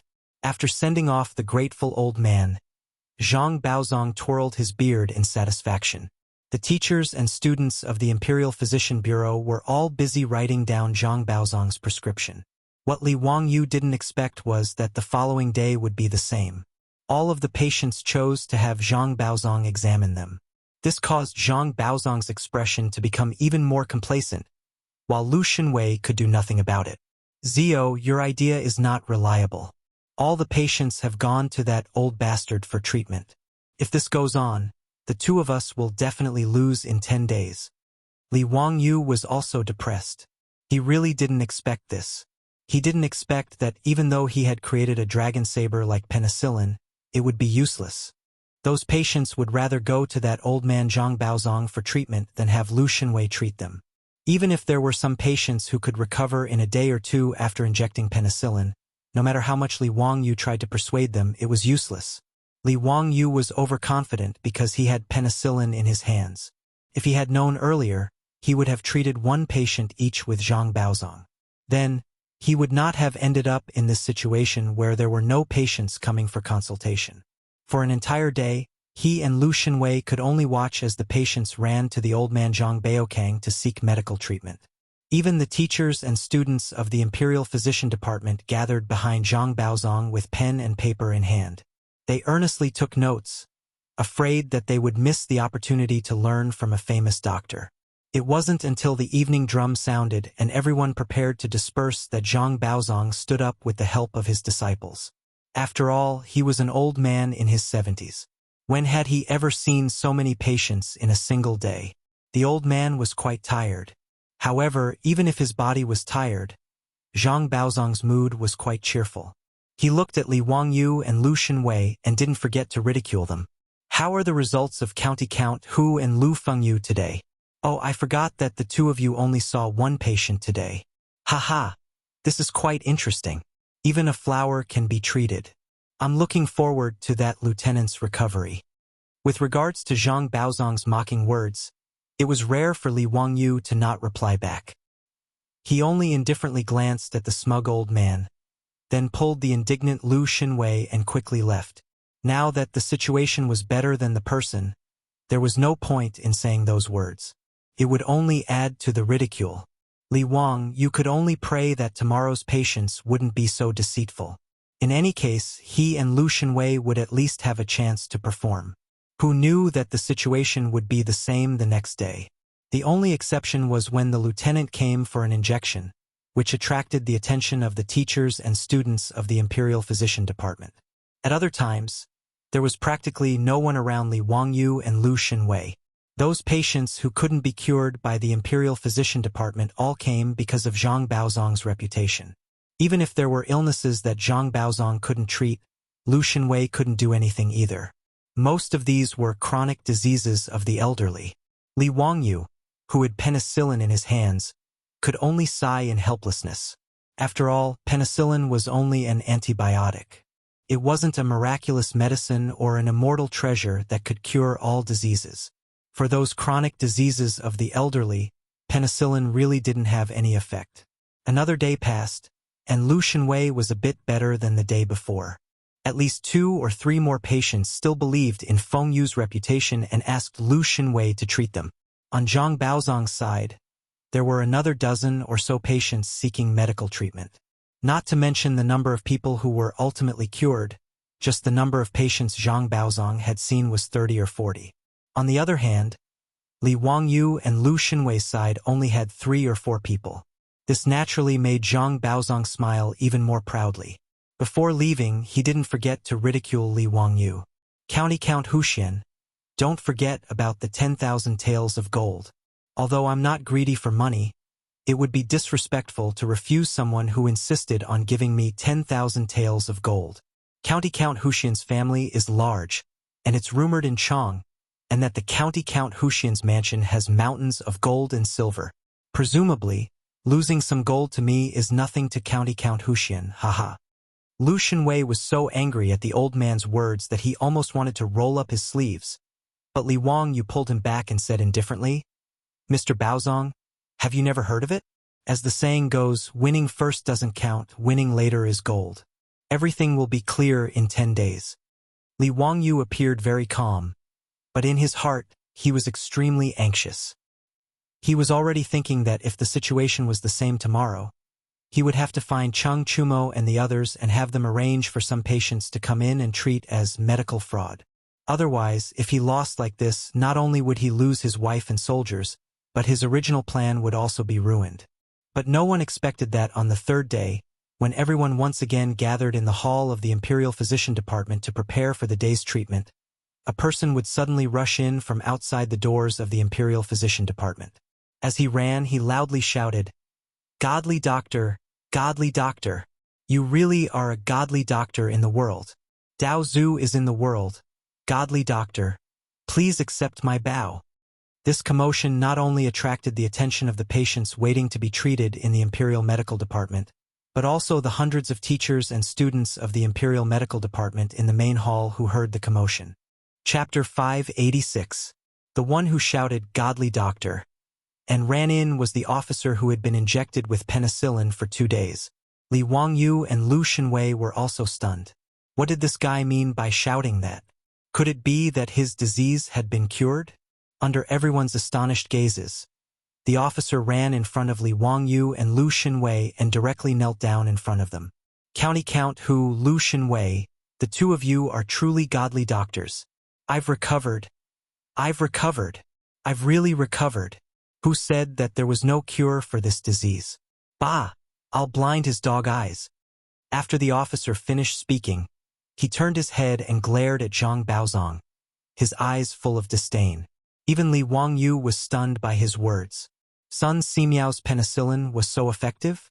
Gonorrhea was cured after 2 days of injections? How could he know that even in the future, patients who had gonorrhea for the first time would recover after 3 or 4 days of injections of penicillin? And to the people of the Tang dynasty who had never used antibiotics, the effects of this medicine were immediate. Its effects were completely incomparable to those of the future. When Lu Xinwei heard this, his expression also changed. He quickly pulled the officer over and checked his pulse. He even had the officer untie his belt and take off his pants to check. The teachers and students of the Imperial Medical Department were also shocked by the officer's words. Everyone knew that there was no cure for the disease of promiscuity. When Li Wangyu and Lu Xinwei said that it could be cured, no one actually believed them. Even though they had seen Lu Xinwei inject the officer twice, they still didn't believe that there was such a thing. As for Li Wangyu's penicillin, they were even more skeptical and felt that it was an exaggeration. The teachers and students of the Imperial Medical Department couldn't be blamed for thinking this way. If a doctor in the future claimed that he had a godly medicine that could cure cancer and that he only needed a few injections, no one would believe him either. Not mocking him like Zhang Baozong was already showing respect to Li Wangyu, the founding uncle of the nation, and to Lu Xinwei, the minister of medicine. More than 200 people once again gathered around, surrounding the lieutenant so tightly that not even a drop of water could trickle through. Pairs of burning gazes, as if they were studying a rare treasure, were all directed towards the lieutenant's lower body. This time, the lieutenant didn't feel embarrassed. Instead, he acted like a valiant soldier showing off his meritorious service. He proudly revealed his lower body and twirled it left and right to show off to everyone. Li Wangyu was speechless. He couldn't bear to look anymore and quickly turned his head away. However, everyone, including Lu Xinwei and the group of teachers and students from the Imperial Physician Department, was watching very carefully, afraid that they would miss a single detail. Tisk. There's no swelling, it's eroded. The eroded area has already scabbed off and new flesh has grown out. This flower is really cured. Unbelievable. Unbelievable. Doctor, how do you explain this? Isn't Hua Lu incurable? Perhaps it was a misdiagnosis? This person doesn't have Hua Lu's disease? The doctor from the Imperial Physician Department didn't know how to answer. Impossible. Mr. Baozong and Lu Fengyu both confirmed without a doubt that this person's lower body was red and swollen 2 days ago. If it wasn't Hua Lu's disease, then what was it? Could it be that Mr. Baozong made a misdiagnosis? Mr. Baozong said Hua Lu incurable. This lieutenant only had 2 days, so how did he recover from Hua Lu's disease? Everyone couldn't come up with an answer. They all turned their heads to look at Zhang Baozong. They wanted to see how Zhang Baozong, who had said with certainty that Hua Lu was incurable, would answer. When the lieutenant rushed in, Zhang Baozong naturally heard his words. His heart couldn't help but thump as he felt that things weren't going well. At this moment, he couldn't care less. With the help of his disciples, he stood up, separated the crowd, and squeezed his way to the lieutenant's side. The old man couldn't care about anything else. He pulled the lieutenant's hand over and checked his pulse. After a while, he squatted down and carefully sized up the lieutenant's lower body. How is it? Zhang Baozong, 3 days ago you kept saying that I was incurable. What else do you have to say now? Bah, quack. The lieutenant's saliva was about to spray onto Zhang Baozong's face. However, although his words were unpleasant, Zhang Baozong had no words to refute. 3 days ago, he was indeed the one who said Hua Lu incurable. He even mocked Li Wangyu and Lu Xinwei. If this lieutenant was serious and really beat Zhang Baozong up, others wouldn't be able to say anything. After all, it was fine if you couldn't treat the illness and couldn't cure it, but you even advised the patient to go to other people for treatment. You even mocked and ridiculed him. This was asking for a beating. If it was an ordinary doctor, this lieutenant might really beat him up. It was only because Zhang Baozong was old and was once a minister of the Honglu Temple, a major third-rank official, that he didn't beat him up. Zhang Baozong had nothing to say in the face of this iron-like fact. He still couldn't understand why Hua Lu's disease could be cured.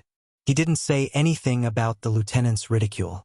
He walked back to his seat with the help of his disciples. The teachers and students of the Imperial Physician Bureau were originally skeptical about penicillin, but now that the facts were in front of them, who wouldn't believe it? The lieutenant who had been sentenced to death by Zhang Baozong had miraculously recovered after just 2 injections.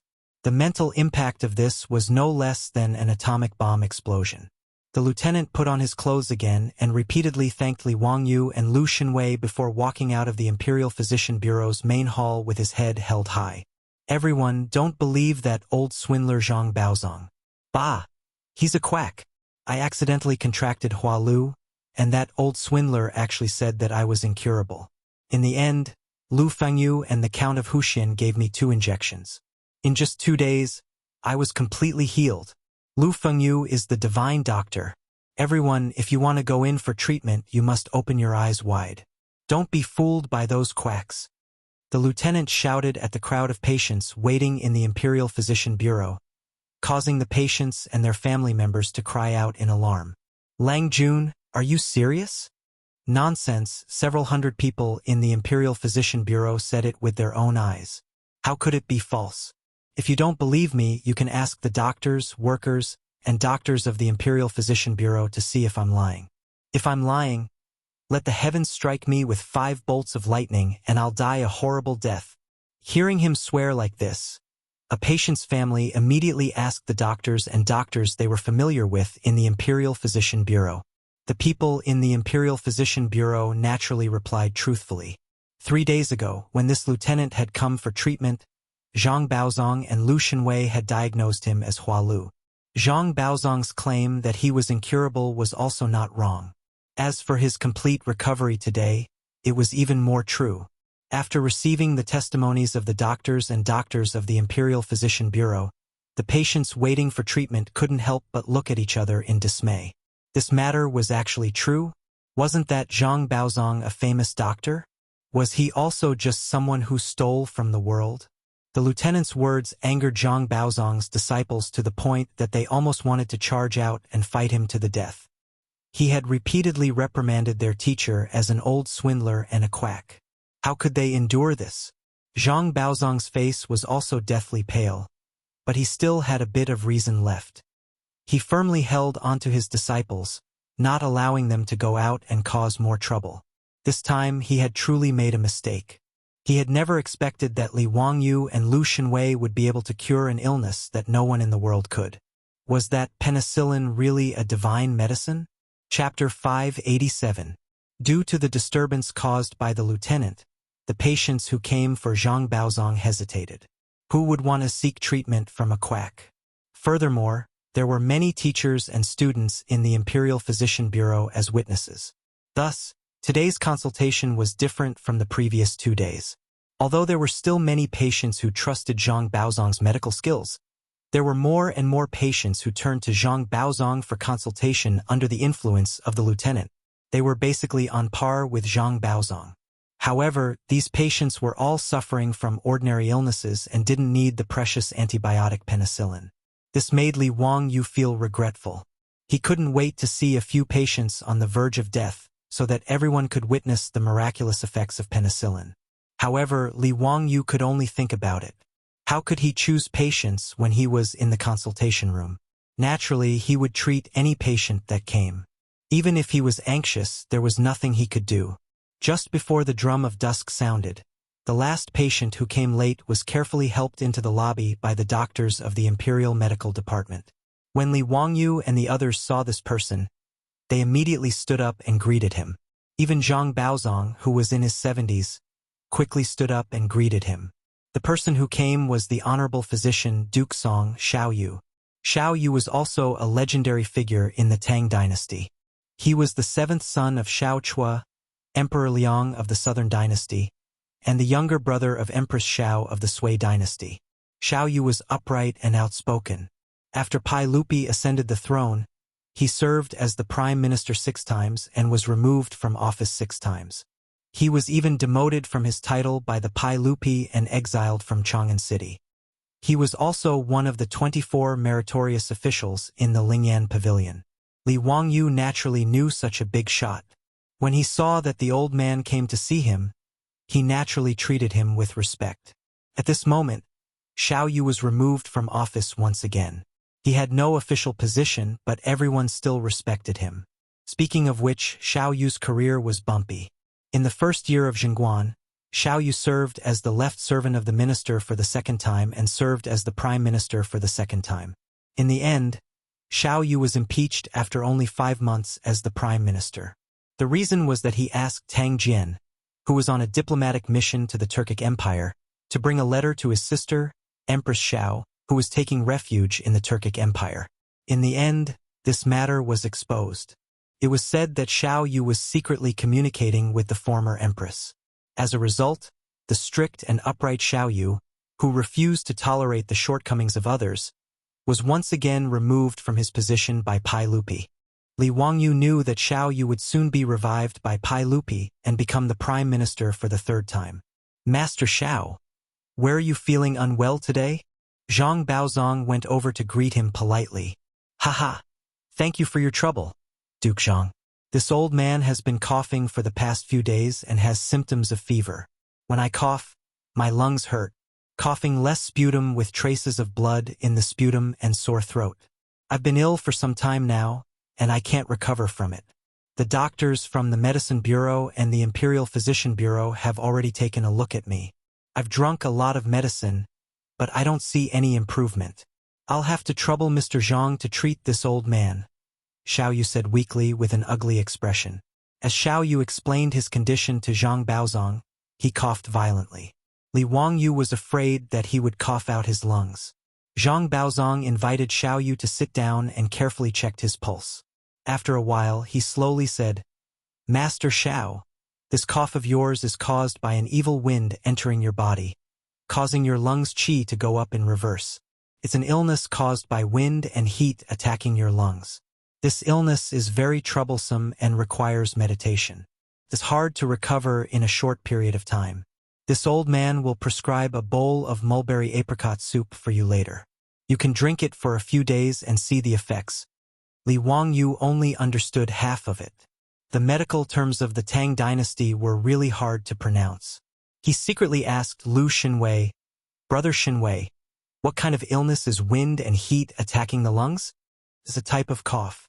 It's usually accompanied by symptoms of fever and chest pain when coughing. Li Wangyu still didn't understand Lu Xinwei's explanation. However, there would be fever, cough, sputum, and even lung pain. Damn, this can't be pneumonia, right? If it's really pneumonia, then it's simple. Penicillin can treat the illness. He carefully recalled that there was no such thing as pneumonia in Chinese medicine since ancient times. Instead, it was replaced by coughing. Looking at Xiao Yu's symptoms, it should be the pneumonia that Western medicine spoke of. Li Wangyu couldn't help asking Lu Xinwei, is this illness hard to treat? Lu Xinwei bitterly shook his head. It's a troublesome illness caused by wind and heat attacking the lungs. If Master Xiao can't recover, it's easy for him to develop tuberculosis. If that happens, even a deity won't be able to save him. As for Master Zhao's illness, the sage had already ordered me to treat him. I've also prescribed him mulberry apricot soup, but it didn't have any effect. When Li Wangyu heard this, he pondered in his heart. In history, Xiao Yu didn't have a short life. He only died in the 22nd year of Chang'an. At that time, he was already 74 years old. The old man's pneumonia should be able to be treated, but the process would definitely be painful. Pneumonia wasn't a terminal illness in the Tang dynasty, but it wasn't easy to treat. There were many patients who died from coughing and pneumonia. It seemed that he needed to convince Xiao Yu to receive a penicillin injection. The influence of being able to quickly treat Xiao Yu's illness was much greater than treating a military officer. On the other side, Xiao Yu couldn't help but shake his head after hearing Zhang Baozong's words. I won't hide it from Sir Zhang. Lu Fengyu had already prescribed me mulberry apricot soup, but it didn't improve. That's why I wanted to ask Sir Zhang to treat me today. If it's mulberry apricot soup, then there's no need to trouble Sir Zhang. Mulberry apricot soup had the effect of clearing drains and warming dryness, moistening the lungs, and stopping coughing. It was usually used to treat the illness caused by wind and heat attacking the lungs. Hearing Xiao Yu's words, Zhang Baozong's face wrinkled as he racked his brains. Aside from mulberry apricot soup, what other ancient prescriptions were suitable? Li Wangyu suddenly spoke up and cupped his hands toward Xiao Yu. Master Xiao, Lu Fengyu's teacher, Sun Simiao, has developed a new divine medicine, penicillin. It has a miraculous effect on treating the illness caused by wind and heat attacking the lungs. Oh, is what County Count who said true?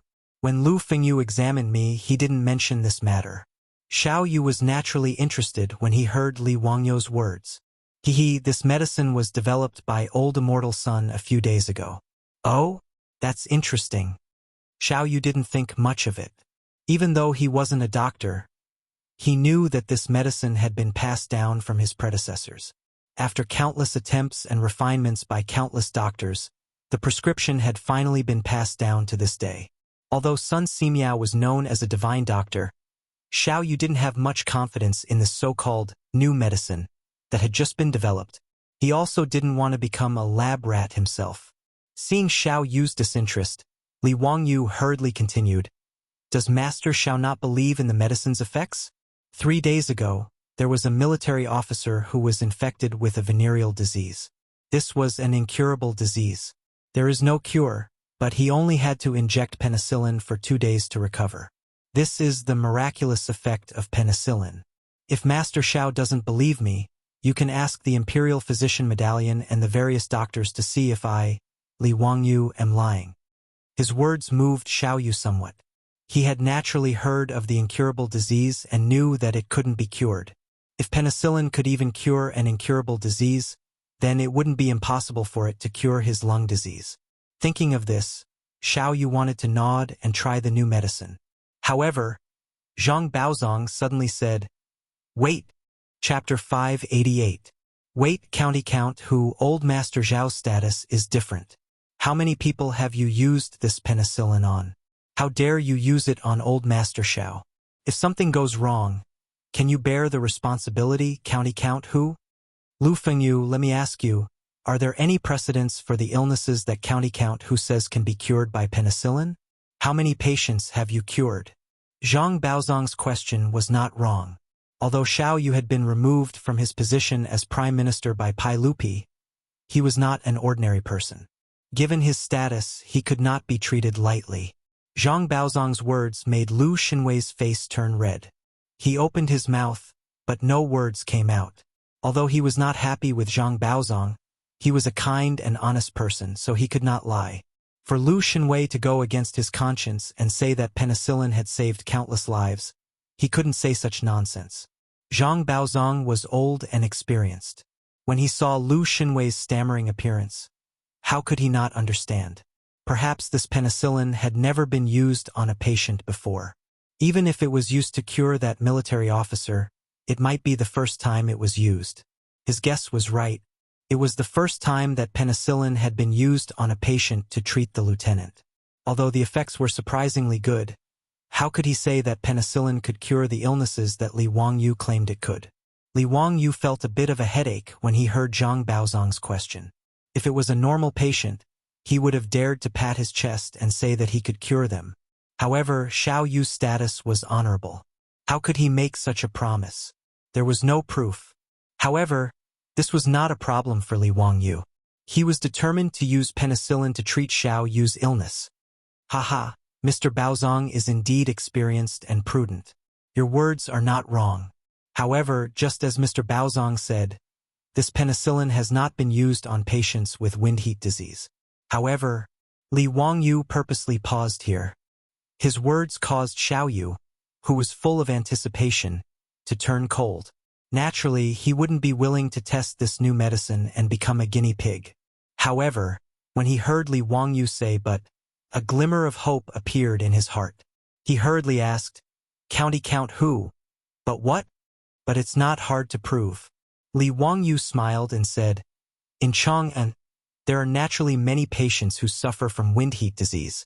As long as we find some patients who are willing to be treated by Lu Fengyu and inject penicillin, Master Xiao will be able to see the effect in a few days. At that time, won't Master Xiao be at ease and allow Lu Fengyu to boldly drug him? Li Wangyou's words made Xiao Yu's eyes light up. He nodded repeatedly. Count who, if that's the case, I'm naturally willing. Zhang Baozong's face darkened. That was not what he meant.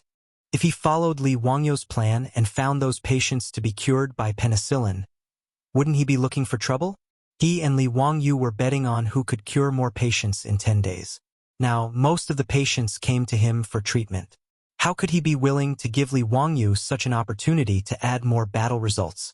However, before Zhang Baozong could think of a reason to stop him, he heard the imperial physician clap his hands and cheer. Good, this is good. Let's leave this matter to the imperial physician department. Everyone, please wait for a moment. I'll have the doctors go to those houses to find patients with wind heat disease and bring them to Lu Fengyu for treatment. In the imperial physician department, there were more than 100 doctors in the medical department. In the Tang dynasty, it was not easy to become a doctor recognized by the imperial court. After the basic courses such as Su Wen and Shin Nong's herbal classic, they had to study specialized courses. According to the Tang dynasty's 6 classics, it took 7 years for physical treatment, 5 years for minor ailments, and 2 years for ear, eye, mouth, and teeth diseases. In other words, these doctors had to study in the imperial physician department for 2 to 7 years according to the subject. Moreover, the imperial physician department had strict requirements. There were examinations every month, every quarter, and every year. According to the Tang dynasty's 6 classics, it was recorded that there was a monthly examination for the doctor, a quarterly examination for the imperial physician, and a year-end examination for the Grand Minister. If one's skills were too good, he would be replaced by an official. If one did not succeed after 9 years of study, he would be forced to retire. If one did not succeed after 9 years, he would be expelled. This was much stricter than the university in the future. Studying medicine was not just about studying. One had to have enough clinical experience. However, what kind of place was the imperial physician department? It was for treating the families of officials. How could they let these doctors who were still studying treat the patients' families? Therefore, the doctors of the imperial physician department were arranged to treat patients in the various medicine shops in Chang'an City. Although the doctors of the imperial physician department were medical students, they had received formal medical education and training. Their standards were much better than those of Luyan's medical workers. These doctors of the imperial physician department were naturally loved by the people of Chang'an City when they went to practice in the medicine shops. They were also very clear about which patients were in the various medicine shops in Chang'an City. As soon as the imperial physician said this, a few doctors of the imperial physician department immediately stood up and bowed. Replying to the imperial physician department, Mr. Xiao, the Count of Huxian, and Lu Fengyu, I know of a patient with wind heat disease in his lungs. His family is poor and has no money to treat him. If Lu Fengyu is willing to treat him, he will definitely be willing. I also know of a patient with wind heat disease in his lungs. The words of the doctors made Xiao Yu overjoyed. He looked at Li Wangyou expectantly. Li Wangyou naturally would not refuse. He smiled and nodded. Then I'll have to trouble you to quickly invite the patients' families over. We can test the medicine today. If it's fast, we will see the results in 2 or 3 days. The imperial physician department immediately nodded and arranged carriages for the doctors. He asked them to bring the patients' families to the imperial physician department. The doctors immediately took the order and ran out. Not long after, the carriages arranged by the imperial physician department came back and brought back 4 or 5 patients. These patients were all ordinary people of Chang'an City. They suffered from wind heat disease in their lungs and had no money to treat it. They were basically waiting for death. They heard that Feng Yu of the Shangyao medical department was willing to treat them for free. There was no reason for them to refuse. As for what medicine was used and whether it was a new medicine, they did not care at all. Since they were waiting for death if they did not treat it, they were naturally willing to give it a try. Zhang Baozong's face was gloomy.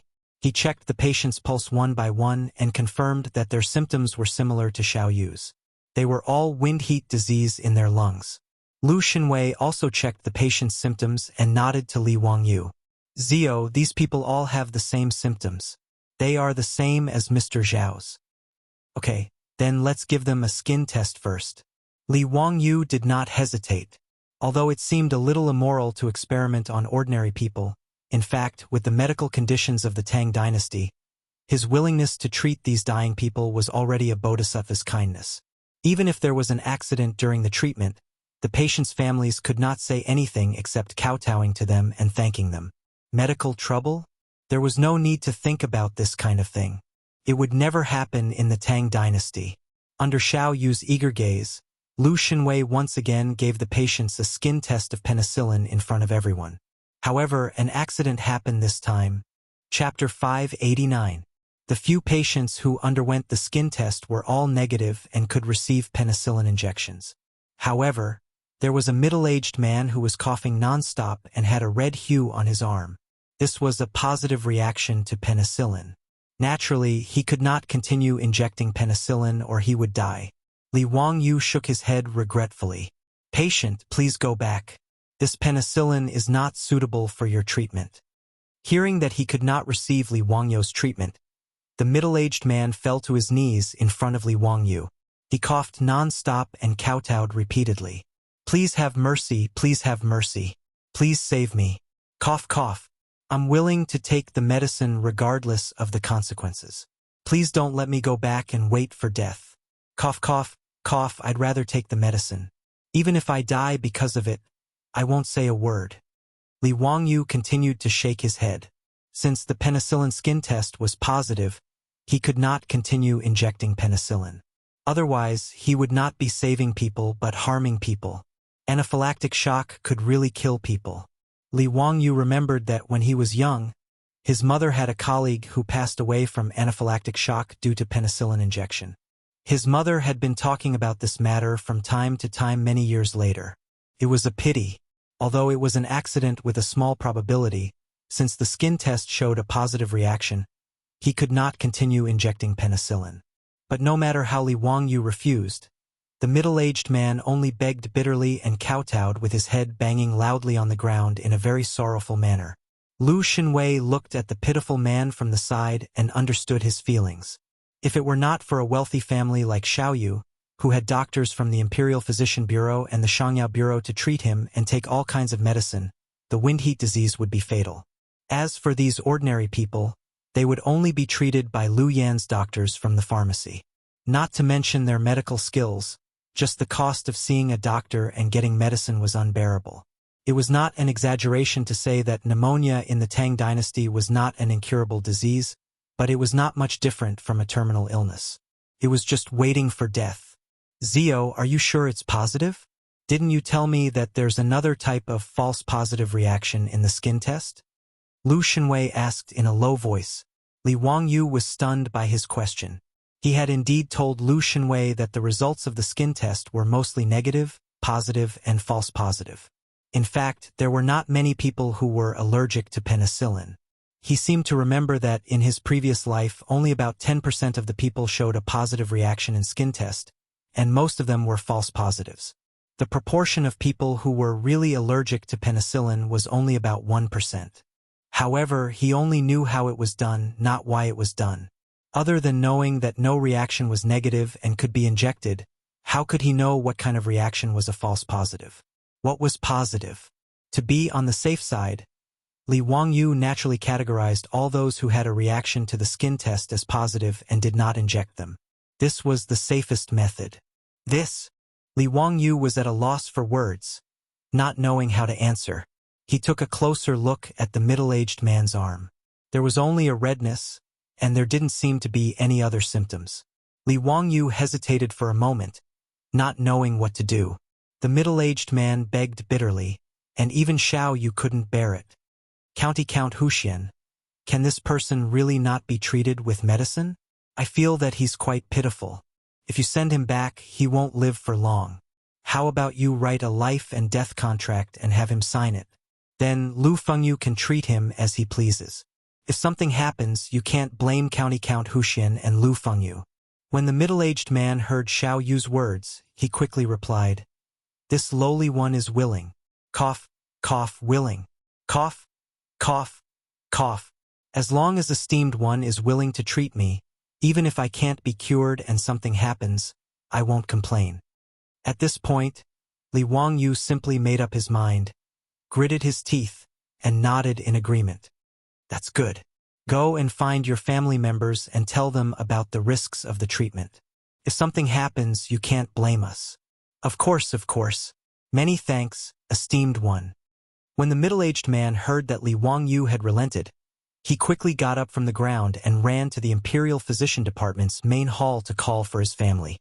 Soon, a woman followed the middle-aged man into the main hall. She hadn't even wiped away the tears on her face when she knelt in front of Li Wangyu and the others. Esteemed one, please treat my husband. Regardless of life or death, if anything happens, this lowly woman will not complain. This was clearly the middle-aged man's wife. In response to her words, Li Wangyu could only shake his head and sigh. Now that things had come to this, he could only brace himself and try to see if the middle-aged man's life was tough or not. If it was a false positive reaction, then there would be no problem. If it was a positive reaction, then it would be difficult for even a deity to save him. He could only watch as the middle-aged man died. Once again, he told the couple about the possible reactions that might occur after the injection of penicillin. In the end, he asked the doctor from the Imperial Medical Department to help the middle-aged couple write a life and death contract and let them sign it with their fingerprints. After a while, Li Wangyu indicated for the woman to leave. Lu Shenwei began to prepare the medicine for the pneumonia patients. It was still the same procedure. Although the patients were baffled that they had to take off their pants in public, they didn't dare to disobey. However, they didn't dare to disobey. They could only take turns to take off their pants under the watchful eyes of hundreds of people and let Lu Shenwei inject them with injections. Xiao Yu was also watching from the side. It was his first time seeing such an injection method, so he was puzzled. The imperial physician beside him had already seen it twice, so he had a rough understanding of it. He quickly explained to Xiao Yu, "Old Master Xiao, the medicine developed by Old Immortal Sun is different from ordinary medicine. The needle is hollow, so the medicine can be injected directly into the patient's body through the bamboo tube. Is this medicine really so miraculous? I'm not sure about other illnesses. However, one of the military officers was infected with the flower willow, and he indeed recovered in 2 days. This lowly official and everyone in the Imperial Medical Department can testify to this." Xiao Yu nodded his head and continued to watch Lu Shenwei inject the patients. It was still the same crude action. Li Wangyu couldn't help sweating in his heart. He couldn't bear to watch. Even Xiao Yu, who was watching from the side, couldn't help knitting his brows when he saw the patient's painful expression. He was clearly shocked by Lu Shenwei's injection method. After the pneumonia patients were done with their injections, it was the middle-aged man's turn. Li Wangyu hesitated for a while before he nodded his head to Lu Shenwei, indicating for him to inject penicillin. At this moment, everyone became nervous. For a moment, no one spoke in the Imperial Physician Department's hall as they nervously stared at Lu Shenwei and the middle-aged man. This made Lu Shenwei a little nervous.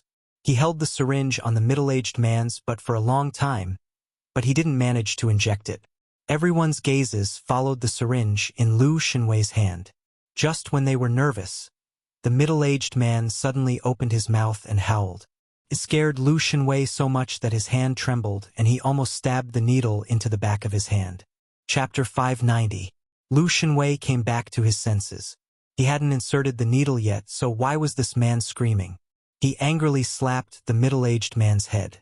"What the hell are you screaming for? I haven't inserted the needle yet." When the middle-aged man heard this, he was stunned for a moment before he muttered, I saw those people before. When they sat down, they all screamed like that. I thought it was a rule." His words caused everyone to be stunned for a moment before they burst into laughter. The tense atmosphere from before dissipated quite a bit. Lu Shenwei was so angry that his face turned red. Without thinking, he directly inserted the needle into the middle-aged man's butt. "Ah!" This time, the middle-aged man screamed again. He finally understood why those people had screamed when they were treating him. It really was King painful. Under Lu Shenwei's violent actions, A syringe of penicillin was quickly injected into the middle-aged man's body. Li Wangyu gestured for him to put on his pants. Go and call your wife in. Let's stay here for a while. If you're fine in an hour, you'll be considered to have passed through the gates of hell. Whether or not you can live will depend on your fate. The middle-aged man had already mentally prepared himself. To him, if he couldn't treat this illness, he would only be waiting for death when he returned. He would also be a burden to his family. It would be better to end it today. If he could live, then he would have a free life. If he couldn't, then his wife would suffer less. He respectfully knelt down and kowtowed to Li Wangyu and Lu Shenwei. Then, he left the main hall to find his wife. Outside the main hall, his wife had been silently crying. When she saw him come out, she hurriedly went forward to support him. Dalong, how are you? Did the noble person give you medicine? Do you feel unwell? The middle-aged man nodded. Wait for an hour. If I can live, then I can probably keep my life. Sigh, my wife, I've dragged you down. If something happens, cough, cough, cough, you should take the children with you before marrying. I only have one request. Can you find someone who treats the children well? Dalong, what nonsense are you talking about? If you're gone, I'll naturally raise the children. If you go there, wait for me. I'll look for you after I raise the child. The woman cried miserably. Her hands gripped the middle-aged man's sleeves tightly, unwilling to let go. It was as if her husband would leave her if she let go. Just like that, the two of them supported each other and stood outside the lobby of the Imperial Medical Department, crying and talking at the same time.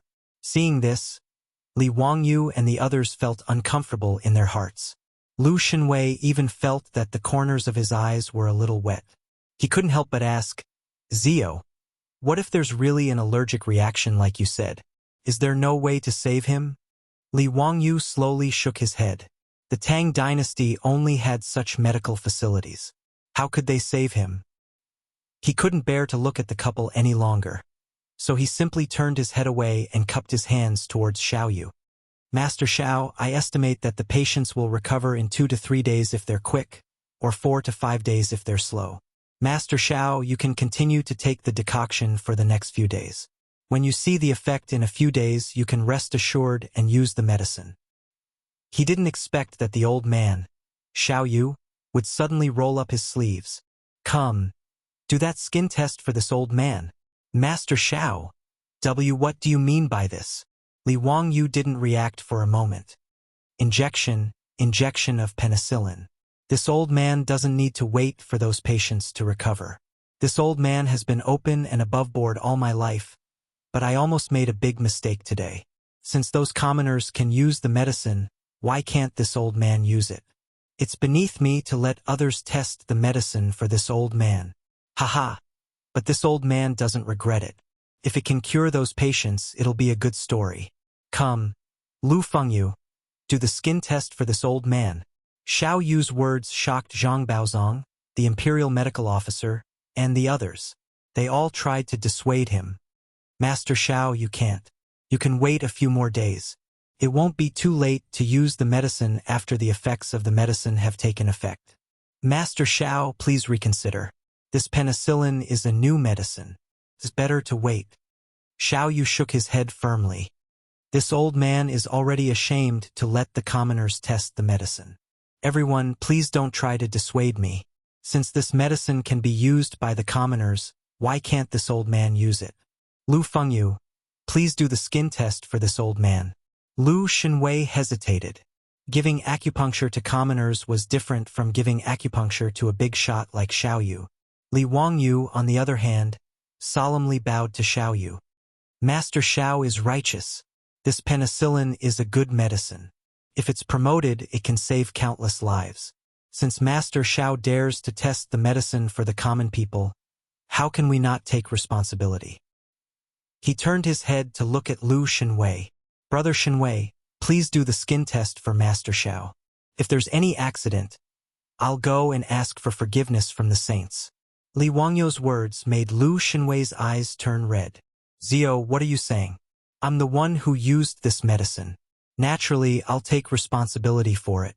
What does it have to do with you? Go away. This matter has nothing to do with you. After he finished speaking, he pushed Li Wangyu to the side and picked up a bottle of alcohol to disinfect Xiao Yu's wrist. Xiao Yu twirled his beard and laughed.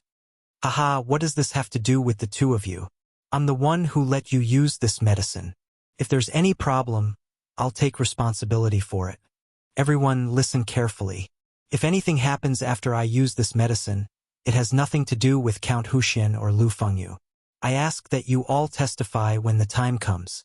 Xiao Yu's words moved the faces of the teachers and students of the Imperial Physician Bureau.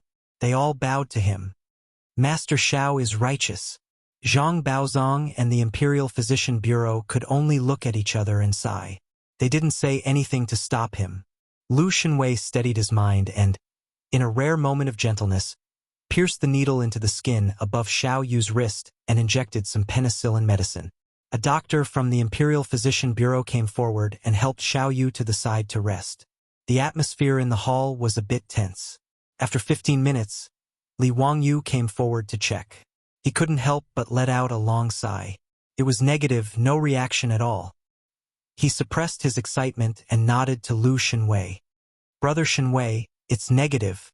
When the teachers and students of the Imperial Physician Bureau heard this, they all clapped and cheered. The tense atmosphere in the hall relaxed. Master Xiao, please untie your belt. I'll give you the medicine and the needles. Lu Shenwei also let out a long sigh and smiled at Xiao Yu. Xiao Yu laughed loudly. I never thought that there would be a time when I would take off my clothes in front of everyone. Why are you all staring at me? I'm not that little girl from Peace Square. Scram, scram, scram, scram, scram to the side. His joke caused everyone to laugh. They were too embarrassed to look at the old man's butt, so they all cast sidelong glances at him. After Lu Shenwei injected Xiao Yu with the penicillin, he instructed, Master Xiao, please continue to drink the mulberry apricot soup. Drink more warm water and eat less spicy food. Remember to keep warm to prevent catching a cold. In a few days, you should be able to recover from your wind heat disease. Good, good. I want to see how miraculous Taoist Sun's medicine is. Haha. Li Wangyu let Xiao Yu rest in the hall for another 15 minutes. When he saw that there were no adverse reactions, he prepared to send him out. Just as she was about to help Xiao Yu out of the hall, a doctor from the Imperial Physician Department suddenly cried out in alarm, "Oh no!" Chapter 591. Oh no! An hour has already passed. Why hasn't the patient appeared yet? Could it be?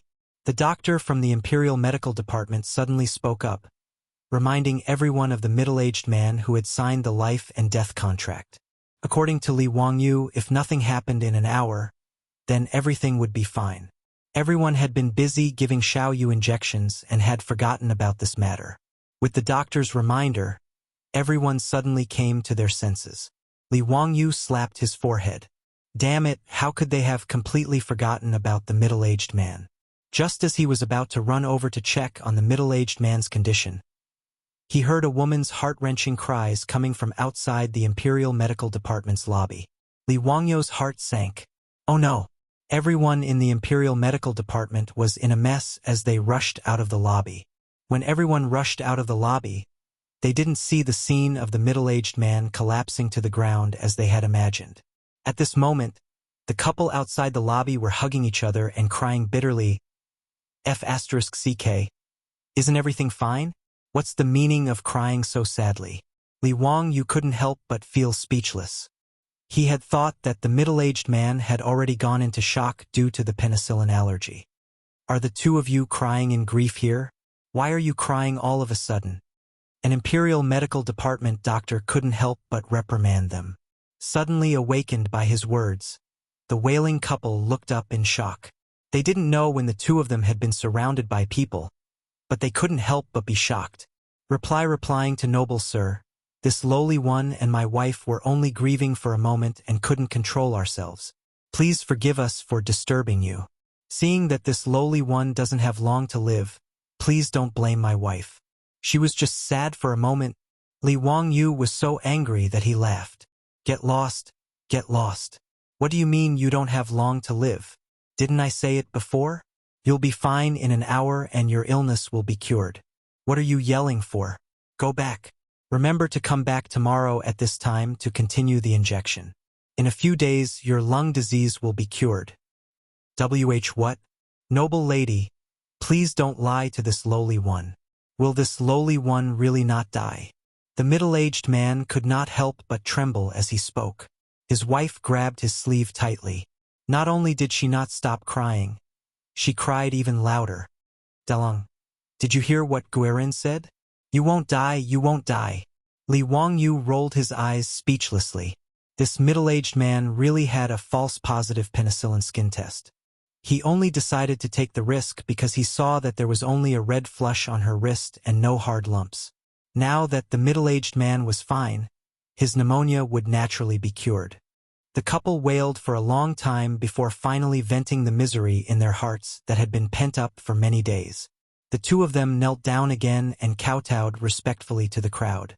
Only then did they support each other and leave. Li Wangyu looked at their backs and could not help but shake his head and sigh. Everything about the Tang dynasty was good, but the medical conditions were really speechless. It was just pneumonia, but in the Tang dynasty it was enough to destroy a family. As for penicillin, although Sun Simiao had developed it, there was no way to mass-produce it. Not only was the effect of the artificial small-scale production unstable, but it was also difficult to popularize. Li Wangyu could foresee that penicillin would only be used by the rich and powerful for a long time in the future. As for the common people, it was impossible to even think about it. Li Wangyu had never thought about how to make penicillin. It was not that he was reluctant, but that he did not dare. It was very difficult to extract penicillin, and the effect of artificially extracted penicillin was also unstable. If he had not observed that the staphylococci were really killed under the microscope, he would not have dared to use penicillin on the patient. Even so, it was still a great risk. If he had rashly spread the extraction method of penicillin, he really did not know how many people would have died. There were not many doctors in the Tang dynasty who could be relied on. While Li Wangyu was sighing, Xiao Yu twirled his beard and smiled. County Count Hu, Lu Fengyu, you have saved this couple. It is also a great merit. Lord Xiao is too kind. Speaking of which, it is also Lord Zhao's credit. Ha ha! This old man is ashamed to accept such praise. It was just a moment of selfishness, but this old man is also gratified to have such a good result. Everyone chatted and sighed before dispersing. However, just as Li Wangyu returned to his residence in Kaihua Square, he was summoned to the Taiji Palace by a servant sent by Pai Lupi. Naturally, the 100 Cavalry Department had already reported to Pai Lupi about the bet between him and Zhang Baozong in the Imperial Medical Department. Pai Lupi originally thought that Li Wangyu had gone crazy when he dragged Lu Xinwei to compete with Zhang Baozong. However, when Pai Lupi found out that Li Wangyu had used the miracle drug penicillin on the patient's family, he could not help but be shocked. Early on, when Li Wangyu had performed an appendectomy to cure Li Chengqian, he had already reported to Pai Lupi about the miracle drug penicillin. At the time, he had only said that Sun Simiao was still in the process of developing it. Pai Lupi had also been very excited by the described curative effects. He had even given Sun Simiao quite a few copper coins for research purposes.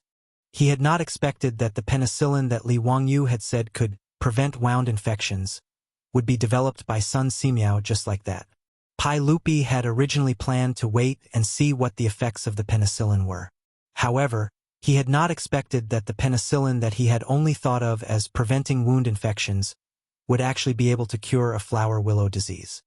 He immediately ordered people to summon that military officer into the palace and have the doctors of the Shangyao Bureau examine him again. After confirming that he had truly recovered, Pai Lupi's opinion of penicillin increased by several degrees. When the 100 Horsemen Department came to inform him that the Count of Huxian wanted to use penicillin to cure Xiao Yu's wind heat disease, Pai Lupi could no longer sit still.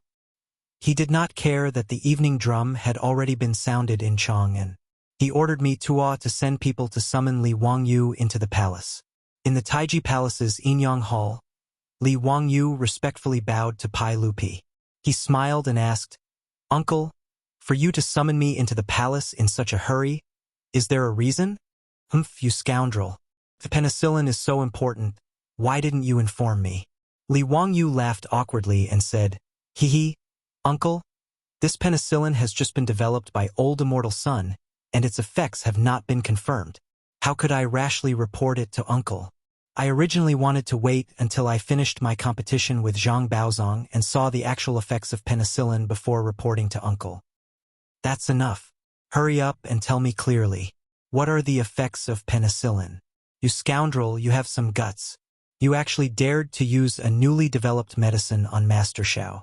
If something bad happened to him, I'd like to see how you'll explain it to Uncle Xiao." Pai Lupi glared at him unhappily.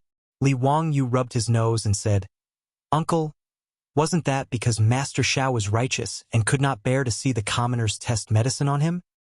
He saw that Pai Lupi was about to blow his beard and glare again, so he quickly changed the topic. "Uncle, this penicillin is a rare and good thing. Apart from what I said before, it can prevent wounds from getting infected. It can also cure all kinds of illnesses." Li Wangyu explained everything he knew about the illnesses that penicillin could cure to Pai Lupi. After listening, Pai Lupi was flabbergasted. "This penicillin is truly a miracle medicine. Zio, how much does penicillin cost? Can it be mass-produced?" When Li Wangyu heard this, he could not help but smile bitterly and shake his head. "Uncle, this is the biggest problem. Penicillin is not easy to extract and its price is high. It's comparable to gold. It's really difficult to popularize." Pai Lupi was not very disappointed when he heard this. He just sighed and said, "Since it's a miracle medicine, it's rare and expensive. That's normal. It's just a pity. I originally thought that if this medicine could be popularized in the army, the casualties of the Tang Dynasty soldiers would be reduced by 70 to 80%. Sigh, what a pity." Li Wangyu slowly shook his head. "Uncle, that's not necessarily true." Chapter 592. Whether it was Li Yuan or Pai Lupi, they were both emperors on horseback, so they placed a lot of importance on military matters. The Great Tang had set down strict laws to protect the wounded soldiers and provide compensation for their families. For example, when it came to the injured soldiers on the battlefield, the Tang Dynasty laws clearly stated, "Everyone is on guard. If an official or a servant is sick and the head of the department does not ask for medical treatment, the person will be whipped 40 times. If the deceased is killed, the disciple will be imprisoned for a year." In other words, whether it was on the battlefield or at the border, if a soldier was injured and did not receive timely treatment, his superiors would be punished. If the person died because of this, the person responsible could be sentenced to a year in prison. The military also had specialized statistics and records, including the number of injured soldiers, their conditions, and their recovery, to manage the injured soldiers. There was also a rule in the military. If a sick child is abandoned and is not taken care of or fed, the inspector and the person responsible for the sick child will each be caned 100 times. If a sick child is buried alive, they will be beheaded. As for the injured or dead soldiers, there were also detailed plans for their families. Whether it was money, cloth, land, cattle, tax relief, or even official positions, there were many more. From this, it could be seen how much importance Pai Lupi placed on the injured soldiers in the military. Pai Lupi was still regretting that he could not use a miracle drug like penicillin to reduce the casualties in the military. Li Wangyu's "not necessarily" made Pai Lupi unconsciously raise his eyebrows. "Ziyu, what do you mean? Are there other ways to reduce the casualties in the military?" "Yes, uncle. As long as there are first aid, disinfection, and bandages on the battlefield, it might not lead to a large number of deaths due to injuries. I estimate that it should be possible to reduce the casualty rate by 50%. Pai Lupi asked, "The disinfection that Ziyu mentioned, is it the alcohol you used when you operated on Chang'an last time?" "Yes, using alcohol to disinfect and bandage first aid on the battlefield can definitely reduce a lot of casualties. However, there were too few doctors in the army, and their medical skills were worrisome. Little nephew earnestly requests uncle to establish a military medical system and set up a military medical department to train military doctors and paramedics to learn first aid on the battlefield, suturing surgery, disinfection, and other medical skills to save the lives of our Tang Dynasty soldiers. Uncle, don't let the soldiers bleed and cry." Li Wangyu's words were sincere. What he said about the poor medical system in the Tang Dynasty was also true. The Tang system was installed. Military doctors were sent by the Taichung Temple, but the number was pitifully small. For every 500 men and above in the marching army and military service area, one physician is usually assigned. If there were more than 5,000 people, they would be given to 2 people. Henceforth, he led 5,000 men plus 1 man. Every doctor will be given 2, to reduce the number of injured doctors. An army of 5,000 with only 2 physicians. What use would they be in a war? Not to mention the extremely crude medical skills and treatment conditions. It was estimated that if they just sprinkled a handful of the so-called golden sore ointment on the wound, it would be considered a cure. Whether or not the soldiers could survive after being injured would depend on the heavens. Pai Lupi frowned. Zio, I can understand the military doctors you mentioned. Are you referring to the doctors assigned to the army? What do you mean by paramedics? Uncle, paramedics are also soldiers. In addition to carrying weapons and attacking with the army, they also need to carry medicine packs with them, including bandages, alcohol, golden sore ointment, and other first aid medicines. These paramedics need to learn first aid on the battlefield. When someone is injured, the paramedics can immediately stop the bleeding and send the injured to the rear for military doctors to treat. In my opinion, every 100 men in a brigade can be assigned 2 paramedics. In this way, the casualties on the battlefield will be greatly reduced. After hearing his words, Pai Lupi couldn't help but stand up and pace back and forth. After a long time, Pai Lupi slowly shook his head. Zio, your idea is very good. I think the paramedics you mentioned are very good, but it will be difficult to realize. Uncle, why is that? My Tang dynasty has hundreds of thousands of government soldiers. According to your idea, how many paramedics do we need? At least tens of thousands, right? With so many soldiers who can save the injured, do you think I can copy Han Xin and conjure up soldiers out of beans? Even if we recruit soldiers who are slightly literate and train them, where would we find so many medical doctors to teach them first aid? Pai Lupi's words were also true. The literacy rate in the Tang dynasty was very low, and there were even fewer scholars who were willing to study medicine. Even the imperial medical department only had a few hundred students. Among them, there were no more than 100 medical students. And these people still had to study for 7 years before they could graduate. Teaching medicine to a few hundred people was completely different from teaching medicine to tens of thousands. Even if Pai Lupi wanted tens of thousands of paramedics, he couldn't find enough people to train them. Li Wangyu laughed and suddenly changed the topic. Uncle, do you know why I made a bet with Mr. Treasure? Oh? Why? Pai Lupi didn't understand why he suddenly brought it up. Li Wangyu laughed mischievously. Hey, Uncle, I heard that Mr. Treasure has taken in countless disciples. In the Zhang clan, there are hundreds of disciples and grand disciples. Does Uncle know about this? Pai Lupi nodded, and then his eyes lit up. He seemed to understand Li Wangyu's meaning. Uncle, old immortal son has also taught more than a dozen disciples and grand disciples. Aren't these doctors ready-made teachers? As long as I win the competition, Mr. Treasure will have to worship old immortal son as his teacher.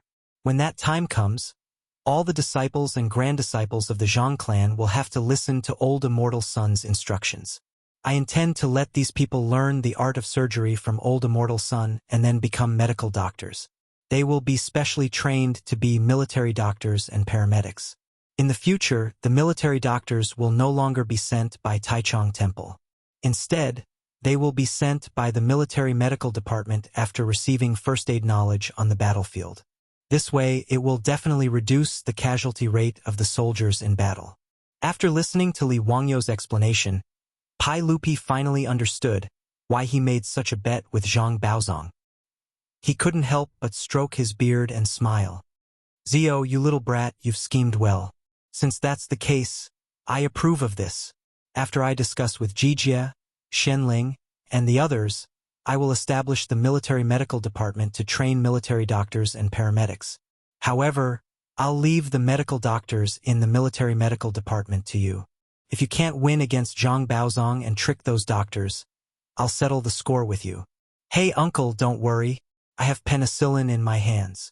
Mr. Treasure will definitely lose this bet. The uncle and nephew looked at each other and couldn't help but laugh loudly. The next day, in the Imperial Medical Department, Lu Xinwei and Li Wangyu used the miracle medicine penicillin to treat Xiao Yu's lung disease. The patients who were waiting for treatment had already heard of this. Although they hadn't seen the effects of this miracle medicine, everyone had more trust in Lu Xinwei, the Minister of Medicine of the Imperial Medical Department. After the 4th day of treatment, the number of patients who chose to seek treatment from Lu Xinwei was more than twice the number of patients compared to Zhang Baozong. This angered Zhang Baozong so much that his expression became increasingly ugly. Chapter 593. It was the same on the 5th and 6th days. Zhang Baozong's face was as dark as the bottom of a pot, but there was nothing he could do. It was just like Lu Xinwei a few days ago. He couldn't possibly force those patients to come to him for treatment, right? Xiao Yu and the other pneumonia patients in Chang'an City still came to the Imperial Physician Bureau for injections every day. It had to be said that penicillin was too effective for the Tang people who didn't have any antibodies. In the future, pneumonia patients usually needed 10 days of treatment to fully recover. As for Xiao Yu and the other patients, they had only been injected with penicillin for 3 days, but they were almost fully recovered. Even the middle-aged man, who coughed the most and had given up on waiting for death, not only did his complexion look better, but he also coughed less and less. On this day, Lu Xinwei injected penicillin into Xiao Yu once more and took his pulse. He smiled. "Old Master Xiao, you'll be fine after 2 more injections." Zhang Baozong also walked over and took Xiao Yu's pulse. After a long time, the old man put down his arm and sighed. He didn't say anything and walked back. Zhang Baozong was already filled with regret. He initially thought that he would win the medical competition, but now it looked like he was doomed. When he thought about how he would have to kowtow to Sun Simiao if he lost, Zhang Baozong felt his heart twitching. But he couldn't think of any way to save himself. Even as a famous physician, he could only sigh helplessly in the face of penicillin, a miracle medicine that shouldn't exist. On the 7th day of the competition, no one came to ask for Zhang Baozong's medicine. There was no other reason other than that some of the patients who received the penicillin injection had already recovered. Even if pneumonia could be treated in the Tang dynasty, it was still a long process. In the future, pneumonia patients had to be hospitalized for half a month, let alone in the Tang dynasty. But now, there were patients who recovered in just 4 days. This was simply a miracle in everyone's eyes. The teachers and students of the Imperial Medical Department had long since stopped crowding around Zhang Baozong. Hundreds of people swarmed around Lu Xinwei's side, attentively pouring tea and water for him and Li Wangyu. They only wished to be able to learn this miraculous medical skill. Some smart doctors even volunteered to help Lu Xinwei inject the medicine after seeing him inject it a few times. Li Wangyu was speechless at Lu Xinwei's brutal injection technique. Li Wangyu could not help but feel heartache for the patients as he watched those young doctors perform acupuncture under Lu Xinwei's guidance clumsily. What a sin! He picked up the teacup, took a sip of tea, and pretended not to hear the screams of the patients. On the 8th day, Xiao Yu recovered from his pneumonia. The people who were originally invited to test the medicine also recovered from their pneumonia. Now, everyone in Chang'an City began to talk about penicillin, the magic medicine. Legend had it that it was a magic medicine that could revive the dead. It was an elixir that the old immortal Sun Simiao asked for from the heavens. Li Wangyu could only shake his head and smile bitterly at these unreliable rumors. The result was that the threshold of the Imperial Medical Department was almost flattened by the patients. Even though the Imperial Physician Department only treated hundreds of officials, the number of people who were qualified to be treated by the Imperial Physician Department in the vast Chang'an City was also very large, including hundreds of officials and their families, as well as a large number of civil servants. And these patients who came to seek medical treatment were all here for Lu Xinwei and penicillin. In fact, 90% of the patients did not need antibiotics like penicillin. Even if they did, Li Wangyu and Lu Xinwei would not be willing to let them use it unless it was absolutely necessary. The amount of penicillin that Sun Simiao extracted was really small. In the past few days, most of it had been used up. Lu Xinwei kept a straight face and refused all the patients who begged him to give them a shot of penicillin even when they caught a cold. But even so, Lu Xinwei was the imperial physician of the Shangyao Bureau and Sun Simiao's eldest disciple. He was not a mediocre person. Without the use of penicillin, it was not difficult for him to cure these ordinary patients who came to seek medical treatment. Zhang Baozong could only sigh at this situation. On the 8th day, the consultation in the Imperial Medical Department ended. Zhang Baozong stood up with difficulty with the help of his disciples and walked to Li Wangyu. County Count Hu, there is no need to continue this competition. I have lost. I have lost. Tomorrow I will go find Daoist's son and kowtow to him. As soon as these words were spoken, the disciples beside Zhang Baozong became anxious. Teacher, you can't. Daoist's son's medical skills are only on par with yours. Zhang Baozong waved his hand disinterestedly at his disciples' dissuasion. Don't say anything more. I can't even beat Daoist's son's disciple. Saying something like this will only make me laugh. Teacher, Lu Shenwei only relied on penicillin, a miracle drug. How can his medical skills be compared to teachers? Fool! Since Daoist's son was able to develop a miracle drug like penicillin, it means that his medical skills are above mine. What have I taught all of you on a daily basis? As long as you are a doctor, you must be gentle and courteous. Yes, this disciple knows his mistake. After Zhang Baozong finished lecturing his disciple, he cupped his hands toward Li Wangyu and Lu Shenwei and left with his disciple's help. Looking at the old man's skinny back, Li Wangyu felt that although Zhang Baozong was arrogant, he did not lose the demeanor of a famous doctor. The disgust he had for Lu Shenwei lessened a bit. After Zhang Baozong left, Li Wangyu and Lu Shenwei looked at each other and smiled. Imperial Physician Token, since Mr. Baozong has already admitted defeat, then there's no need to continue the 10 days agreement. Tomorrow, Brother Shenwei and I won't be coming to the Imperial Physician Bureau. Li Wangyu had been in Chang'an City for 8 days and was already impatient. Since Zhang Baozong had admitted defeat, there were only 2 days left. There was no need to continue the competition. He still needed to hurry back to Dingzhou village. When the Imperial Physician heard his words, he shook his head. County Count Hu, you absolutely cannot. Originally, I had someone inform the patient's family that Lu Fengyu would be in the Imperial Physician Bureau for 10 days. It's only been 8 days. There are still 2 days left. How can we cancel it? Won't the patient's family find trouble with me? I ask that County Count Hu and Lu Fengyu persist for 2 more days. The Imperial Physician was so insistent for 2 reasons. On one hand, it was as he said. It would be difficult to explain to the patient's family. On the other hand, he was unwilling to let go of this opportunity for the teachers and students to learn. Although Lu Shenwei's medical skills were still lacking compared to Zhang Baozong's, the gap between him and the doctors in the Imperial Physician Bureau was quite large. In the past few days, even without the penicillin, just Lu Shenwei's diagnosis and treatment had greatly benefited the teachers and students of the Imperial Physician Bureau. Thus, how could the Imperial Physician be willing to let Li Wangyu and Lu Shenwei leave early? In this regard, Li Wangyu could only rub his nose helplessly and nod his head in agreement. He agreed to continue seeing patients in the Imperial Physician Bureau for the next 2 days. However, Li Wangyu didn't expect that agreeing to continue seeing patients in the Imperial Physician Bureau would give him a huge surprise. Chapter 594. Li Wangyu and Lu Shenwei's consultation in the Imperial Physician Department had finally reached the last day. After sending off the last patient in the line, Li Wangyu stretched his body. It's finally over. Brother Shenwei, I will return to Dingzhou village in a bit. Do you want to come along? Lu Shenwei helplessly shook his head. I still have many things to do at the Imperial Physician Department. I took 10 days of leave and it has already been delayed. I can only wait for my rest day to go back and visit my teacher.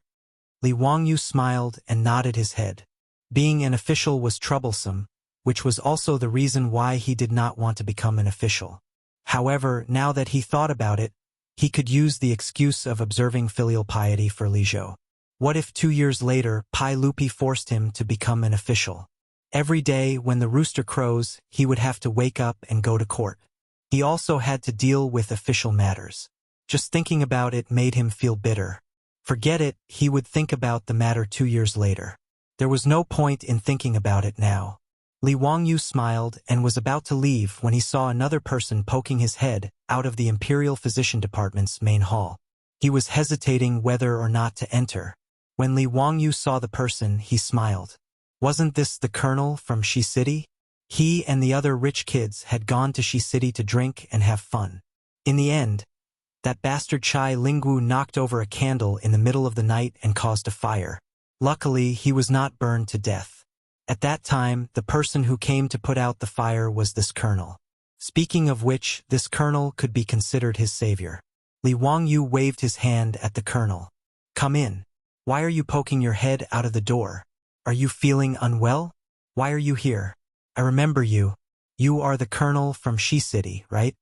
The colonel naturally recognized Li Wangyu and immediately gave a respectful greeting.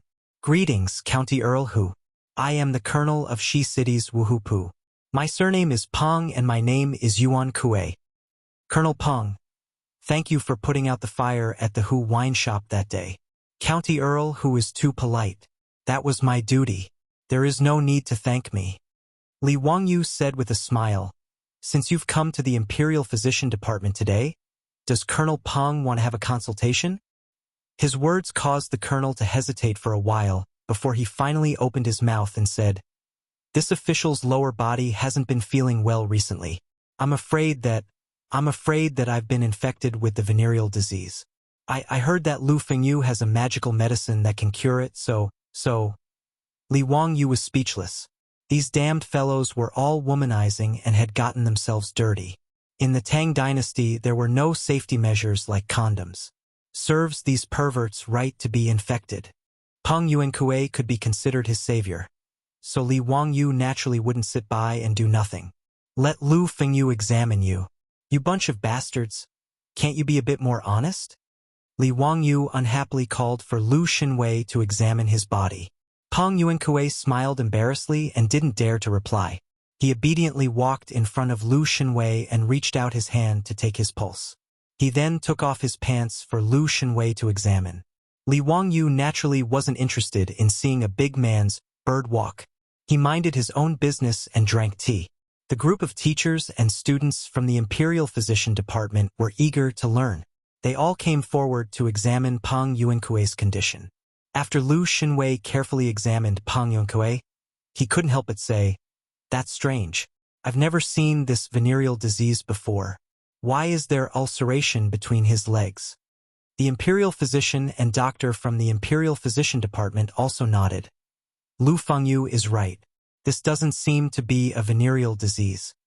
Hearing the doctor say this, Peng Yuankue couldn't help but tremble with fear.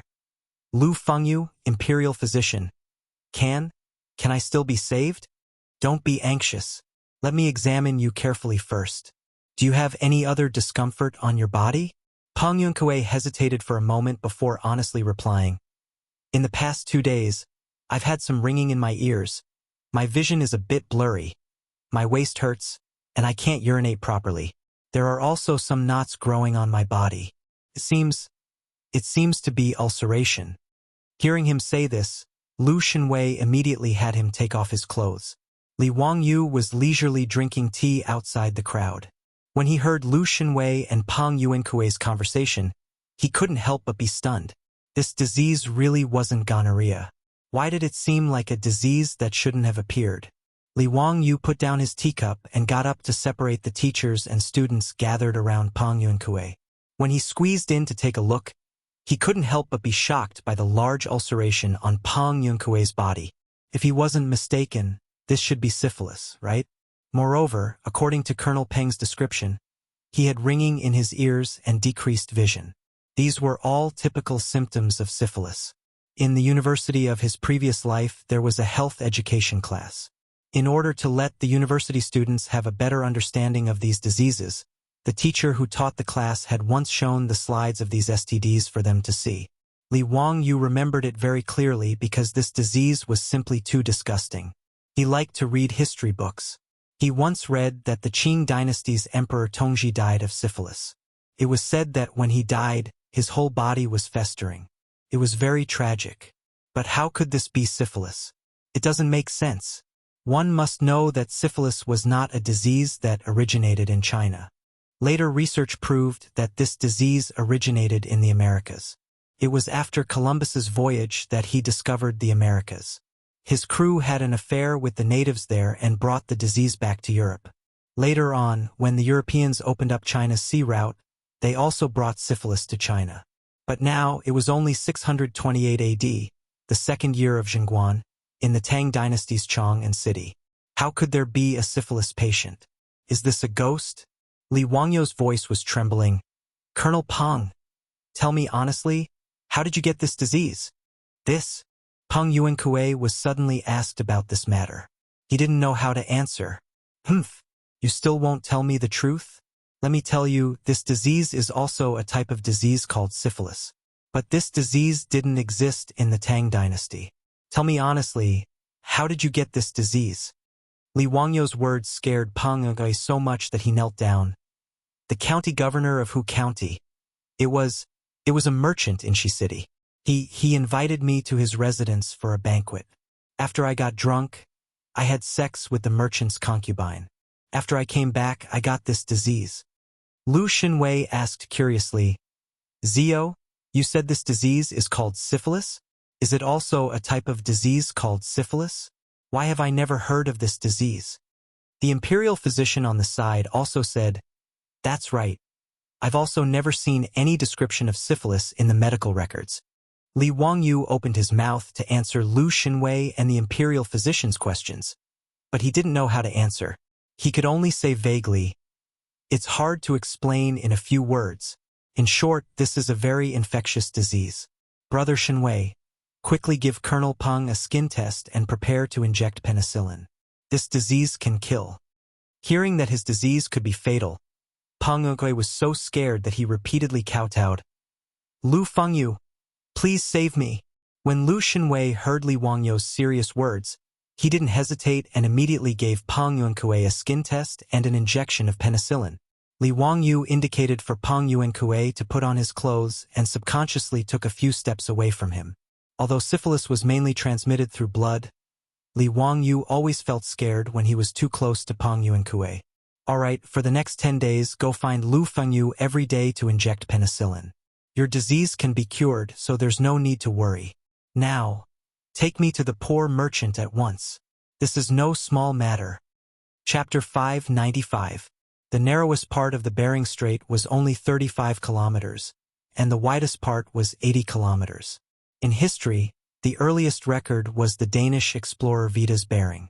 In 1728, when he was serving in the Russian army, he passed through the Bering Strait.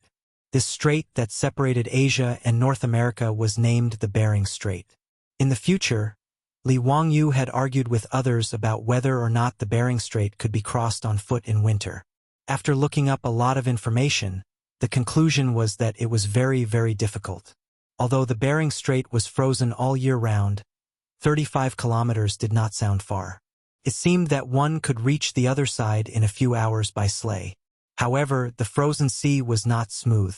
Not only would there be huge ice cracks, but there would also be frequent snowstorms.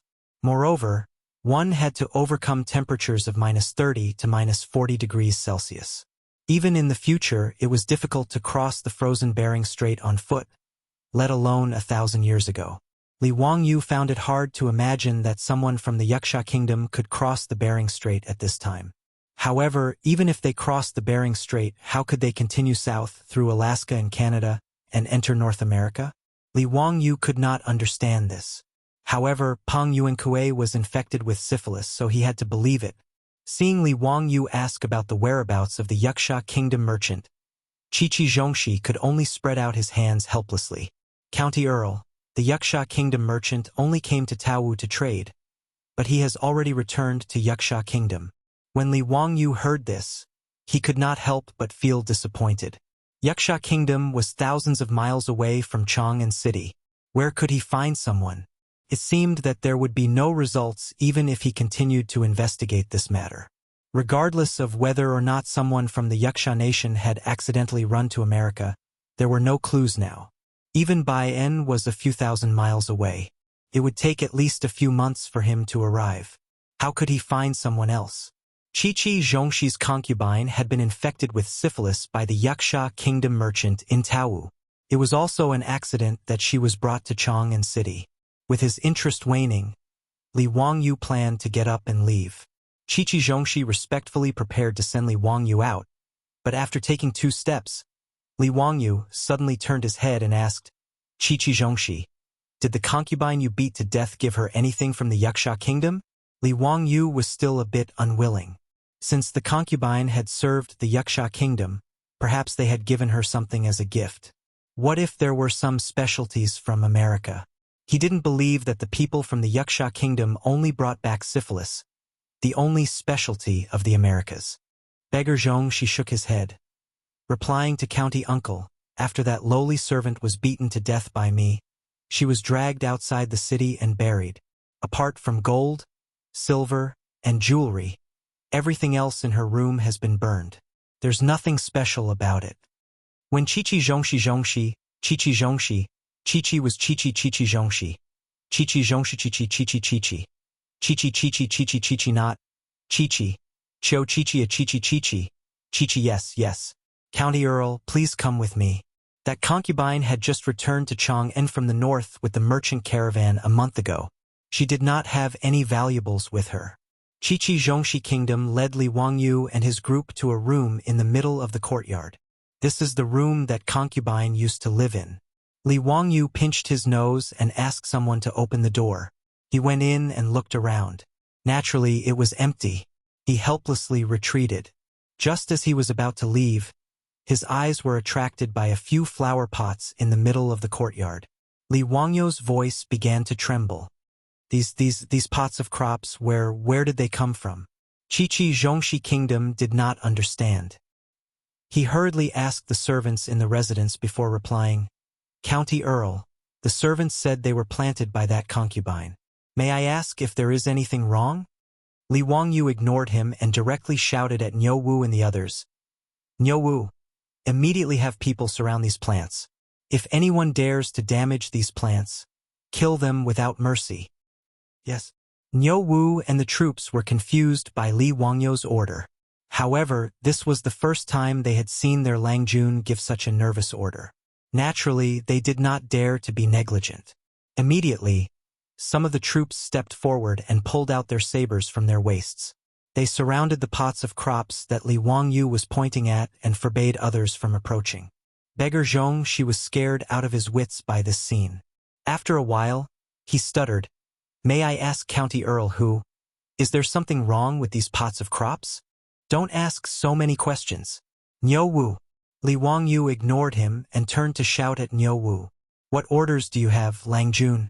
Niu Wu saw Li Wangyu's disposition and knew the importance of this matter. He did not dare to be negligent. Li Wangyu tore off his goldfish talisman and threw it to him. Go. Take my goldfish talisman and immediately ride to Duke Lu's mansion. Have Uncle Chang lead the Imperial Army of the Jinwu Guards to surround Huayuan Square. This matter is of great importance and cannot be delayed. Go quickly. Yes. Niu Wu took the goldfish talisman and did not dare to hesitate. He immediately rushed out of Chi-Chi Zhongxi Kingdom's mansion and jumped on his horse to rush out of the square. Although he did not know what had happened, since Li Wangyu was so nervous and even had Chang Yaojin lead the Imperial Army, it must be something big. Niu Wu did not care about the ban on horses in Chang'an City. He directly urged his horse to rush into the middle of the street and rush towards Duke Lu's mansion. At this time, the gate was about to close. The Imperial Army of the Jinwu Guards had already begun patrolling the streets to enforce the night ban. Seeing Niu Wu galloping, the Imperial Army immediately stopped him. Stop! Who are you? How dare you gallop in Chang'an City? I'm a soldier from the County Count's mansion. I have an urgent matter to attend to at Duke Lu's mansion. My Longjuan's goldfish talisman is here as proof. Niu Wu raised Li Wangyu's goldfish talisman and shouted. The squad leader of the Imperial Army of the Jinwu Guards carefully checked the goldfish talisman and confirmed that it was correct. Although the squad leader did not know what the urgent matter was, since the county count asked his soldiers to take his goldfish talisman and rush to Duke Lu's mansion, it must be something big. The squad leader pondered for a while and led his imperial army of the Jinwu guards to escort Niu Wu to Cheng Yaojin's mansion. Li Wangyu anxiously paced back and forth in Qiqi Zhongxi Kingdom's mansion. From time to time, he would go to the pots of crops and carefully examine them. His soldiers did not understand what these pots of crops were to make their Lang Jun so nervous. Qiqi Zhongxi and Peng Yuankue were even more at a loss as they stood aside uneasily. The maidservants in Qiqi Zhongxi Kingdom's mansion were chased far away and did not dare to show their faces. While Li Wangyu was waiting anxiously, the gate of Qiqi Zhongxi Kingdom's mansion was slammed open with a bang. A large group of imperial army of the Jinwu guards in full armor and holding shiny weapons rushed in. "Bastard, if you don't explain yourself today, you won't be able to escape this beating." When Li Wangyu heard that, he was about to explain to Cheng Yaojin. When he looked up, he was shocked to see that other than Cheng Yaojin, there was another person standing beside him. Who else could it be other than Pai Lupi? Chapter 596. When Li Wangyu saw that Pai Lupi actually came personally, he was somewhat surprised. "Uncle, why did you come personally?" Pai Lupi glared at him with dissatisfaction. "Nonsense, you already had Jijia transfer the Jinwu guards here. How could he not inform me? Quickly speak, what is it that made you transfer the Jinwu guards here? If you don't give me a satisfactory answer, don't blame me for carrying out the family law today." At this time, Li Wangyu was no longer in a hurry. He signaled Niu Wu to lead the troops away and had the Jinwu guards chase away the group of people, including the beggar Zhongxi. Only then did he lead Pai Lupi and Cheng Yaojin to the several pots of plants in the courtyard. "Uncle, it's not that this little nephew is impulsive.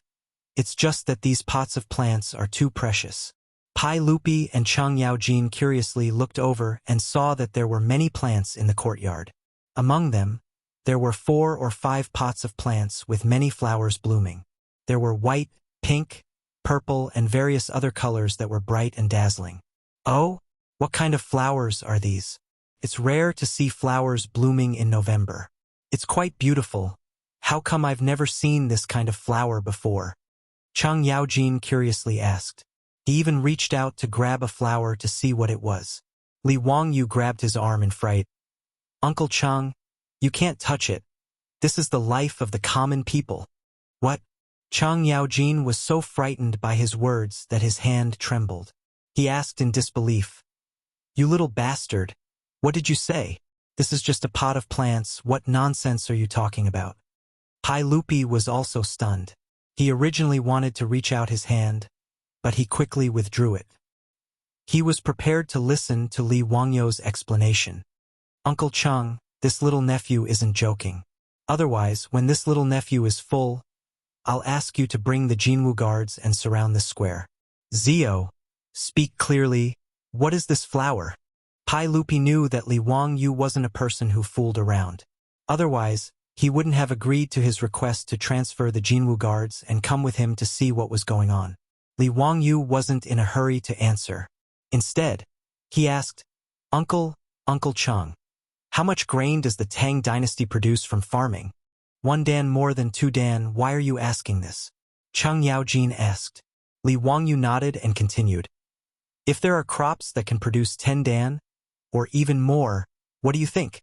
When he heard this, his eyes couldn't help but widen his eyes. "Zio, what nonsense are you speak? 10 dan? How is that possible? How can there be such a crop? If there is such a crop, how can you Tangs things? But aren't you taking things for granted? You're simply dreaming." Cheng Yaojin had the same attitude. "Zio, what the hell are you doing? Crops produce Tang dan dan? If there is such a crop, I'll kneel down and let you ride me." The reactions of Pai Lupi and Cheng Yaojin were within Li Wangyu's expectations. He wasn't annoyed by their questioning and just pointed at the pots of plants. Uncle Cheng, don't think this little nephew is fooling around. These pots of plants can produce 10 dan per mu, or even more. This little nephew calls them potatoes. That's right, the few pots of plants that Li Wangyu saw in Qiqi Zhongxi's house were the sprouts of potatoes. As a child who grew up in the countryside, if Li Wangyu couldn't recognize potato seedlings, then he wouldn't be able to live up to his identity as a transmigrator. He didn't expect that in this era, someone really went to America and brought back a crop like potatoes. Li Wangyu even thought that maybe in Wuxia someone had already grown potatoes, but not as a crop, but as a kind of beautiful flower. This was probably the reason why the concubine who was beaten to death by Qiqi Zhongxi planted it in a pot. Presumably, it was taught by the Wuxia merchant. As for using potatoes as ornamental plants, it wasn't unusual. Potatoes were first brought to Europe by Spanish colonists from South America. They were planted as flowers because of their beautiful flowers. During the reign of Louis XVI, the French nobles wore potato flowers as the noblest and most fashionable decoration. They even planted potatoes on the outskirts of Paris specifically for this purpose. At that time, the French also believed that eating potatoes would cause leprosy, syphilis, sudden death, and sexual mania. Some even believed that potatoes were created by witches and devils to deceive people. The French would rather starve than eat potatoes, and they called potatoes the devil's apple. These pots of potatoes were planted as flowers in Qiqi Zhongxi's house. Other than Li Wangyu, no one else knew the actual value of these potatoes. Even if his beautiful boss saw these pots of flowers, she wouldn't say anything, because she didn't know what a potato looked like when it bloomed, and she didn't know what a potato seedling looked like. Li Wangyu really didn't expect to see potatoes in the Tang dynasty. His heart almost stopped beating when he saw the potato blossoms. In the future, potatoes were worthless, and they could be bought for a few cents per kilogram in the supermarket. But in the Tang dynasty, if potatoes could be popularized, it would be a good thing that could bring countless people back to life. Even the history of Wuxia would be changed because of this. Because he thought of the importance of potatoes, Li Wangyu didn't dare to neglect it. After he ordered his troops to surround these pots of potatoes, he immediately sent Niu Wu to find Chang Yaojin to transfer troops. After Niu Wu left, Li Wangyu didn't give up. He didn't even care about taboo, and forced Qiqi Zhongxi to lead him around the house to see if there were other things from America. But unfortunately, after turning Qiqi Zhongxi's house upside down, there were no other things that shouldn't be there except for the 5 pots of potatoes that had already bloomed in front of him. This made Li Wangyu feel very regretful. Peppers, tomatoes, sweet potatoes, cocoa beans, pumpkins. America was really a treasure trove, but it was a pity that he had to wait for hundreds of years to open the treasure trove. As for the yield of potatoes per mu, he didn't dare to say too much. In the future, the yield of potatoes per mu could reach 3,000 or even 5,000 caddies, but in the Tang dynasty it might not be possible. But he was absolutely sure that he could get 1,000 caddies. Li Wangyu's words made Pai Lupi and Chang Yaojin stunned at first, and then they both laughed. Zio, don't make trouble. These pots of beautiful flowers and plants can produce 10 dan per mu of crops? Do you think I'm a fool who doesn't know anything about farming? Chang Yaojin patted Li Wangyu's shoulder and said, Brat, this joke isn't funny at all. Hurry up and tell me clearly, why do you want to mobilize the imperial army of the Chamberlain of Insignia here? Don't try to fool me with this kind of nonsense. Li Wangyu was speechless, and he silently rolled his eyes. Why didn't anyone believe him when he was telling the truth? In fact, Pai Lupi and Chang Yaojin couldn't be blamed.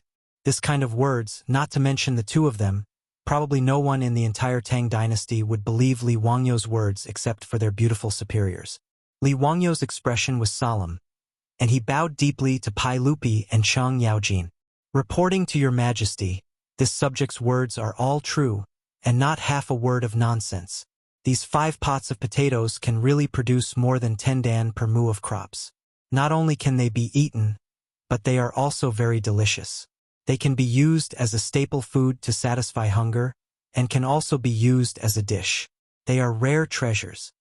His serious report made Pai Lupi and Chang Yaojin couldn't help but withdraw their smiles. Pai Lupi was stunned. Zio, this matter must not be joked about. Are you telling the truth? If there is half a word of falsehood, your majesty can take this subject to prison, demote me and punish me. When Li Wangyu said this, Pai Lupi and Chang Yaojin were both dumbfounded. Chapter 597. After a long while, Chang Yaojin murmured, Zio, did you steal the treasures of the immortals in heaven? 10 dan of grain per mu, how is this possible? Pai Lupi was also skeptical. He pointed to the potted potato flowers and asked, Zio, are you really saying that these potted flowers are the high-yield grain you mentioned? Where did you find out? Where did he find out? Li Wangyu really didn't know how to explain this.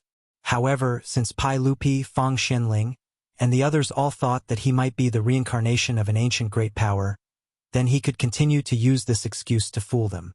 Uncle, I don't know. In short, when I saw these potted plants, I knew what they were called, and what they were used for. This is absolutely not wrong. Pai Lupi heard this and couldn't help but look at Cheng Yaojin. They both remembered that they guessed that Li Wangyu was the reincarnation of an ancient great power. Pai Lupi didn't dwell on this issue and asked, What kind of potatoes are these? How long until they mature? After the potatoes bloom, they can be harvested in 30 to 50 days. Potatoes are not picky about the soil and can be planted twice a year. They are sowed in February and March, harvested in June and July, sowed in September and October, and harvested from December to January. Li Wangyu explained. Oh, like rice or wheat, it bears fruit? No, since this thing is called a potato, naturally its fruit is hidden in the soil. When harvesting, it needs to be pulled out by the roots. Pai Lupi couldn't help but be curious.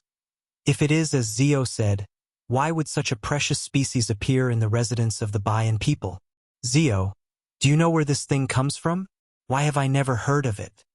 Li Wangyu had actually thought about whether to tell Pai Lupi about the American continent. After thinking about it, he decided not to tell him about it for the time being. Anyway, the American continent was even more illusory than the Penglai immortal island to the current Tang dynasty. Although it did exist, it was difficult to reach, so it was better not to mention it. Otherwise, if he told Pai Lupi that this guy had a sudden impulse to sail out to explore the New World, wouldn't he have killed the crew in vain? Without enough navigation technology and ship development, it was simply unrealistic to explore the New World with the current Tang dynasty's ships like Columbus. After thinking about this, Li Wangyu roughly explained what he knew. Uncle, according to what I know, this potato was a gift from a sea merchant of the Wuxia kingdom to a concubine of the owner of this mansion, the merchant beggar Zhong Shi of Bayan, when he sailed to Bayan to do business. But I don't know where he got this potato. Chang? Where is that? Why have I never heard of it? Pai Lupi was stunned and asked curiously. In history, Pai Lupi learned about the Chang in the 14th year of Chang'an. At that time, the king of the Lugui kingdom sent his son to the Tang dynasty to pay tribute. The Tang dynasty only learned about the existence of the Chang in the north of the Lugui kingdom from the attendant of the Lugui kingdom's tribute envoy. However, the distance between the Chang and the Tang dynasty was too far, so there had never been any communication in history. Li Wangyu explained the location of the Chang to Pai Lupi, which made Pai Lupi and Cheng Yaojin speechless. It was hard for them to imagine that there was a kingdom in the distant and cold north. After no longer thinking about the origin of the potato, Pai Lupi walked around the 5 pots of potatoes a few times with his hands behind his back and said, Since this potato is so precious, I will immediately ask the imperial army to move it away and send it to the agriculture temple. I will order people to take good care of it. In a month's time, we will know whether what you said is true or false. If it is true, I will definitely record it as a great merit for you. If it was true, Pai Lupi felt that it would not be excessive to immediately confer Li Wangyu the title of prince. In an agricultural society, food was the key to a country's prosperity. It was also the embodiment of a country's strength. Pai Lupi did not think that Li Wangyu asking the imperial army to come was inappropriate. It was natural for them to be nervous about such an important crop. Although Li Wangyu's words were without proof, Pai Lupi did not dare to fully believe it because he had not seen it with his own eyes. However, since Li Wangyu had already said so, he had no choice but to believe it. No matter what, the truth would be revealed in a month's time. Li Wangyu quickly said, Uncle, the agriculture temple does not have any experience in taking care of potatoes. To be on the safe side, why don't you give me 2 pots and let me take care of them in Dingzhou village in case of any accidents? Uncle, what do you think? Okay. Pai Lupi felt that it was reasonable and naturally nodded in agreement. Under the command of Cheng Yaojin, the imperial army of the Golden Guards carefully moved away the 5 potted pots with potatoes. As for Qiqi Zhongxi, whether it was Li Wangyu, Pai Lupi, or Cheng Yaojin, they did not seem to have any intention of asking for his opinion. Moreover, they did not have any thoughts of compensating or rewarding him for taking away the pots of potatoes. Pai Lupi and Cheng Yaojin felt that it was natural, not to mention that the owner of this house was from Baiyan. As for Li Wangyu, he was dissatisfied with Qiqi Zhongxi for beating his poor concubine to death. Speaking of which, the one who had the greatest credit for discovering the potatoes was that poor concubine. However, because she followed Qiqi Zhongxi's instructions and served the Wuxia kingdom's merchants, she was unexpectedly beaten to death after being infected with syphilis. She truly deserved to die. Li Wangyu still found it hard to accept that this attitude of treating human life as nothing. He also did not feel that the concubine deserved to die. As such, he did not have any intention of rewarding Qiqi Zhongxi. After the imperial army moved away the pots of potatoes, the imperial army surrounded Pai Lupi, Cheng Yaojin, and Li Wangyu and left Qiqi Zhongxi's residence like a tide. Even now, Qiqi Zhongxi, the Baiyan, did not know what had happened, and he did not dare to ask. After sending Peng Yuankui away, Qiqi Zhongxi immediately ordered people to close the door. For a long time, he did not dare to take half a step out of his residence. Many years later, Qiqi Zhongxi followed the caravan and passed by a field. When he saw the blooming flowers in the field, he felt that they were very familiar. After thinking about it, he remembered that they were the same as the pots of flowers that Huxian County Count had taken away from his residence. He found a farmer and found out that these flowers were the potatoes that he and the others loved to eat the most. At this point, Qiqi Zhongxi suddenly realized what had happened in his residence that evening a few years ago. Putting aside the fear in Qiqi Zhongxi's heart, Li Wangyu was too lazy to continue staying in Chang'an City. After saying goodbye to Pai Lupi and Cheng Yaojin, Li Wangyu simply led the imperial army that was escorting the potted potatoes out of Chang'an City and returned to Dingzhou village before the city gates closed. A large group of imperial army soldiers escorting their Langjun back to the residence scared the villagers of Dingzhou village and the old housekeeper Li Heng. His beautiful superior hurriedly came out to greet him and saw Li Wangyu anxiously instructing everyone to move 2 pots of flowers into the castle. He was going to send them to the top of the castle that faced the sun to be cultivated. He also arranged for guards to guard the 2 pots of flowers 24 hours a day. His beautiful superior was naturally confused. She looked at the 2 pots of flowers for a long time and did not understand what was going on. Wangyu, what are you doing? Why are the 2 pots of flowers so nervous? Changqing, do you know what kind of plants these 2 pots of flowers are? The beautiful superior shook her head. The flowers were quite beautiful, but they were not common flowers in the flower shops of the modern era. She did not recognize them. Li Wangyu moved closer to her ear and softly said 2 words, potatoes. 2 simple words, but the beautiful superior felt as if she had been struck by lightning. She froze for a long time before looking at him in disbelief. Are you sure? Aren't potatoes in America? How did you find them? Li Wangyu burst out laughing and proudly described the events that had taken place today. Just as he was waiting for the beautiful superior to praise him, he saw the beautiful superior take a few steps back in disgust. As so disgusting. You actually came in contact with a syphilis patient? Stay away from me and go take a bath. Li Wangyu was speechless. Damn. A Woman with Mysophobia, Chapter 598. During this period of time, Li Wangyu was in a really good mood. Zhang Baozong kept his word and really went to the Xianwei temple to kowtow to Sun Simiao. Actually, this was not an insult to him. After all, Sun Simiao was almost 90 years old and was close to becoming a famous person. Although Zhang Baozong was 70 years old, in front of Sun Simiao he was just a kid. Previously, when he spoke rudely to Sun Simiao, the old priest was too lazy to argue with him. He just treated him like an ignorant kid. There was no choice. Living for a long time was an asset. Not to mention the Tang dynasty, even in the future, people who were 100 years old were not common. The country with the longest average life expectancy was only 82 years old. It was not surprising for the 90-year-old Sun Simiao to take in a 70-year-old disciple. Since their teacher was Sun Simiao's disciple, the disciples of the Zhang family could only kowtow to him. There was no choice. In this era, the teacher was the most important. After Li Er discussed with Cheng Yaojin, Li Jing, Qin Xiong, and Yuqi Jingda these big shots in the military, they all felt that the ambulance soldiers that Li Wangyu had proposed that day were good things. They could greatly reduce the percentage of soldiers who were injured or even killed in battle. After all, in the era of cold weapons, most of the injured could recover as long as the bleeding was stopped and treated in time. This was not just a matter of 1 + 1 is equal to 2. For every soldier who was injured or killed, there would be one more veteran soldier. The so-called veteran soldiers were just soldiers who had been through many battles and were lucky enough to survive. More importantly, this could increase the courage of the soldiers in battle. If there were immediately medics to treat an injured soldier, this would be a huge morale booster for the soldiers. The military medical department naturally did not have any accidents and started to prepare. Li Er and the other big shots in the military planned to recruit 1,000 soldiers who were somewhat literate and smart from the Imperial Army and the Magistrate Army and train them. This matter could be implemented in 3 years in Jingguan, and the initial results could be seen in 4 years.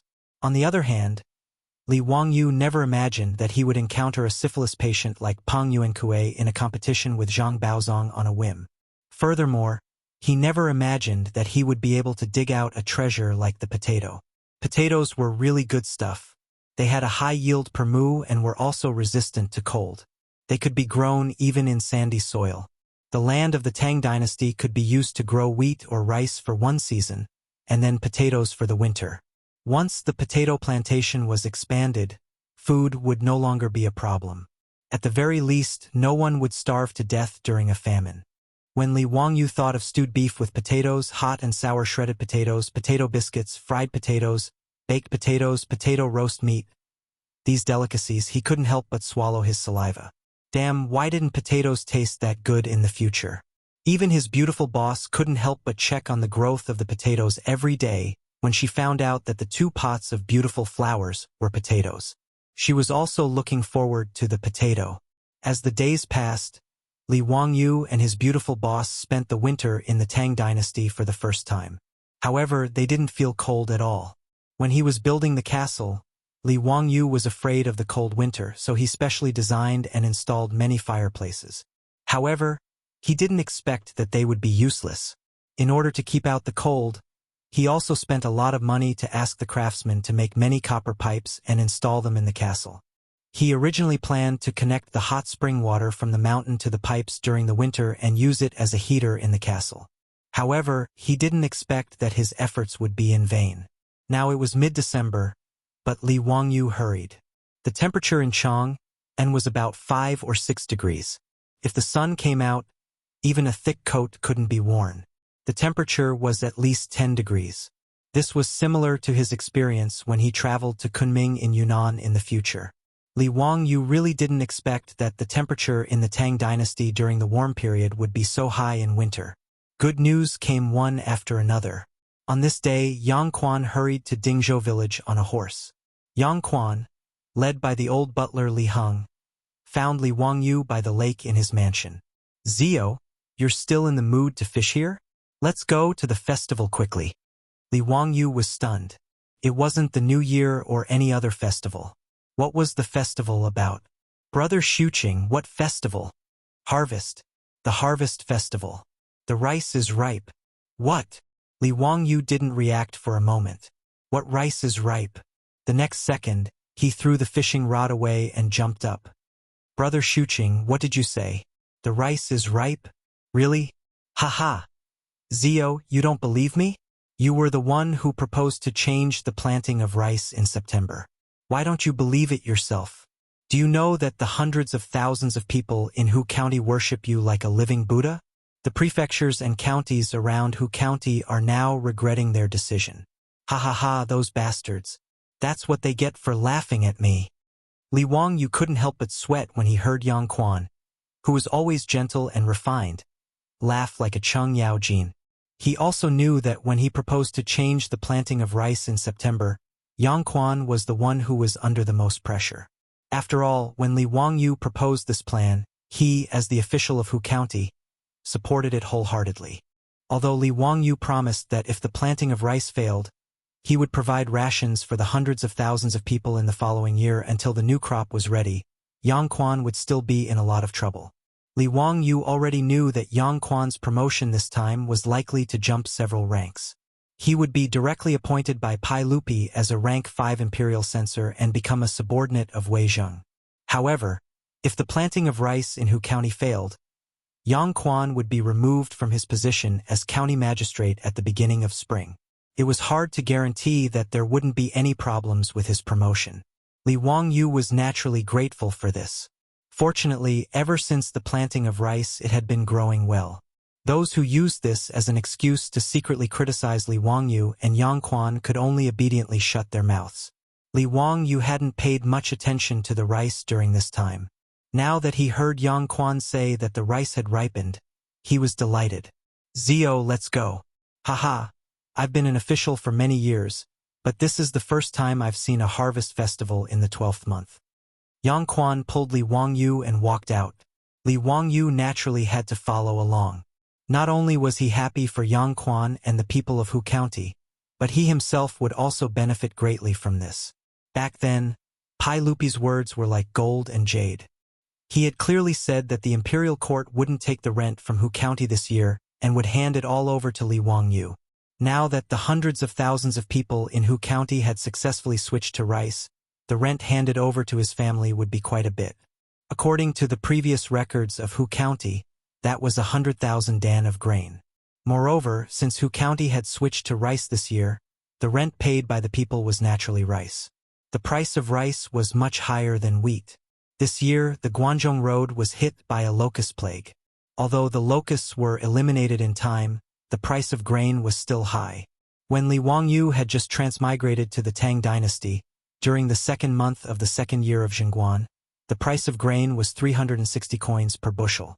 Now, the price of grain had risen to 400 coins per bushel. However, the price of grain was different from the price of grain. The price of grain here didn't refer to the price of rice, but the price of millet, wheat, and the like. The price of millet was only 60% of the price of rice. In other words, the price of rice in Chang'an, and today was more than 600 coins per bushel. According to this price, Li Wangyu's 100,000 dan of grain could be converted to 600,000 strings of coins. It was a terrifying price. However, before he could get the rent, there were already people who were jealous and even started to obstruct him. Chapter 599. During the Sui and Tang dynasties, there was the custom of holding a harvest festival on a large scale. Depending on the maturity of the crops, the time of the harvest festival varied as well. However, it was generally held in the 10th month of autumn. After harvesting, tasting, and storing the crops, a corresponding ceremony would be held to pray to the gods and ancestors for a smooth harvest and for a bountiful harvest in the coming year. The imperial family would also pray to the gods and the heavens on the winter solstice, praying for good weather in the coming year and for the people to have enough food and clothing. Even though there was a plague of locusts this year, the harvest festival was still held. Only Hu County did not hold one. This was very normal. At the time, the fields in Hu County were still green, so how could they hold a harvest festival? Thus, at the end of the year, when the crops were ripe, the harvest festival of the second year of Chang'an began. When Li Wangyu and Yang Quan rode back to Hu County, they were shocked to find that the entire county had become a sea of joy. Before they even entered the county, they could see that both sides of the road were filled with people preparing to enter the county to participate in the harvest festival. The black mass of heads caused Li Wangyu to involuntarily click his tongue. He had never seen so many people outside of the train stations during the spring festival. This was the first time Li Wangyu had seen such a lively scene in the Tang dynasty. He found it quite interesting and chatted with Yang Quan on horseback. However, Hu County was only a middle county, so it was not very large. Before Li Wangyu and Yang Quan could enter the city, they were blocked at the city gates. The bailiffs hurriedly sounded their gongs, trying to make way for Yang Quan and Li Wangyu. Out of the way, what are you all doing here? Don't you see that County Count Hu and Yang Mingfu want to enter the city? Out of the way, out of the way. It would have been better if the bailiffs had not shouted. Now that they had shouted, not only did they not disperse the people, They even made the surrounding crowd even more rowdy. It's County Count Who. County Count Who is at the city gates. Quick! Let's go. County Count Who is there. Mother of my child. Let's go to the city gate. County Count Huxian is there. Following which, the crowd formed by countless commoners rushed towards the city gate where Li Wangyu and Yang Quan were. Li Wangyu's forehead was dripping with sweat as he watched the dense mass of people rushing towards him. Oh my God! What are they doing? Putting aside the fact that he only had Niu Wu and a few guards by his side, even if he were to mobilize the imperial army of the Chamberlain of Jin, they would still be trampled to death. Brother Xuqing, what are you doing? Li Wangyu couldn't help but turn pale. He didn't want to be trampled to death for no reason. Even Zhao Yebai, the horse he was riding, was snorting anxiously and scratching the ground with its hooves. Yang Quan was no better than him. When had he ever seen such a situation? With so many people, if an accident were to happen, the consequences would be unimaginable. Even if they were on horseback, it would not be of any help. Even Niu Wu and the Li family's guards unconsciously gripped the hilts of their sabers. The Yamen runners were so frightened that they repeatedly sounded their gongs. Halt! What are you all doing? With so many people surging towards them, if a single person didn't abide by the rules and cause trouble, they would be drowned out by the crowd. But to everyone's surprise, when the crowd arrived in front of Li Wangyu and Yang Quan, they suddenly stopped. Everyone stared at Li Wangyu on horseback. For a long time, no one spoke, and the atmosphere became rather strange. Suddenly, a loud cry came from the crowd. This commoner kowtows to County Count Who. Then, under Li Wangyu's flabbergasted gaze, the commoners all fell to their knees. Li Wangyu was dumbfounded by the sight of nearly 10,000 people kneeling in front of him. What was the meaning of this? Why were they kneeling to him all of a sudden? For 10,000 generations. County Count Who. This commoner kowtows to County Count Who. This commoner kowtows in gratitude to County Count Who for saving our lives. This commoner kowtows to County Count Who on behalf of my entire family of 7. This commoner's family of 9 originally thought that we could only go out and beg for a living, but who would have thought that we would have a bountiful harvest of rice this year? This commoner is endlessly grateful. This commoner kowtows to County Count Who. Tao Ancestor, please bless County Count Who with a long life of 100 years. There were also quite a few people who didn't forget to thank Yang Quan. This commoner kowtows to County Count Who and Yang Mingfu. Yang Mingfu, you are a good official. The cries of the common people caused the fear in Li Wangyu and Yang Quan's hearts to vanish, and they let out long sighs of relief. Following this, Li Wangyu felt his scalp go numb and goosebumps rise all over his body. He felt like an electric current was running through his body. What ability did he have to make so many commoners kowtow to him? Wasn't it just a sudden impulse that made the commoners switch to rice? Was he worthy of such praise? Li Wangyu hurriedly rolled off his horse and jogged over to an old man to help him up. Old sir, please don't. Please get up. The old man stubbornly kowtowed to Li Wangyu a few more times. Old me had many misunderstandings with County Count Who. I thought that County Count Who wanted us to switch to rice in the 9th month to harm the commoners. Old me was stupid and didn't understand County Count Who's love for the commoners. Old me truly deserved to die. Please forgive me, County Count Who. Li Wangyu's eyes also became somewhat moist. He motioned to Niu Wu to quickly help the old man up. Old sir is too serious. I was just blindly giving you an idea. If you really want to thank someone, you should thank Yang Mingfu. However, he ordered people to build water wheels for each village, cultivate rice seedlings, and supervise you all to switch to rice. His contributions cannot go unnoticed. Li Wangyu pointed at Yang Quan and said with a smile. The commoners naturally kowtowed to Yang Quan again, causing Yang Quan to become flustered. He repeatedly waved his hands. At this moment, Yang Quan, a middle-aged man who had been an official for many years, also had red eyes. At this moment, he seemed to truly understand the will of the people and the will of the people. The commoners were truly easily satisfied. Give them a mouthful of food to eat and let them pass through difficult times, and they would be unswervingly loyal and grateful. Originally, During the year of the Great Disaster, the surrounding provinces, counties didn't have much yield left. The government had already begun to prepare for disaster relief. However, because of Li Wangyou's persistence and perseverance, and Yang Quan's support and supervision, the hundreds of thousands of commoners in Hu County changed to rice in the 9th month for the first time in history. They even had a great harvest today. How could the commoners not be deeply grateful to the two of them? In front of Hu County's gate, countless commoners rose and fell. They stood up and kowtowed again. They were so busy that Li Wangyou and Yang Quan helped them up and kowtowed again. Yang Quan and Li Wangyou looked at each other and smiled bitterly. However, their hearts were filled with pride. As the saying goes, when a real man lives in this world, he must establish a great reputation. Above, he must protect the ruler. Below, he must protect the people. If it is beneficial to the country, he will die 100 deaths without hesitation. The hubbub outside Hu County's gate fell into the eyes of a group of people on a nearby hill. Chapter 600.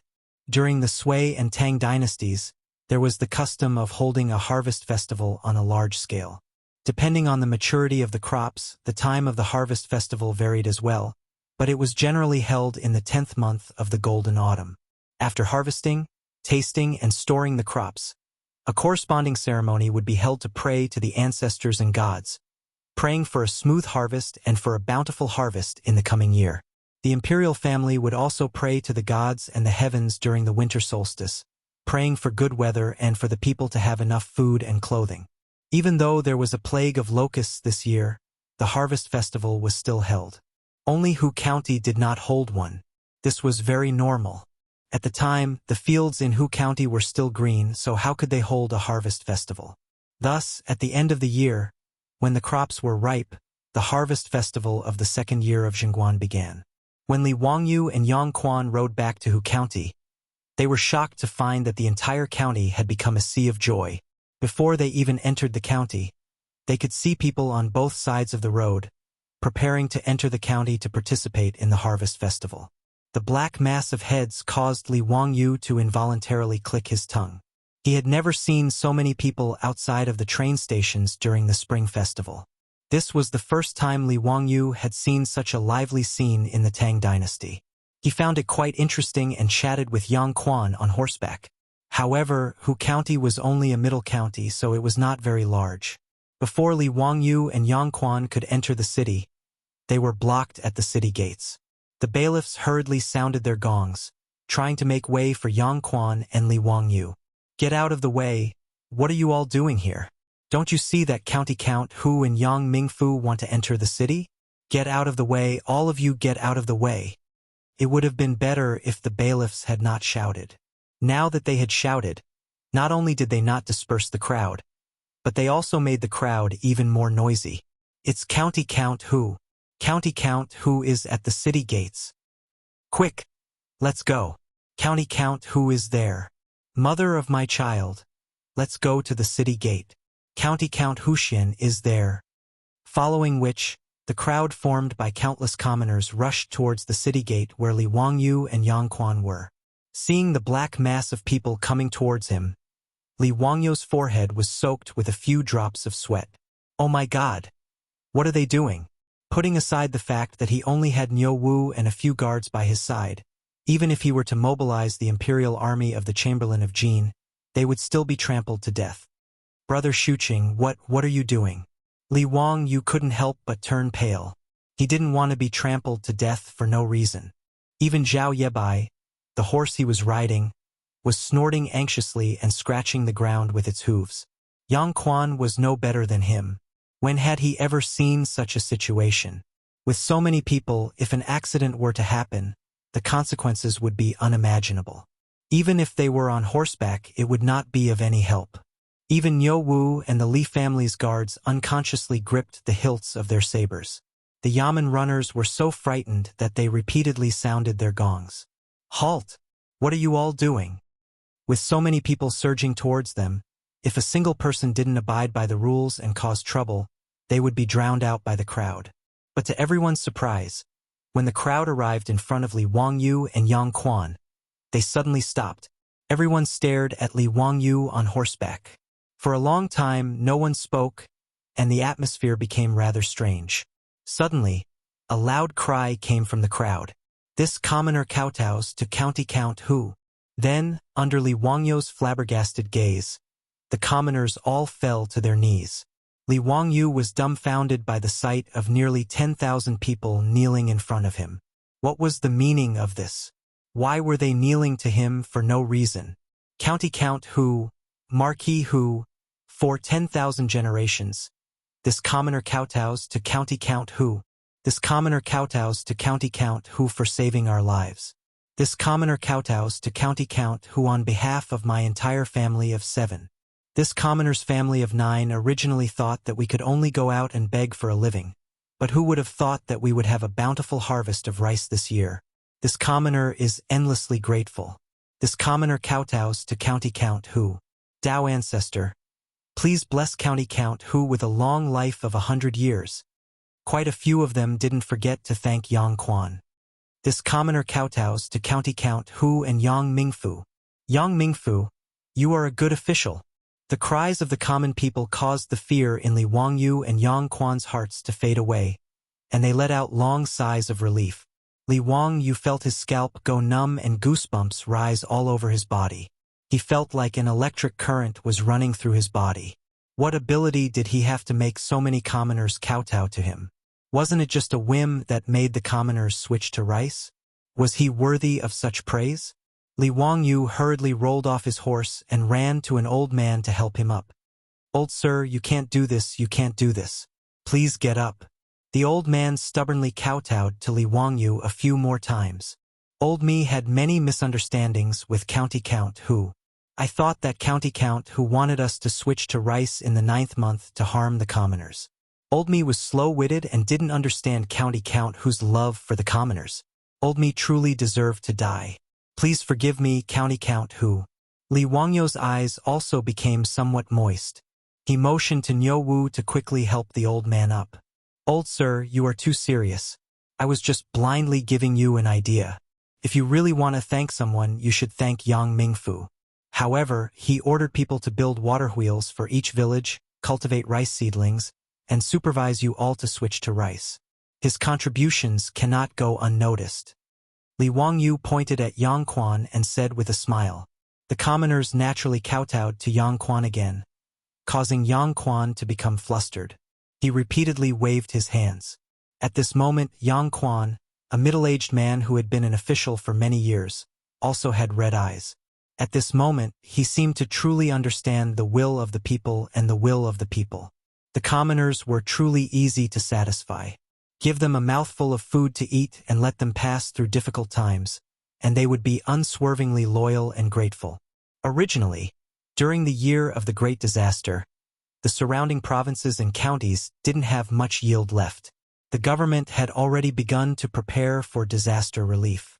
However, because of Li Wangyo's persistence and perseverance, and Yang Quan's support and supervision, the 100,000 commoners of Hu County were able to switch to rice in the 9th month for the first time in history. They even had a great harvest today. How could the commoners not be deeply grateful to the two of them? In front of Hu County's gate, countless commoners rose and fell. They stood up and kowtowed again. They were so busy that Li Wangyu and Yang Quan helped them up and kowtowed again. Yang Quan and Li Wangyu looked at each other and smiled bitterly. However, their hearts were filled with pride. As the saying goes, when a real man lives in this world, he must establish a great reputation. Above, he must protect the ruler. Below, he must protect the people. If it is beneficial to the country, he will die 100 times without hesitation. The hubbub outside Hu County's gate fell into the eyes of a person riding on a nearby hill. Chapter 601. Wahahaha, Your Majesty, that brat Zio and that Yang Quan really surprised me. Planting rice in September actually succeeded? Chang Yaojin's signature hoarse voice boomed. The group of people on the hillside outside the county town of Hu County was naturally Li Er and a group of important officials of the court. During the morning court session, an official reported that Hu County had successfully switched to planting rice. They had already begun harvesting and storing the rice. Today, Hu County would also hold a harvest festival to celebrate. When Pai Lupi heard this, his interest was naturally piqued. He led a group of dukes and officials on a patrol in plain clothes and rushed to Hu County to see what was going on. However, no one had expected to see such a scene. Tens of thousands of people kneeling and thanking Li Wangyu and Yang Quan. This made Pai Lupi a bit stunned. However, this was within reason. Compared to the people in the surrounding counties, their faces were clouded with worry. They didn't know how to survive the disaster. The bigwigs of the imperial court were already discussing the disaster relief. Not only did the 100,000 people in Hu County not have to worry about famine, but their income was even better than in previous years. The reason was simple. The price of rice was higher than that of corn. These people couldn't bear to eat refined grains like rice. After paying rent, the rice that was originally reserved for rations would naturally be sold on the market for corn. After all, corn was only 60% of the price of rice. This was equivalent to a 40% increase in income. How could the people of Hu County not be moved to tears by Li Wangyu and Yang Quan? In response to Chang Yaojin's words, Pai Lupi shook his head. Zio's way of doing things is truly difficult to fathom. On the side, Fang Xinling stroked his beard and smiled. I hope that Zio can do more unexpected things. Haha. Fang Xuanling's words are reasonable. Let's go. Everyone, enter the city. Today we will celebrate with the people. This is the first time I've seen the year-end harvest festival. Li Er laughed heartily. He urged his horse down the mountain and led the group of big shots towards the county seat of Hu County. Yang Quan and Li Wangyu were naturally startled by the sudden appearance of Pai Lupi and the other officials. They hurriedly went up to greet them. No need for formalities. We are also here today to join in the fun. Yang Mingfu, you can go about your business. Pai Lupi was in a good mood. He smiled and waved his hand, indicating that Yang Quan did not need to be so courteous and should go about his business. The various harvest festivals were all led by the government. As the official, Yang Zwe naturally had to be present to lead the ceremony. After Yang Quan excused himself and left, Pai Lupi waved at Li Wangyu. Zio, it seems that what you said was true. Unfortunately, we did not listen to you and did not allow Guanzhong Road to switch to rice in August and September. Sigh. When Pai Lupi mentioned this matter, he felt that it was a pity. If Guanzhong Road's fields could be switched to rice in time, the officials in the imperial court would not have to rack their brains for disaster relief. Now, not only did Guanzhong Road not have to rent, but they also had to allocate large amounts of food for disaster relief. Comparing the two, Pai Lupi could not help but feel regret. He regretted that he did not listen to Li Wangyu's advice. Uncle, you can't say that. When I first proposed this matter, I was actually just trying it out. However, I was not confident. Today, I was just lucky that it succeeded. Now that I think about it, if Uncle and the other officials had agreed to switch to rice in Guanzhong Road, the consequences would have been even more serious if it failed. As they say, in order to govern a big country, one has to be careful. Uncle and the other officials were not wrong. Li Wangyu's words made Fang Xinling, Du Ruhui, Zhang Sun Wuji, and the others nod their heads. These were the words of an old man. Although they were also annoyed by this matter, they did not regret it. Just as Li Wangyu said, how could such a matter be decided by Li Wangyu alone? If it succeeded, they would be happy. However, if it failed, they would be in deep trouble. A county had a population of 100,000, while the entire Guanzhong Road had a population of several million. The two were not on the same level. After the chaos at the end of the Sui dynasty, the Tang dynasty had 3.04 million households and 12 million people. Nearly a third of them were in Guanzhong Road. Chaos could happen anywhere in the Great Tang, but Guanzhong Road could not. This was also the reason why in history, after Guanzhong Road was hit by locusts, Pai Lupi immediately sent out Yufu golden silk to redeem the sold children and return them to their parents. He also issued a general amnesty to stabilize the people of Guanzhong Road. Now, because of the timely elimination of the locusts, although Guanzhong Road's yield was reduced by 60% to 70%, it was not a complete loss. The people did not have to sell their children to survive. Compared to history, it was much better. In addition, the rent for this year was reduced, and the government was preparing to start disaster relief. At least this year, Guangzhou Road would not be filled with starving people. It was a blessing in disguise. Li Wangyu naturally understood this, so what he said to Pai Lupi was from the bottom of his heart. Everyone sighed and praised Li Wangyu for being a genius. In the midst of the hubbub, someone suddenly stepped out and cupped his hands towards Pai Lupi. "Your Majesty, since Hu County is about to have a bumper harvest this year, does Your Majesty's decree for Guangzhou Road to waive the rent for this year include Hu County?" Li Wangyu could not help but frown. It was Wang Renyu again. He was really haunting him. What did he mean by saying this at this time? However, he did not say anything. He only looked at Pai Lupi. Pai Lupi was also stunned. He pondered for a moment before saying, "I remember that I once said that if Hu County fails to plant rice this year, the rent for that county will be waived. However, if there is a harvest at the end of the year, the rent for this year will be given to Hu County Count as a reward for Hu County Count's dedication to the people." What? Did Lord Wang forget about this? Wang Renyu smiled insincerely and shook his head. "No, I naturally remember. However, in my opinion, the tax for Hu County is around 100,000 sure. Now that Guangzhou Road is suffering from a disaster, the Imperial Court has to provide disaster relief and the Ministry of Civil Affairs is struggling. If there is 100,000 sure of grain, how many people can be saved? I believe that since Hu County Count did not invest in this at the beginning, supervising the planting of rice, the construction of water wheels, and the distribution of rice seedlings was all done by Hu County Magistrate Yang Quan and the Deputy Magistrate. If Your Majesty were to reward Hu County Count with 100,000 sure of grain rent, would that be inappropriate?" Wang Renyu's words almost made Li Wangyu's nose crooked from anger. F***K, these bastards. When I said that I wanted to change the planting of rice, these aristocratic families all stood out and accused me of bringing disaster to the country and the people. Now that there is a bumper harvest, they actually want to interfere. They are not human. In reality, Li Wangyu did not plan on taking the 100,000 sure of grain rent. He did not lack money, so he was willing to use the grain to do good deeds. As the saying goes, if you are poor, you should take care of yourself. If you are rich, you should help the world. Now that Li Wangyu had money, of course he was willing to use it to do good deeds and help the people.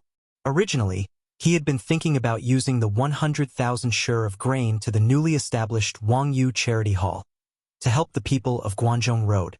However, if he donated it, it would be different from Wang Renyu stealing the grain that belonged to him. How could Li Wangyu let this old thief succeed? Li Wangyu laughed coldly. No, Lord Wang is wrong.